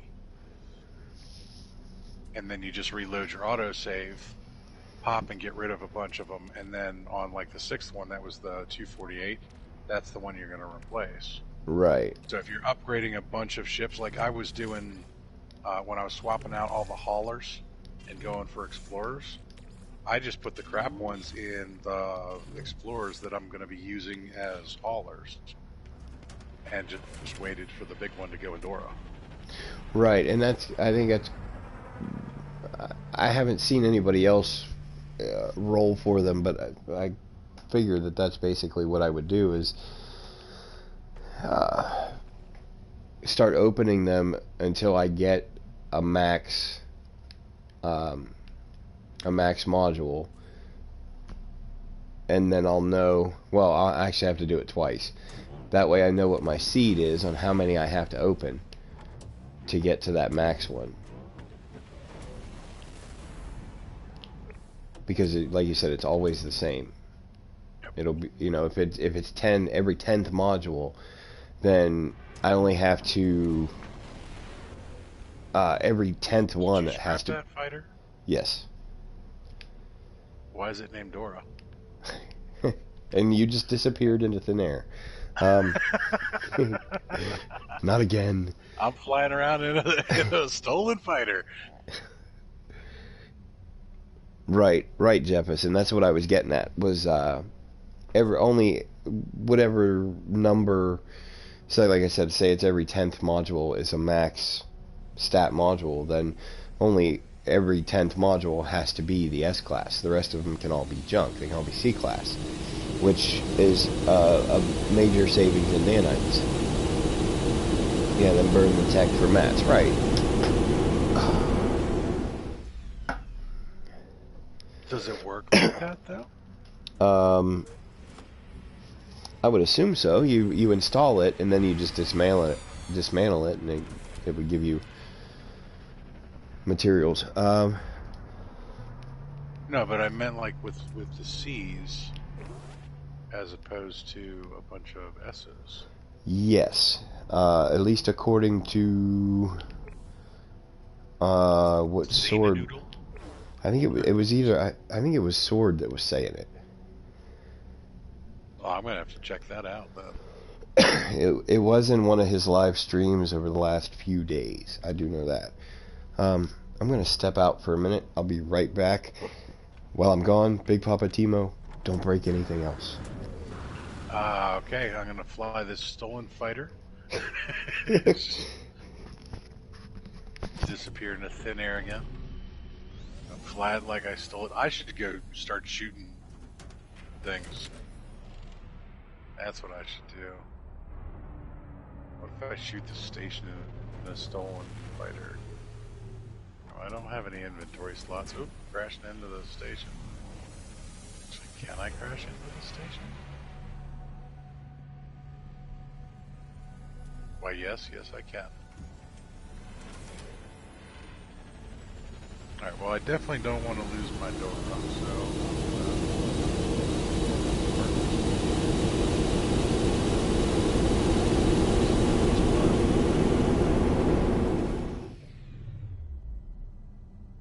Get back in Dora. There we go. Alright, that's an A class.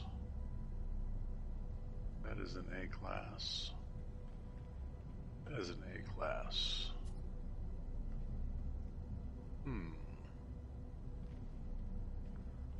How many ships do I have? I think I have 5.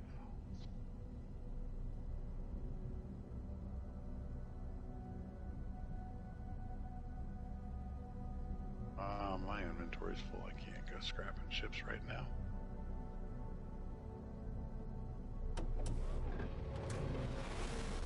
Alright, so I'm going to try and clear the tarmac here and get rid of that goofy ship.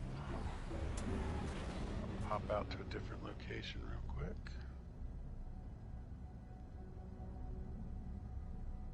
On bets.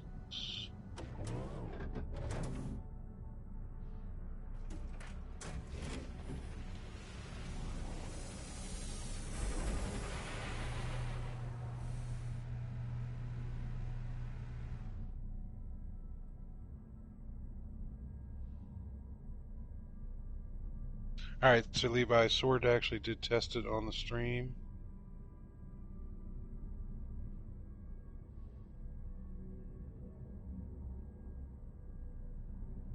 And you retracted that message.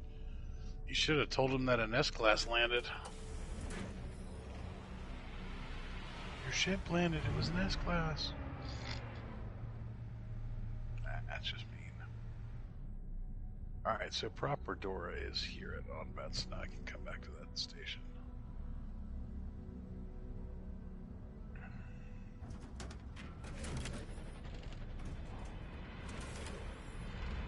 Gotta remember what the name of that station is. The Kingi Ampi.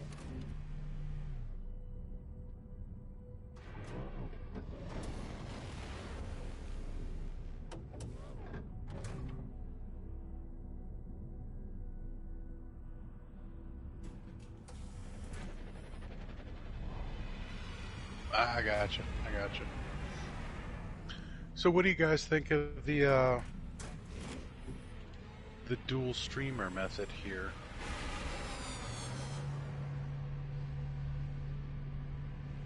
Does it make it a little bit more interesting than a regular stream, or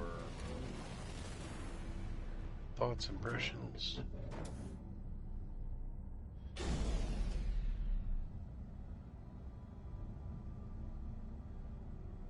Boy, I'm definitely causing glitches in this system.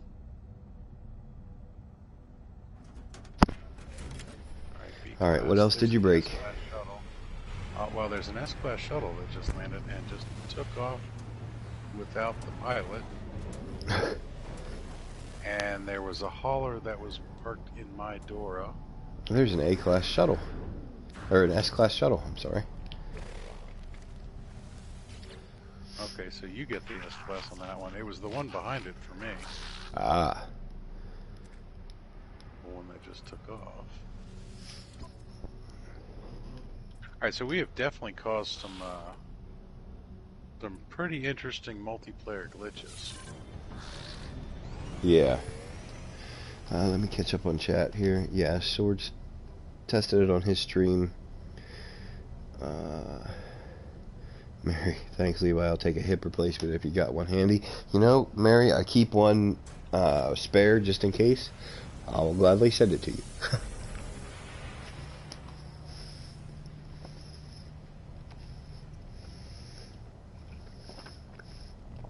All joking aside, we actually have an orthopedic manufacturer here in Johnstown that makes hip parts.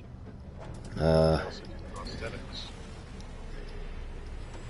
I just thought he might see it before he was out to smoke. Yeah, your ship landed. Oh. Did it really? Yep. Oh, man. Was it an S-Class? It doesn't matter. If it was an S-Class for me, it wasn't for you. You're right. And since you just got the S-Class shuttle, I would imagine no. No, it probably wasn't. Right, yeah, I agree. Patrice, yeah, I'm having a blast collaborating with Big Papa Timo here.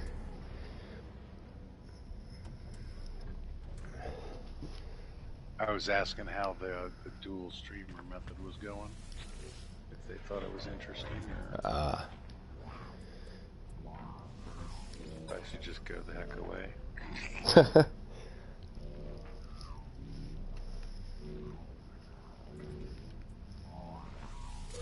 know, I could be ruining your stream. I don't think so. I'm glad you decided to pop in. Oh, it's been a ball, dude. It's been an absolute ball. I'm having a great time. I am up way past my bedtime, but that's okay. Sleep is over. Sleep's overrated. It is. I'll sleep when I'm dead.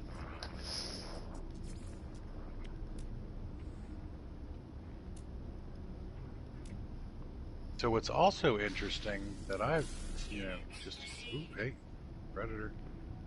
Ah, big predator. I don't care. I'm on this guy. I keep thinking I'm on my survival save where they can actually hurt me. Oh, yeah. I just turned around and hit him with a scatter blaster and blew his face off. I forgot I had a scatter blaster. Got a thermal protection S module off that damaged machinery. Oh, nice. There's another hyperdrive. What I was about to say, though, is what's interesting is that we have the Western Pennsylvania crew on tonight. Yeah, yeah. What are the odds of that? Yeah, I was kind of shocked when you said you were from Western Pennsylvania. Yeah, I had no idea you lived in this part of the state. I knew you were from the Northeast because we were talking about weather.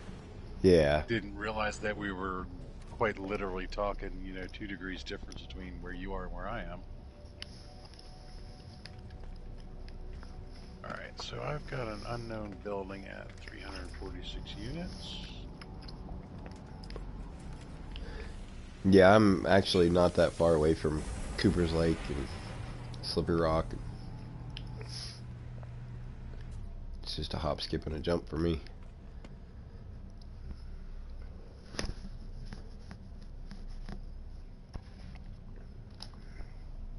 Alright, this is just the sheds.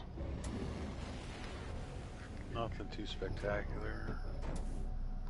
Got two beautiful plant deposits here, though. One sodium and one oxygen. 30 plants apiece. Oh, wow. That's always nice. Those big clusters. Mm-hmm.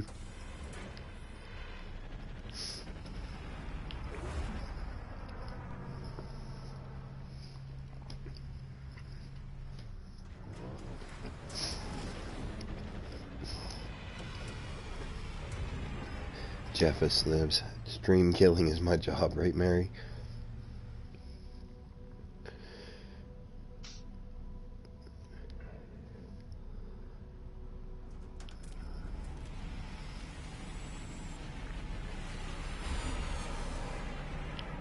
Got some sac venom here.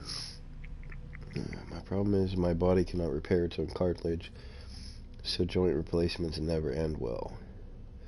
Well, That sucks. yeah. That's terrible.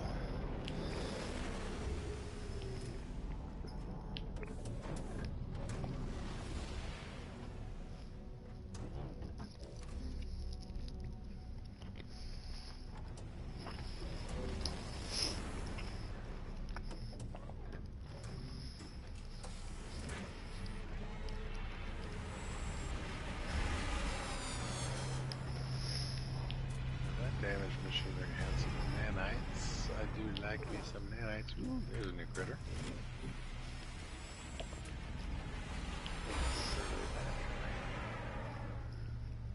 Incoming blizzard detected. Okay, I have lots and lots of cold protection. I actually, when I first started playing, my first planet was a frost planet. But I've always had kind of a soft spot for them. Mm-hmm. And for the longest time, a lot of people were avoiding them for some reason. And so like with the UAS stuff like that, nobody was building on frost planets. So to keep from overcrowding different planets and stuff like that, I would jump into systems that everybody else was building in and then grab whatever the frost planet was and build my base there. And then Sword started using a ton of glass for his builds, particularly for the biodomes and everything else like that. So I was making these massive frostwort farms, and he would go in if he needed frostwort put in any of his bases. I'd just sit there and go in for him and plant them up for him, because I'd normally be carrying 20 or 30,000 frostwort at a time. Wow. I tend to go fairly large on my my resource deposits and stuff like that. Right. Like, I started this stream with just over 2 billion units, and I've got 2.644 right now. Just because I went to 2 of my farms for activated indium.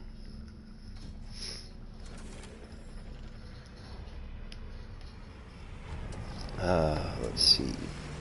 It is what it is. I deal with the only way I know how. Laugh and a grin. That's the only way you can do it, Mary. Just smile and do the best you can. It is unfortunate. Okay, so this is an S-class. Nope, that was my ship. Alrighty, so Big Papa Timo is getting tired. I thought I was scanning the shuttle next to me, and I got all excited because it was an X-class. It's really a C-19-3, but I thought it was a S-4821. Yep. Gotta use the bifocals for them to work.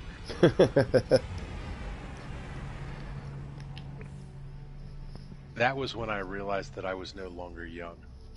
I went to the eye doctor 2 years ago, and he's like, you know, it's time for some bifocals. And I was like, but those are for old people.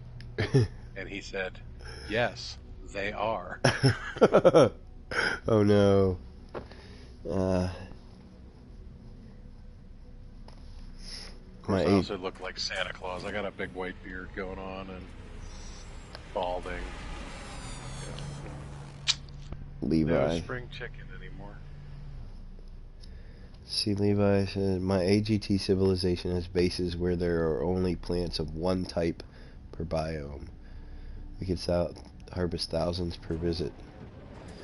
Yeah, that's what I was doing, Levi. I was going on to the frost planets and then free planting frostwort, so that you'd go to the base and it would almost lag you out on a PS4 just because there was so much of one plant. Oh wow. Mary, I'm sorry you got your first bifocals at 30, dear. That kind of sucks. My daughter actually got her first bifocals at 10 years old. Oh, jeez. She has a condition, I can never remember what it's called, it's one big long word, that if she closes one eye, the other one cannot focus.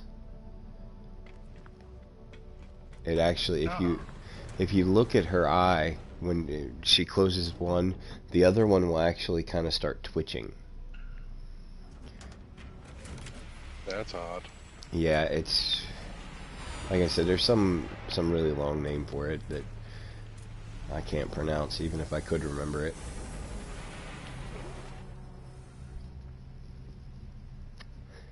But unfortunately, she has to wear bifocals. And they're hoping that she'll actually grow out of the bifocals and into normal glasses.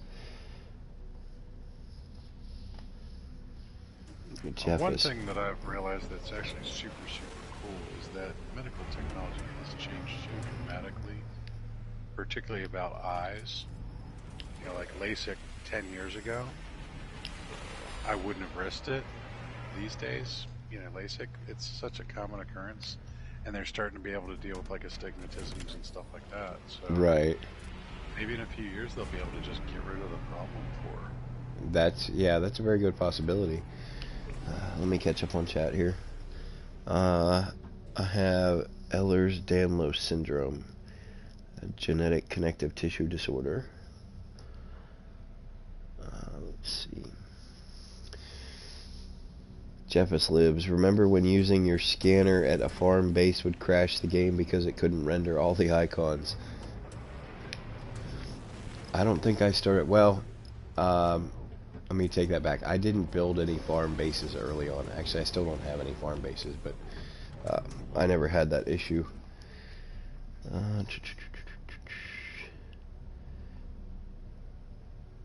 Patrice Marie, wait for the next step when they change it to trifocals. I passed that level, now into cataracts. Then we'll talk about being old.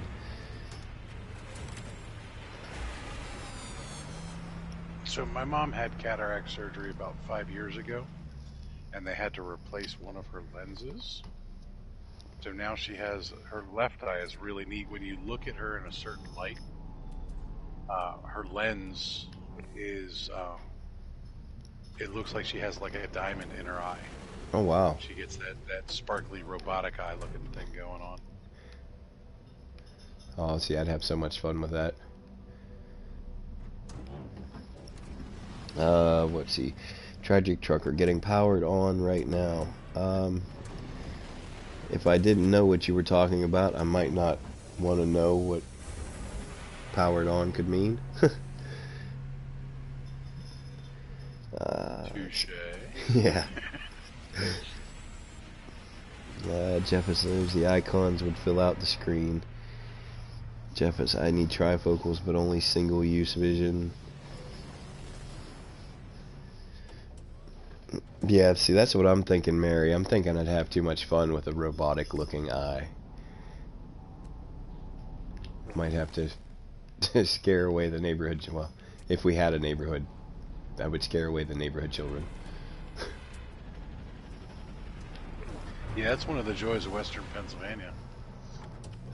Yeah. 2 miles in any direction, and you're in the middle of nowhere. Yeah, which is where we are. I do have neighbors, but they're not real close, and they're not. I mean, we all generally just stick to ourselves. And when we moved out here, actually, there wasn't even any high-speed internet. We had dial-up for years. I think it was probably 3 years before there was even any mention of us getting internet out this way. And what happened was, here's the thing. Basically, if you go onto a certain website and you fill out this petition, if you get enough signatures for one area, then the government requires a service provider to provide high-speed internet access. And we got enough signatures, so the state pushed all of the local providers, which happens to be only two, for one of them to get service out here. And one of them is Verizon. They have fiber optic not too far away. So Verizon basically sent us a letter and said, hey, we're looking at putting fiber optic service in your area. Would you mind if we leased a spot to put our node? So they did. They actually leased the very bottom corner of our property to put up a box, and all the connections there, and then they never did anything with it.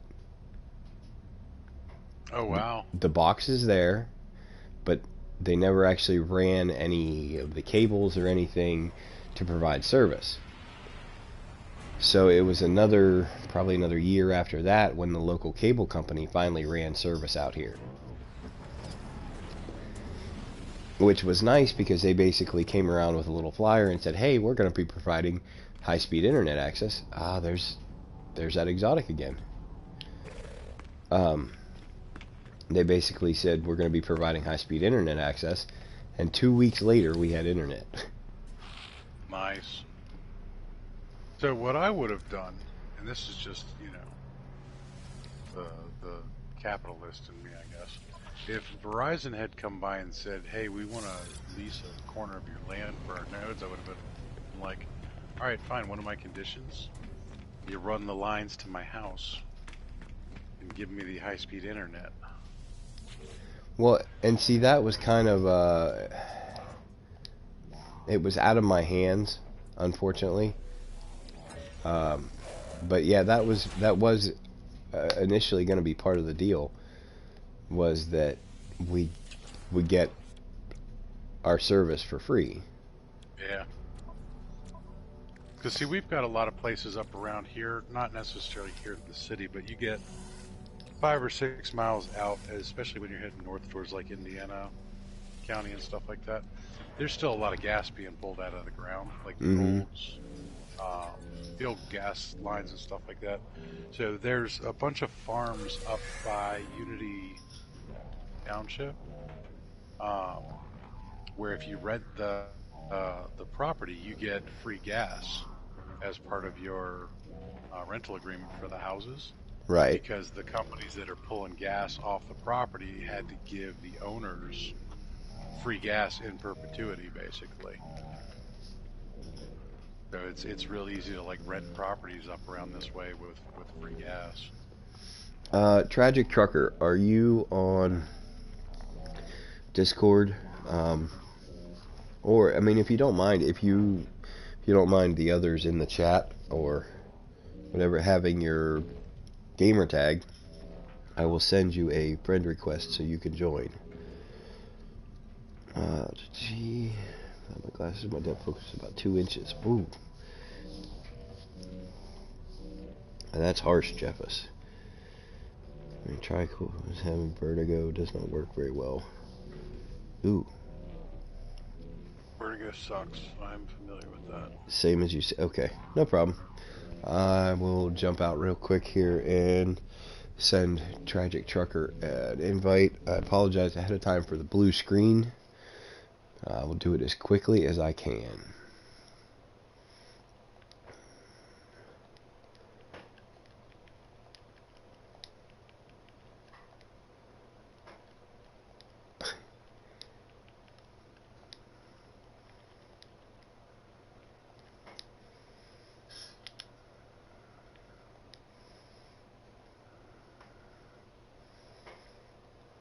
Going on. Ooh, look, feline liver. That's the predator that tried to jump me. He's got the scatterbrain bastard to the face. I should actually check to see if I'm missing any build tech on this guy. Alright, with that, Tragic, you should be able to join my game. And I will send you an invite to the party chat here. He's such a private individual until he's not. Well, I don't want anyone else coming in, I guess. No, I gotcha. I gotcha. I mean, don't get me wrong, I know who you are. See, like, Tragic Trucker is pretty much straight up honest with his gamer tag. He is Tragic Trucker. Yeah. Well, see, I'm actually going to change my gamer tag. I just haven't had a chance to do it yet. But I get Hyperdrive and Pulse Engine. Alright. Yeah, I need to change mine to Big Papa Timo. I thought about actually getting a separate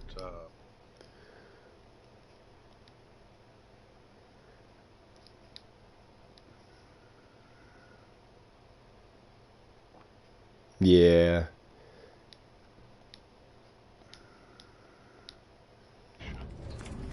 you know, that 5-year-old, she likes to eat.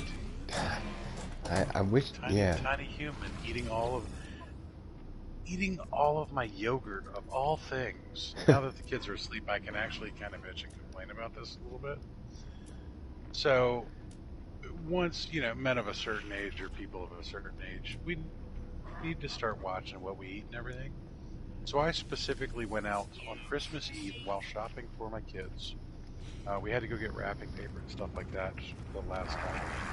So while we're out there, my wife and I are shopping, and I get yogurt for myself to help my digestive, system, because I'm getting older and I can't just eat a bunch of barbecue wings and not pay for it anymore.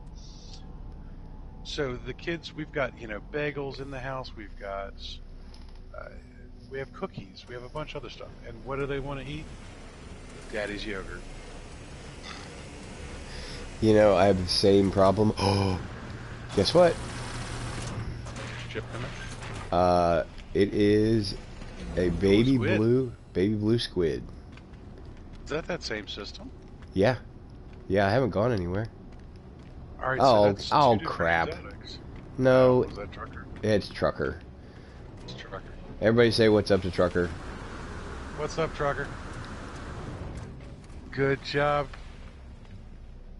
You've been punked by Tragic Trucker. Yep. I sent him an invite, a mic invite. I thought he joined. Apparently he did not. But yeah, that's a tiger stripe squid that he's showing off there. Yep, we got you now.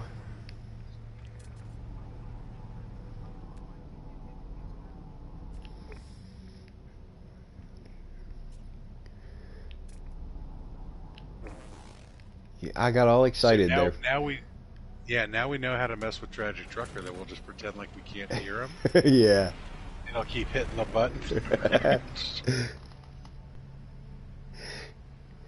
I know. I was gonna say the same thing, Jeff. It's two exotics in the same system, but I was getting ready to kill that squid. That's actually exactly what I was about to say too. And then he's like, "Oh." Oh, I was gonna.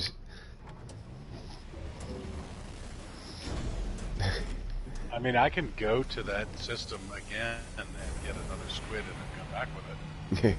Yeah, I mean, And scrap it. yeah.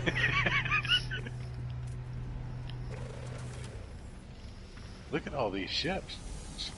There's ships everywhere. Now, see, look. That hauler had the balls to land on top of Dora. It just did. took right back off. It took right off. Wow, yeah. It didn't even stop. No, I guess we're taking up too many spaces. Or I broke something else. And actually, I figured out I did break something else. Uh-oh. So when I tried to teleport here from the other station, it pulled up a ship, like I was offering to buy the ship from somebody. And until I said leave, it wouldn't let me teleport. Like it was going to negotiate the price of me teleporting over here. You just can't help yourself. You have to break everything. I know. I'm gonna. I really wish that it would let me play my other save on here, because my other save, I have a really good fighter that's all decked out and ready to go for like freighter engagements. And I just want to like start shooting these freighters outside. See if I could break stuff. Next time, you know, 4 freighters start popping in on me, just start shooting the crap out of them. Yeah, see, I didn't even think about this being a legacy save before we got started here. That's no big deal, but it's just something else I'm going to want to test one day in the future. You know, like have you get on something that is a newer save after post synthesis or something like that. Yeah. And then see which save it puts me in. It'll definitely be my survival save, because I'm not going to give you the chance to kill my permadeath. Yeah, probably don't want to stream with me for permadeath with all the crap that I'm breaking. But I don't have a permadeath yet, so don't have to worry about that. So in case everybody's forgotten, because it's been so long, this is the ship I'm after. This pointy-nosed blue and silver freighter, or fighter.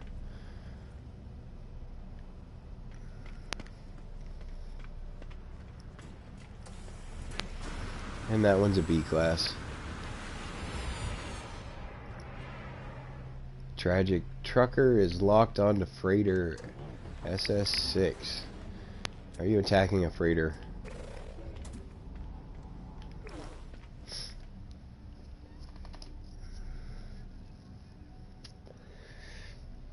Levi, I've had that problem with the teleport. It will offer me to buy a frigate before it will teleport me. Yep.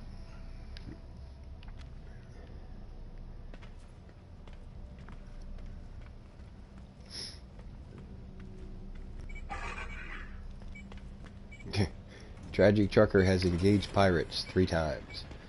Tragic Trucker has destroyed pirates 3 times. Oh, there's 2 of my fighters. And they're both B class. They're both identical. 17 and 3.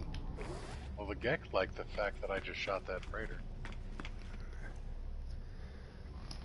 I don't know why the Gek liked that. Jeffus, Perma is great. I start a new one every few days just to play through the beginning of the story. I don't know about starting one every few days, but my permadeath is the upload series that I'm doing, which the next upload is kind of messed up a little bit. There's a 3rd fighter, and it's a B. Actually, when I was recording the next episode, I went over the 60-minute PlayStation time limit. So there's a little hiccup in the middle of the video.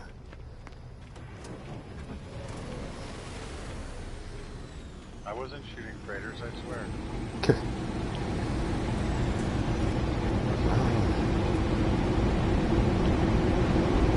I just got to friggin' on top of that one.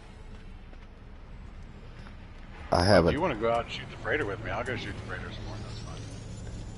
I'm all about breaking stuff on this stream. I got all of my salvage frigate modules in like 20 minutes. All I did was I found a system that had the large freighters that have the cargo balls attached to them, and you shoot the freighter.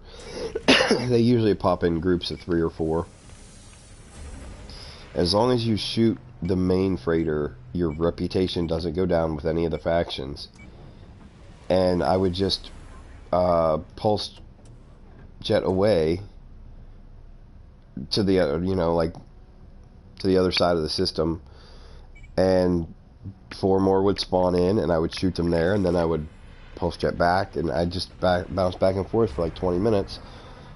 And not only did I get all the salvage frigate modules that I needed, I got stacks of platinum and chromatic metal, and indium.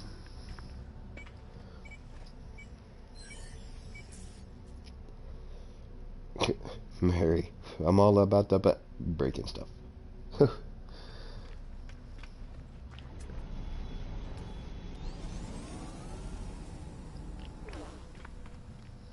I remember Sentinel defense forces being a lot tougher than this.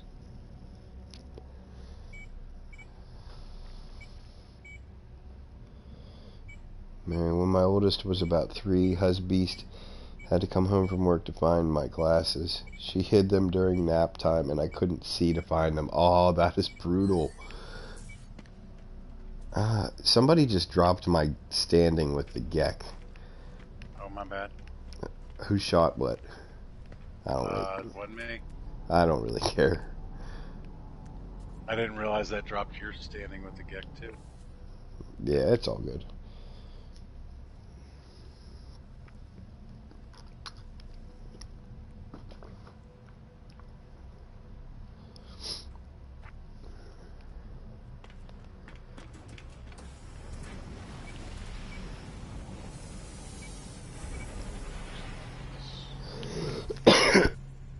Excuse me.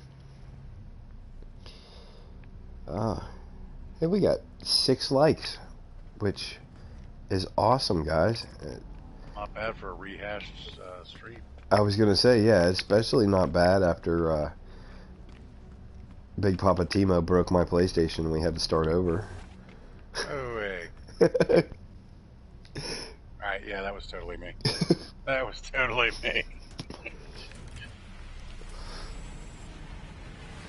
I'll take it. Hey, Sentinels. Have some combat frigates coming your way. Yeah, enjoy that. That should be fun.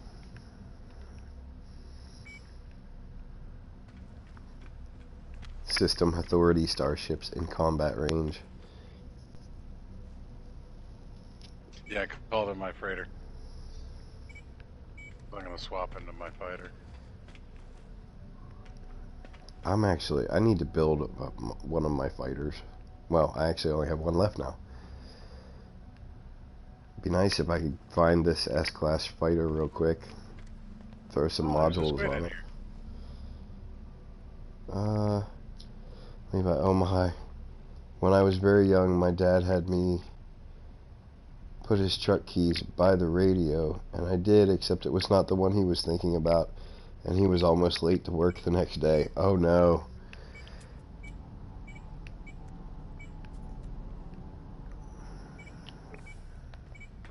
I guess that ship doesn't blow up. That sucks.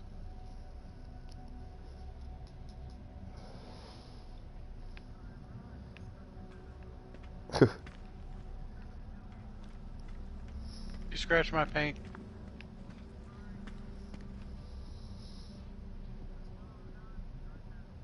That's alright. Alright, Jeffus, well, thanks for stopping by and chatting. I have no idea when I'm going to be streaming again. Big Papa Timo says he's going to stream tomorrow morning, Am I? like 8 a.m. Early? 8 a.m.? Yeah, that sounds about right. That sounds about right. I should still be on by then. Yeah.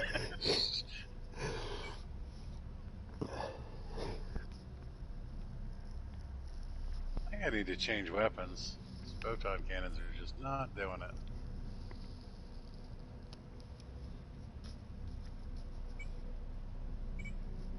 Get away from my ship. Oh, I you guys gotta try and draw them away a little bit because I don't want to scratch my paint.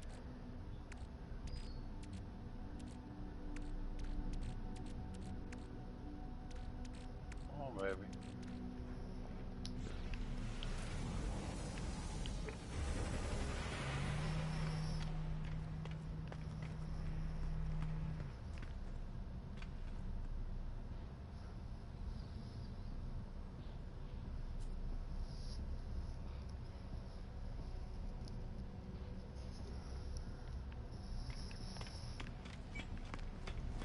Maybe if I come over here and attack this freighter, they'll follow me. Timo, did you... Oh, standing went down again. Did you call in your freighter? Yeah, your standing's about to go down. I'm guessing. Okay. So that Sentinel freighter out there is actually mine. Okay.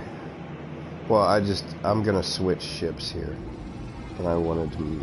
I'll have to do it to another... might save and reload to get a new RNG going. You know, Levi, normally I would, but if I save and reload, it actually kicks out. It'll kick out Trucker and Timo, so I'm not going to. What I'm gonna do is I'm actually gonna teleport out of here.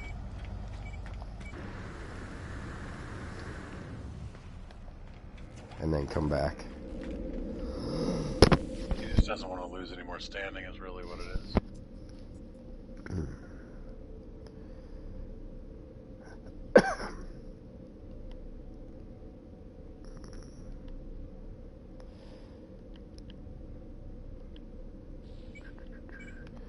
We'll go back to the Reaper Nebula.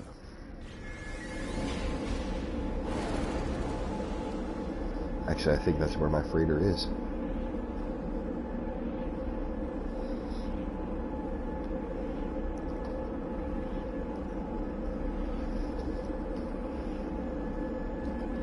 Oh, well, they're not hiding too much anymore. A lot of them keep following me.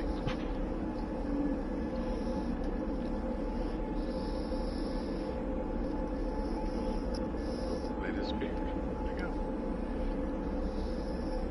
Okay, come back.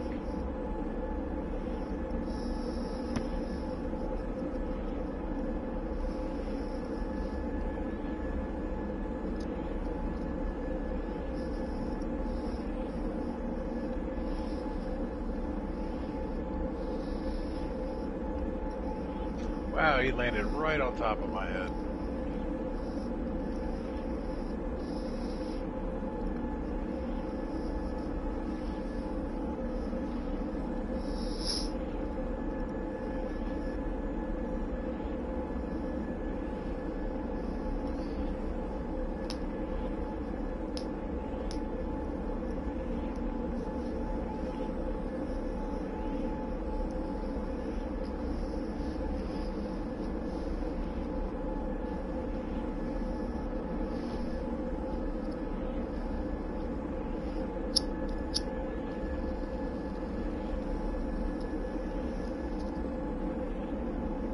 Oh, this is a really long teleport.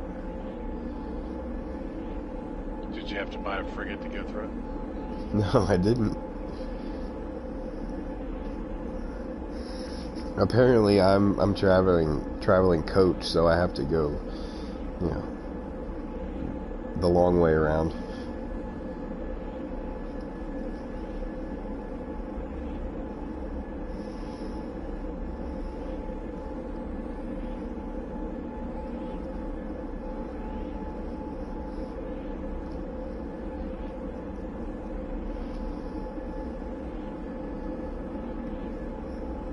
I'm still warping. Or still teleporting. I'm honestly beginning to think I teleported on Greyhound.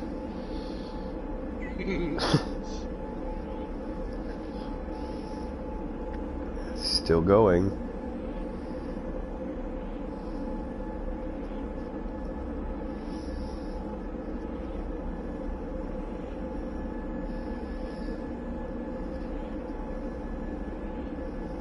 You're right over there, Tragic.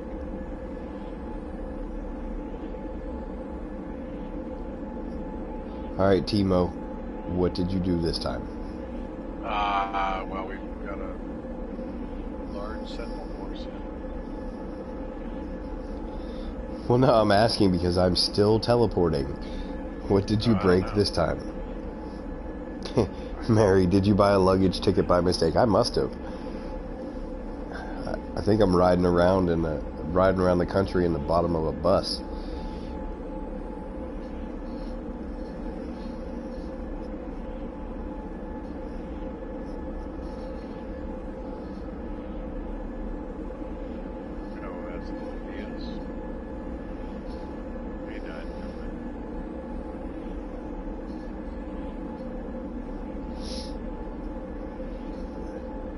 Alright, this goes on much longer. I'm gonna have to close out and reload.